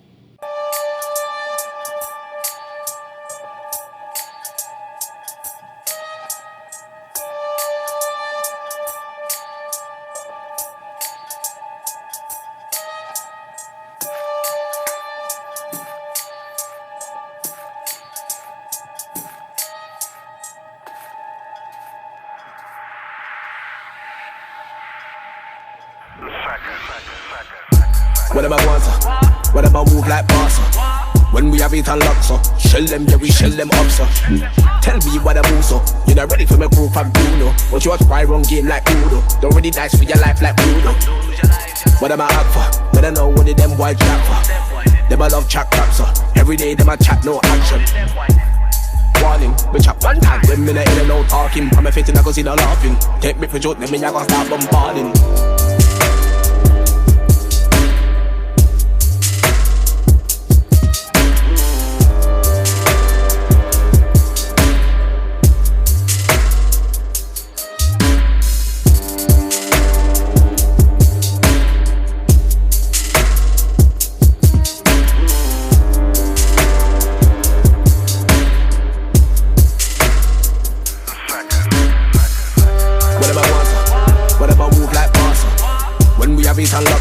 Shell them, yeah, we shell them up, so. Tell me what I move, so. You're not ready for my proof of Bruno. Won't you watch my wrong game like Uno? Don't really nice for your life like Uno. What am I up for? But I know what them boy chat for. Them I love chat crap, so. Every day them I chat no action. Warning, we chat one time. When me not in and out talking. I'm a fit and I go see the laughing. Take me for joke, then me I go start bombarding. None of them hype my class. None of them white can pass. Pass them what we gon' pass. Pass them what we gon' pass. Pass them what we gon' pass. None of them hype my class. None of them white can pass. None of them hype my class. None of them white can pass. Pass them what we gon' pass. Pass them what we gon' pass. Pass them what we gon' pass. None of them hype my class. None of them white can pass. All right, that's well over 2 minutes. I was into it and I got lost as always. Wonderfully done, by the way. I like when that happens. I enjoy when I lose track of time. That is, I think, the purpose of good art, is to lose track of reality for a moment, or at least to reconnect with it in a certain way. So I guess that's a good sign. I wrote down my first and only note was a bit of a minimal intro for me, and then I kind of slowly as the song progressed scratched it out, just my pen just kept going across the intro slowly, and then I went across the bit of a, and then the what was left was minimal. And that's I can't really say much about this because there's not much to say. I would add things. That's defeating the purpose of this minimalist track. But yeah, it is an ambient track. It's good. It's well accomplished. It accomplishes that goal very well. It makes the feeling that it evokes from me is that of it does give that sort of desert scene with those Phrygian chords, K. Bruce, for sure. It does give those vibes of a badass walking into a bar kind of thing. It does give those vibes for sure. I was envisioning more of walking through the desert at night rather than walking into a bar. So yeah, I was seeing more of a journey rather than a destination in my personal opinion. But I see all the vibes you're saying. I feel that. Badass in a desert, 100%. I work on some Eastern vibe melodic parts now, but I kind of like the minimalistic vibe. I like it too. Honestly, it accomplishes a goal very, very well. I don't necessarily think I have any points about that. The mix is good as well. I don't think necessarily that it's anything spectacular because there's not really anything to show off in the mix. There's just you got to really just get your compression right for your kick and your snare and your sub, and I think you're doing that appropriately. Is this mastered yet? 0 point. Is this already mastered? Because if so, I might have some comments, but that's my only real comment. No, not mastered yet. Then I don't have any other comments. Maybe you could change the bass patterns in some parts. Specifically, though, if you're going to change the bass pattern in any part, it would be this part here, in my opinion.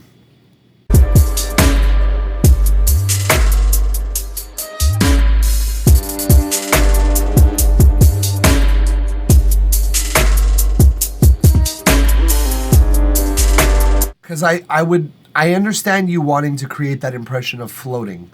I understand that, and it works. It works really well. It's it's for those moments that the bass drops out, we're just it's like gravity gives out for a moment, as if like the elevator falls a couple of flights. You know what I mean? And I like that. But I feel like it's not leaning enough into those aspects. So maybe even more silence, more negative space in those moments, creating more variation with the bass to allow for that negative space to occur. Perhaps leaning in a little heavier so that the negative space actually becomes another member of the group, of the band, as it were. Not that your song needs negative space, it has plenty to work with, but if you're gonna do it, you might as well fucking do it. You know what I mean? Like, you might as well just lean in. So I think that's the only thing I had to say about your track, though. Maybe a couple higher notes, and then back to the low rumbling bass.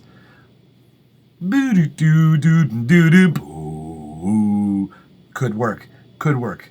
Very, very possibly could work. Maybe just throwing bass distortion on those higher notes just so that we have a different kind of texture that we're working with might be an idea, but I'm not sure what would work, honestly. Genuinely not sure. So I'm going to say maybe. I don't know how much. I love dub music. I don't know. I've talked about this with you specifically. I know that a lot of artists qualify themselves as dub, and they throw a couple of like reggae loops on, reggae vocal loops on their song, and they call it a day.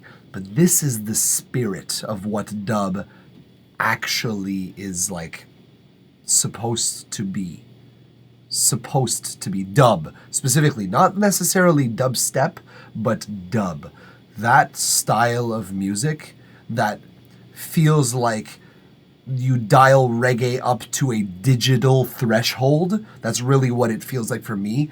This evokes that very well. And I love songs that do that like evoke the essence of a genre. Not by doing anything in particularly crazy original, but just by existing as a force of nature that reinforces this notion, this concept. Oh, love that. Love that. So anyways, dude, yeah, honestly, I think I have no other issues with this song. Thank you for allowing us to listen to it, enjoy it. Let's just play it out. Let's just play it out. What about move like boss? When we have it unlocked, so shell them, yeah, we shell them up, so tell me what I move, so you're not ready for me proof of Bruno. But you try wrong game like Udo. Don't really nice for your life like Udo. What am I up for? Better know what them white jack for. Them I love chat, so every day them I chat, no action. Warning, we chat one time, when me not in no talking. I'm a fit and I go see no laughing. Take me for joke, then me I go start bombarding. Not a huge fan of the cutoff with the delay personally. I would have cut off with no delay at the end. That's my own personal thing. Not a very dub thing to do to not end on delays of some kind. I know it's sacrilegious, but for this particular track, it would be the way I'd do it. Outro isn't done yet. Okay, well, cool. The small cheeky wubs, though, I love them. And I also love the tension notes that you have in the background. You sneak those in there, and it's like, it's creating this distress in me that is telling me, alert. And I'm like, but what? Like, not yet. You don't know yet. You don't know. This is what it makes me think of. It makes me think of me as a dungeon master playing Dungeons and Dragons. It makes me think of asking my players to roll initiative, which means combat is about to start, but then going, okay, what would you guys like to do? And they're like, well, what? We're gonna fight, right? Yeah, but like, what do you want to do? It's your turn. Well, what do I see? You look around. Oh, you don't see anything yet. That's what this song makes me feel. It's like there's something coming. No. There's something coming. What is it? You don't know. I love that. I just love that personally. That vibe, the eerie. Yeah, the word is eerie for sure. Just wait till V20. I hope not, man. I hope for you it gets the V10 max for your own time and sanity. If you have to get the V20, bro. Might be intense. Either way, thank you, 0 Point Dub File, for trusting us with your track. It's a wonderful track. I really enjoy it. Okay, Bruce, you're going to close us up for the day, man. Because I'm closing the queue. It's closed. It's over. There's no one else entering this queue. It's a bit of a shorter day today. That's okay. Oh, shit. We're about to hit 4 minutes and 20 seconds. No, the joint fell. We just hit 4 hours and 20 minutes of streaming. Sorry. I have a joint here. Why wouldn't I? You know what I mean? Yes, it is your turn, K. Bruce.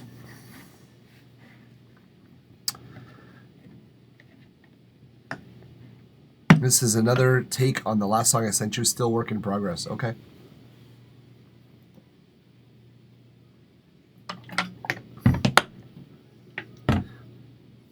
Ooh.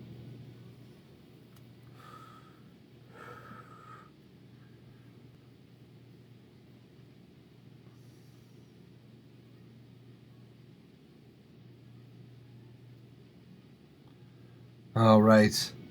Hornero took my kids hostage. This could be more coherent. Well, here it is. Folks, we're going to listen to our last submission of the day. Once again, thank you to all whom tuned in, submitted. We're appreciative for every single one of y'all fuckers. Love y'all, motherfuckers. All right, without further ado, K. Bruce and the track Hornero Took My Kids Hostage 2.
That was a good vocal performance, man. That was actually nice, man. I love the harmonies choices. I like a lot of what you did in this song. Improvement from a lot of songs that I've already heard you do. You're leaning into a riff, and I like that. I like that you're leaning into it. You're making us very, very aware of it. What is it?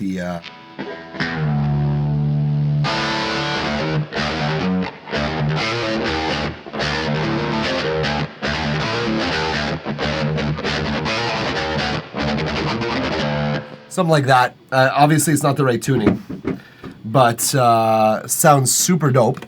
Great riff. Let's hear it again. Oh wow! It's much more. It's much more deep than that. It starts on the right place, but it goes lower.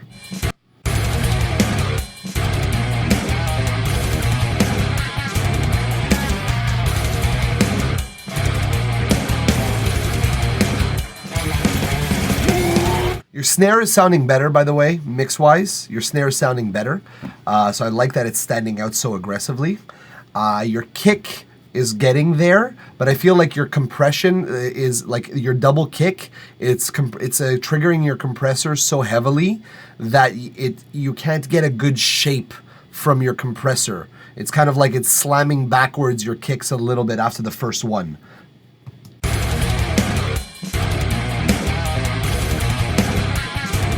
So you're gonna need a quick compressor to react that quickly, to like attack within like 10 milliseconds or 20 milliseconds and then release within like 30, and to actually like be that time, because within 50 milliseconds we have to be ready for the next kick. It's crazy, but it's a good compressor that you're gonna need.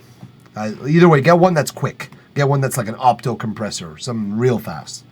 Optical.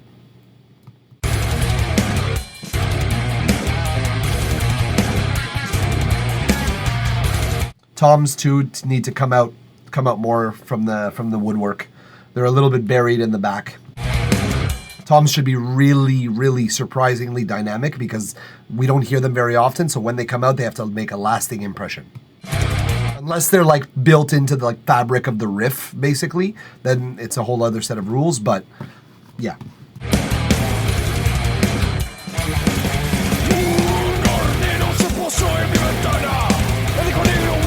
Yeah, we're gonna need to talk about guitar tone, man, because I think that because it's a common thing where like you choose tones that have less distortion, more distortion, so it sounds more brutal, but you have to have distortion in the right frequencies, because for quick riffs like this, you want your attack to be emphasized on this. So like it's a good playing, but I feel like it's the tone itself that's to your disadvantage. We talked about this last time, and I think I still maintain it a little bit. Let's talk about this, the structure. Let's talk about the structure. It might not be the gain. It might not be the fault of the gain, dude. It might just be the amp itself, the sound of the amp. It could very well be as stupid as the sound of the speakers. Do you know how stupid that I felt when I realized that like V30s made an amp choice that I make sound so much better no matter what speakers I would throw at any other amp. Nothing sounds like V30s, an Orange Rocker Verb fucking pumping through a V30, in my opinion. Nothing will sound that way. And the mic choice, the mic placement, everything has an impact on that.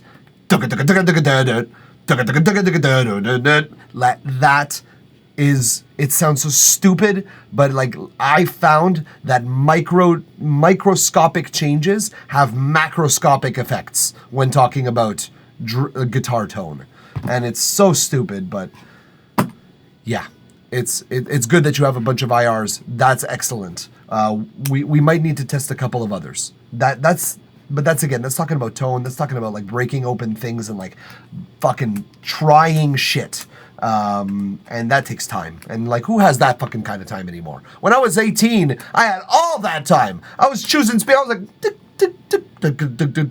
nope, not that right cab, not the right type of wood, not the right type of cone. No, this one's a paper cone. I want the synthetic. Who has this time? I don't fuck that. So I pick a preset that works and I stick to it. And if I have to develop a new tone, I set a day aside to get a really good tone that's going to be versatile for everything that I want to do. Which is why this tone on my pedal board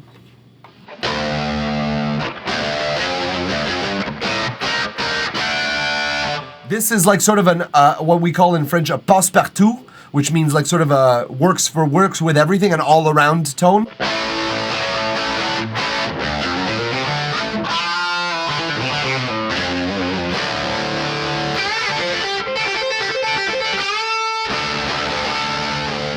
To hear all of the frequencies and all of their distinctions. You could solo with this tone, you could chug with this tone, you could scoop off a little bit of the high end.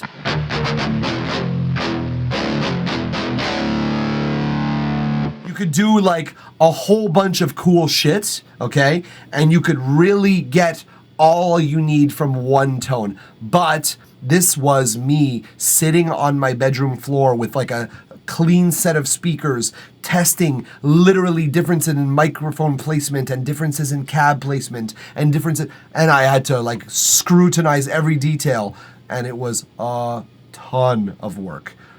But it was worth it because now I take this tone and I apply it anywhere. If I dial it in,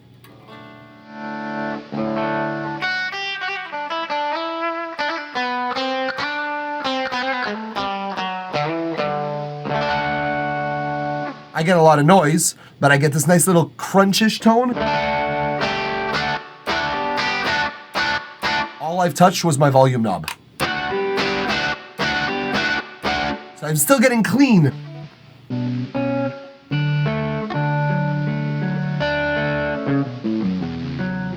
Oops, I'm still in drop D. So yeah, this is, I guess, what I'm saying here. I'm going on a tangent here, but this is what I'm saying about the importance of tone selection, in that you find one that works for you and you fucking lean in so goddamn hard. Throw it in people's faces because you find one that's like amazing. But it takes a lot of time. True that. Not 18 anymore, and at 18 I did not know I did not have the amount of technology that I have now. That's fair though. You learn with the time. Well, you learn with time as it goes along. Dude, oh my god, I did the changes. It's fucking amazing. Oh, I'm glad, dude. I'm super glad. that worked out. Great. I'm really happy about that. It's just the guitar tone needs to work with the bass, and here I am using a new bass VST, and I fucking hate playing guitar. You're so good at it though, dude. You're such a good guitarist. It takes a tremendous amount of skill to pull off something on a 7-string that sounds this clean and this close. But like, seriously? You play guitar extremely well. I just totally get how tedious it is to be a guitar player. Because every detail fucking matters, and it's so obnoxious. You just, like, at some point or another, you're just gonna be playing bass and just be like, fuck it. Let's just fucking do this way. Just get a good bass tone, enough bass, no treble, fuck it. Oh, dude, I feel you so hard on that. Okay, let me just check a few things that I had noted. I'm gonna go eat dinner, but I'll be right back. No worries, Twitchy. Nice to see you as always, man.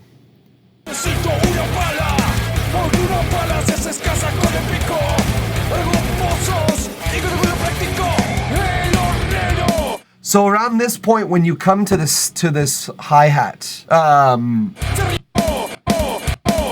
fuck. Stop playing. I'm talking about something, SoundCloud. So when you are switching to this ride section, first of all, cool that you would switch to a ride in a verse. That's original. I like that very much. It's a good move. But I feel like your guitar riff should change a little bit at this point. Maybe simplify, maybe open up a little bit, maybe be like a little more like a little less staccato and a little bit more like legato. Not legato, but like specifically like having more like...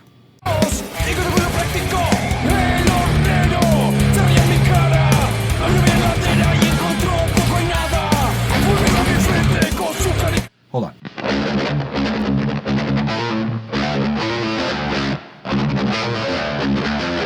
Something like that, sure. But in this part,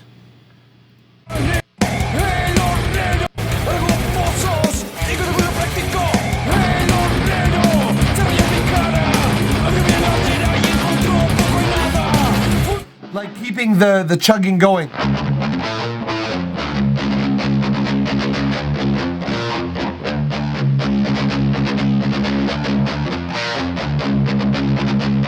Something like that, you know? It's just to fill the space. You saying here, I do think a change is due in that section, but I would add a synth, some high pedal notes. Yes, you could add a synth, but I think that you know what you could do? Is not with the guitar, but with the bass do that. Not the chugging, the chugging rather. So you do like you keep the bass pedaling. Like that kind of thing. Like that might be something that'll fill the low end, and then you add your high synth in. That way you don't have to do anything to the guitars. You just have a change in feel that is aggressive, bass that is keeping on going in the silences and a high note that is doing the same thing. It's like the bass and the synth are, in the silence. Yeah, exactly. Like fill in those empty spaces for the pre-chorus, as it were. It's not a pre-chorus, but like I'm thinking of it in terms of the structure that you've laid out here, which beautifully done, by the way. We did comment on that before. The bridge 8 measures with verse 16, the chorus 16, ending 8 measures. You've structured this out quite mathematically, and I respect that, Senor Engineer. But it's well done, is my point here.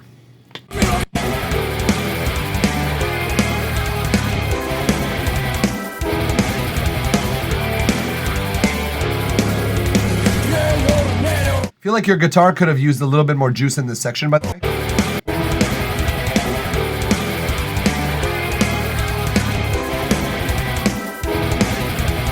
Why not? You know, you have other things going on.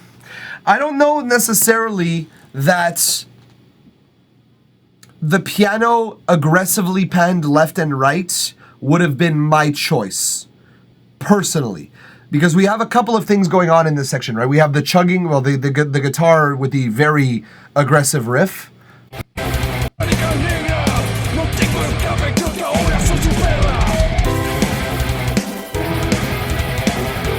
We have the piano, and we have those synths as well. And the pianos and the synth, I think, are playing the same thing. It's just that the piano's there for the attack, and the synth is there for the sustain. Good move, as always. It's like piano and strings, works really well together, sustains the note and gives it a second life, if you will. I would have probably kept those a little bit central and have the guitars do this thing where you have the guitars far left and right, the piano's sort of in the middle-ish, and then you have your reinforcing guitar riff in the center. So it's like you're doing this like 3-part sort of stereo spread kind of thing. It's more symmetrical. So I think it will like fill in space slightly more. Otherwise it's leaving some dead space in the middle, I guess. Let me see, anything else here? I think there's one more thing in the second. Maybe I made a mistake, but the synths should be panned, the piano central, and there's a central guitar in that section. Maybe it's too quiet. Oh, let's hear.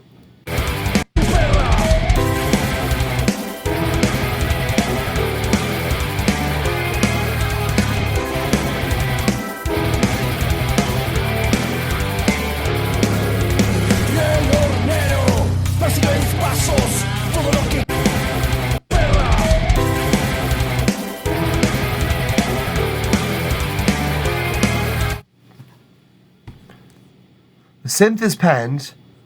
The piano sounds panned as well. And there is a central guitar in that section. I heard it. It is quite quiet. The thing is that I want, you're writing sections that are very opposed to each other's feel. So I want each thing to have its spotlight. But I want, I guess, let me hear something real quick.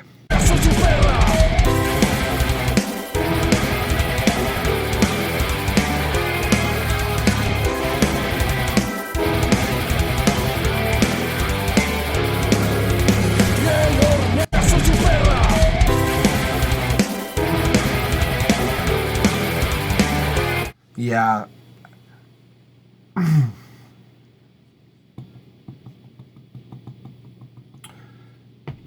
I don't know.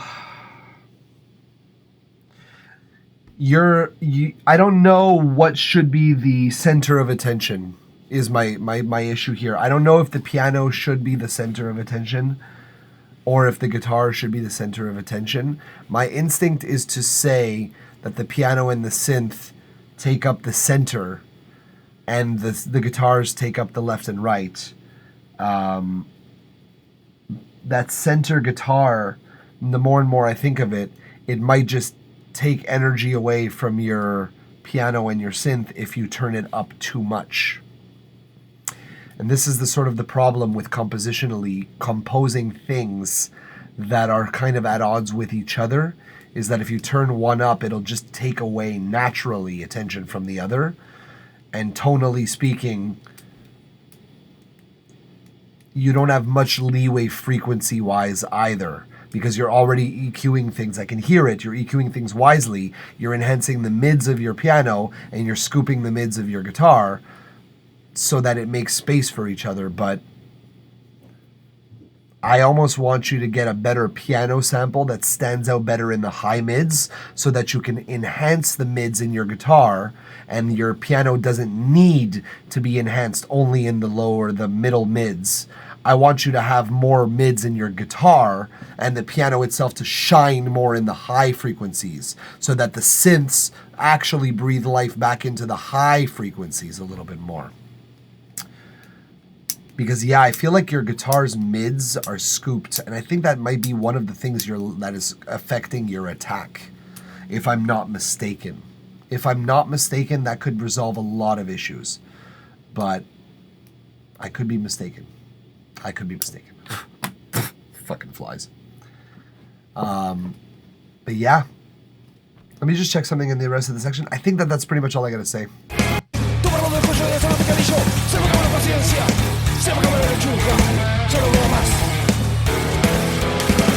Here the piano is certainly panned. One way or the other, I'm sure that the piano is left and right on this. So that's, again, maybe not a move. Homie, it was good to see you again. I see you next time. 0 points, dub file. Thank you as always. Appreciate your track submission and appreciate you stopping by, my dude. Nice to see you.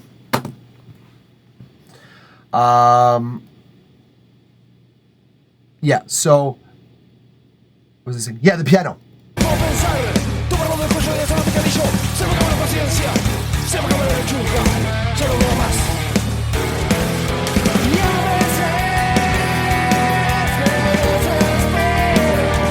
Yeah, the piano you're going to want to keep closer to your vocals. Just check the piano. Has a widener built in that I didn't turn off.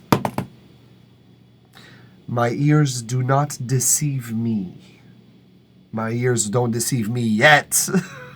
We'll see with old age. I am 32 in 6 days, so we'll see. But please never drop a mic, though. Like, actually, dropping mics are for people who don't understand audio engineering.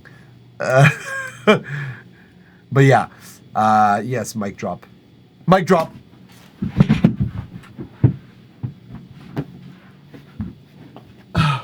There. I dropped the mic. So, yeah, that'll fix a lot of problems. Your widener, I wonder if you can adjust the actual width and control that you have over the width, because if you can get like just a little bit of stereo width, that would be the ideal scenario. The ideal scenario is that it leaves the space for that center guitar, that it leaves the space for your vocals when the vocals come in, that you just leave that little pocket in the center for your kick, your snare, your lead guitar, your lead vocal. You leave that much space, and then you just fill all of this space with glorious piano. And then out here you have all that density with the guitars. Like, that's the ideal sound palette. So if you're able to, that would be the move, my dude. And the reason it probably has a built-in widener on the simulation is because when you record a piano, you're supposed to record in stereo. You're supposed to, because you're supposed to get the low strings and the high strings, similar to how you record a guitar in XY. It's one way of recording a piano. So it's normal that there's a stereo something going on the piano sim, because that's how it should be recorded. So if you can control it though, get it to about like 25% width and then leave that pocket for your lead shit. And that's it, dude. That's it.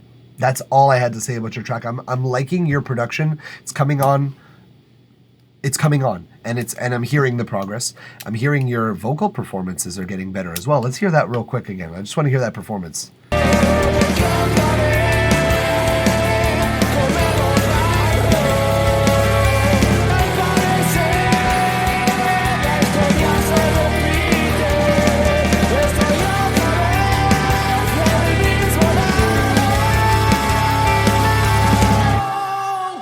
You know you're going to have to turn that up at some point, right?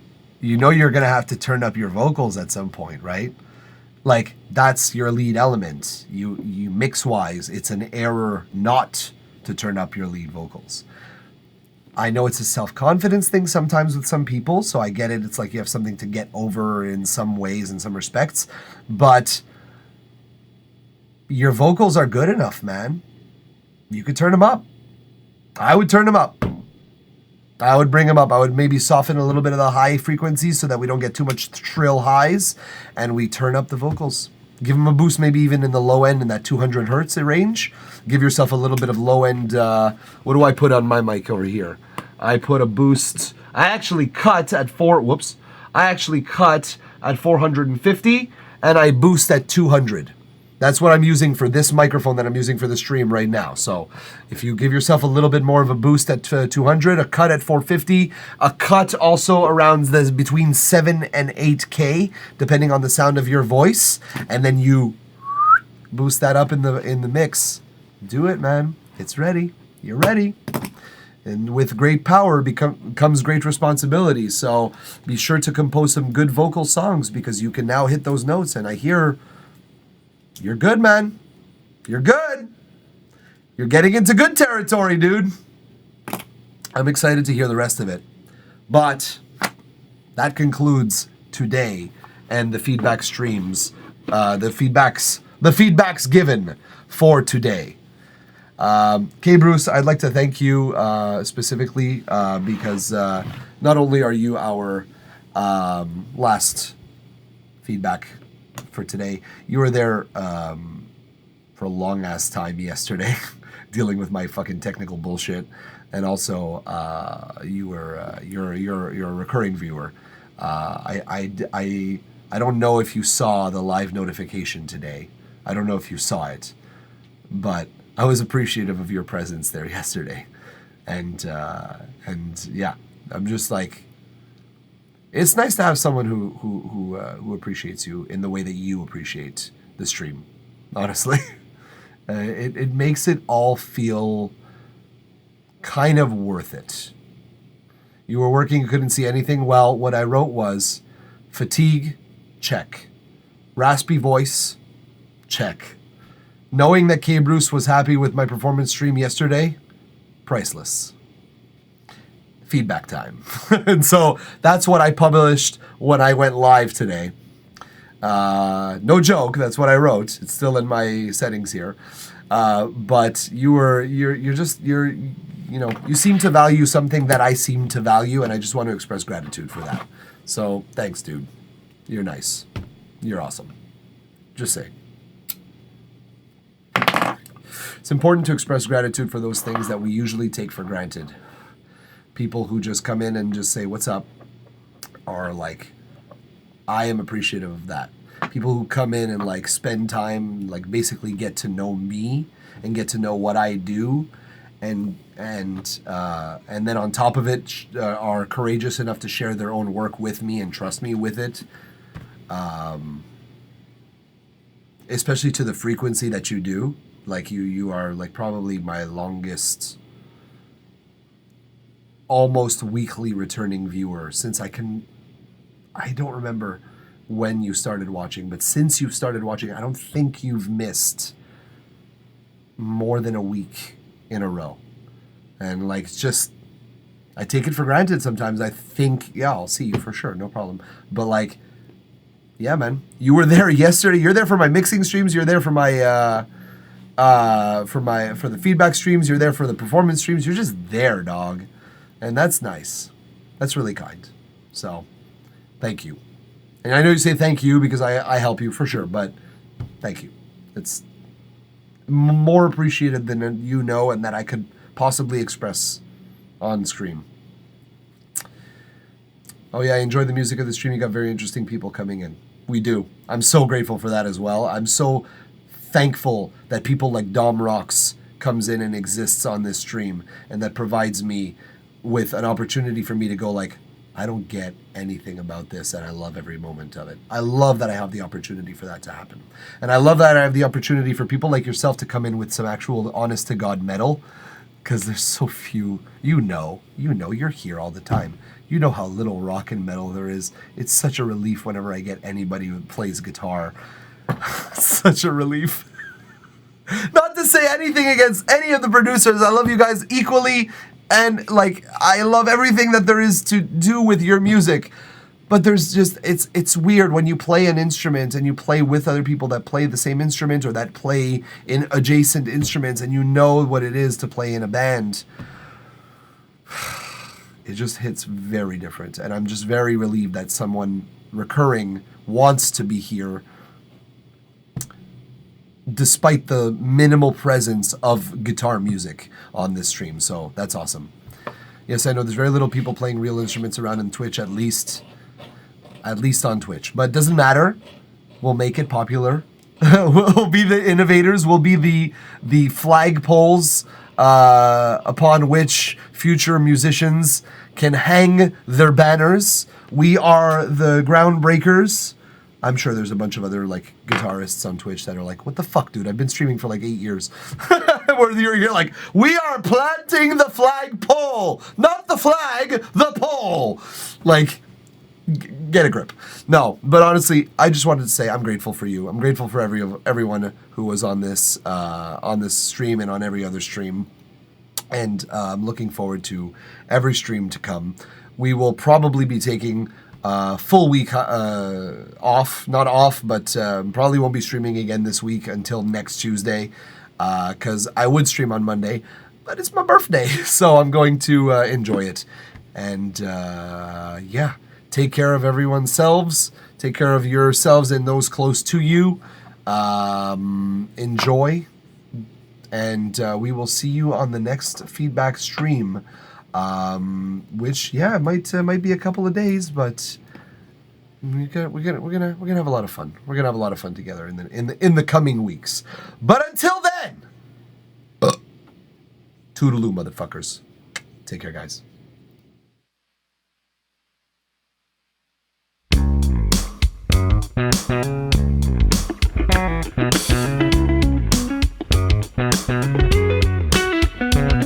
You are my heart, at least that's what I thought when we started it. As we fall apart, I see you never wanted any part of it.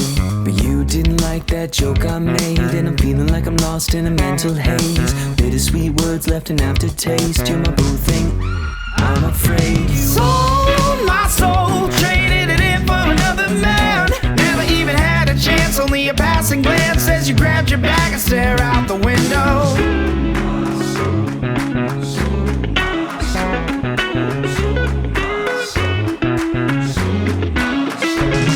I sold my soul for your pretty little eyes and a hand to hold. Lo and behold, last year's version of the man you told that you wanna run away till the moon does set. But when the sun came up, that's when you left. You were in a hurry, so you didn't even worry about the clue you left on my doorstep. Sold my soul, traded it in for another man. Never even had a chance, only a passing glance as you grabbed your bag and stare out the window. So alone, only remember your silhouette, but you left a piece of what we could be, and my heart I see us together in the end.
spark a fire.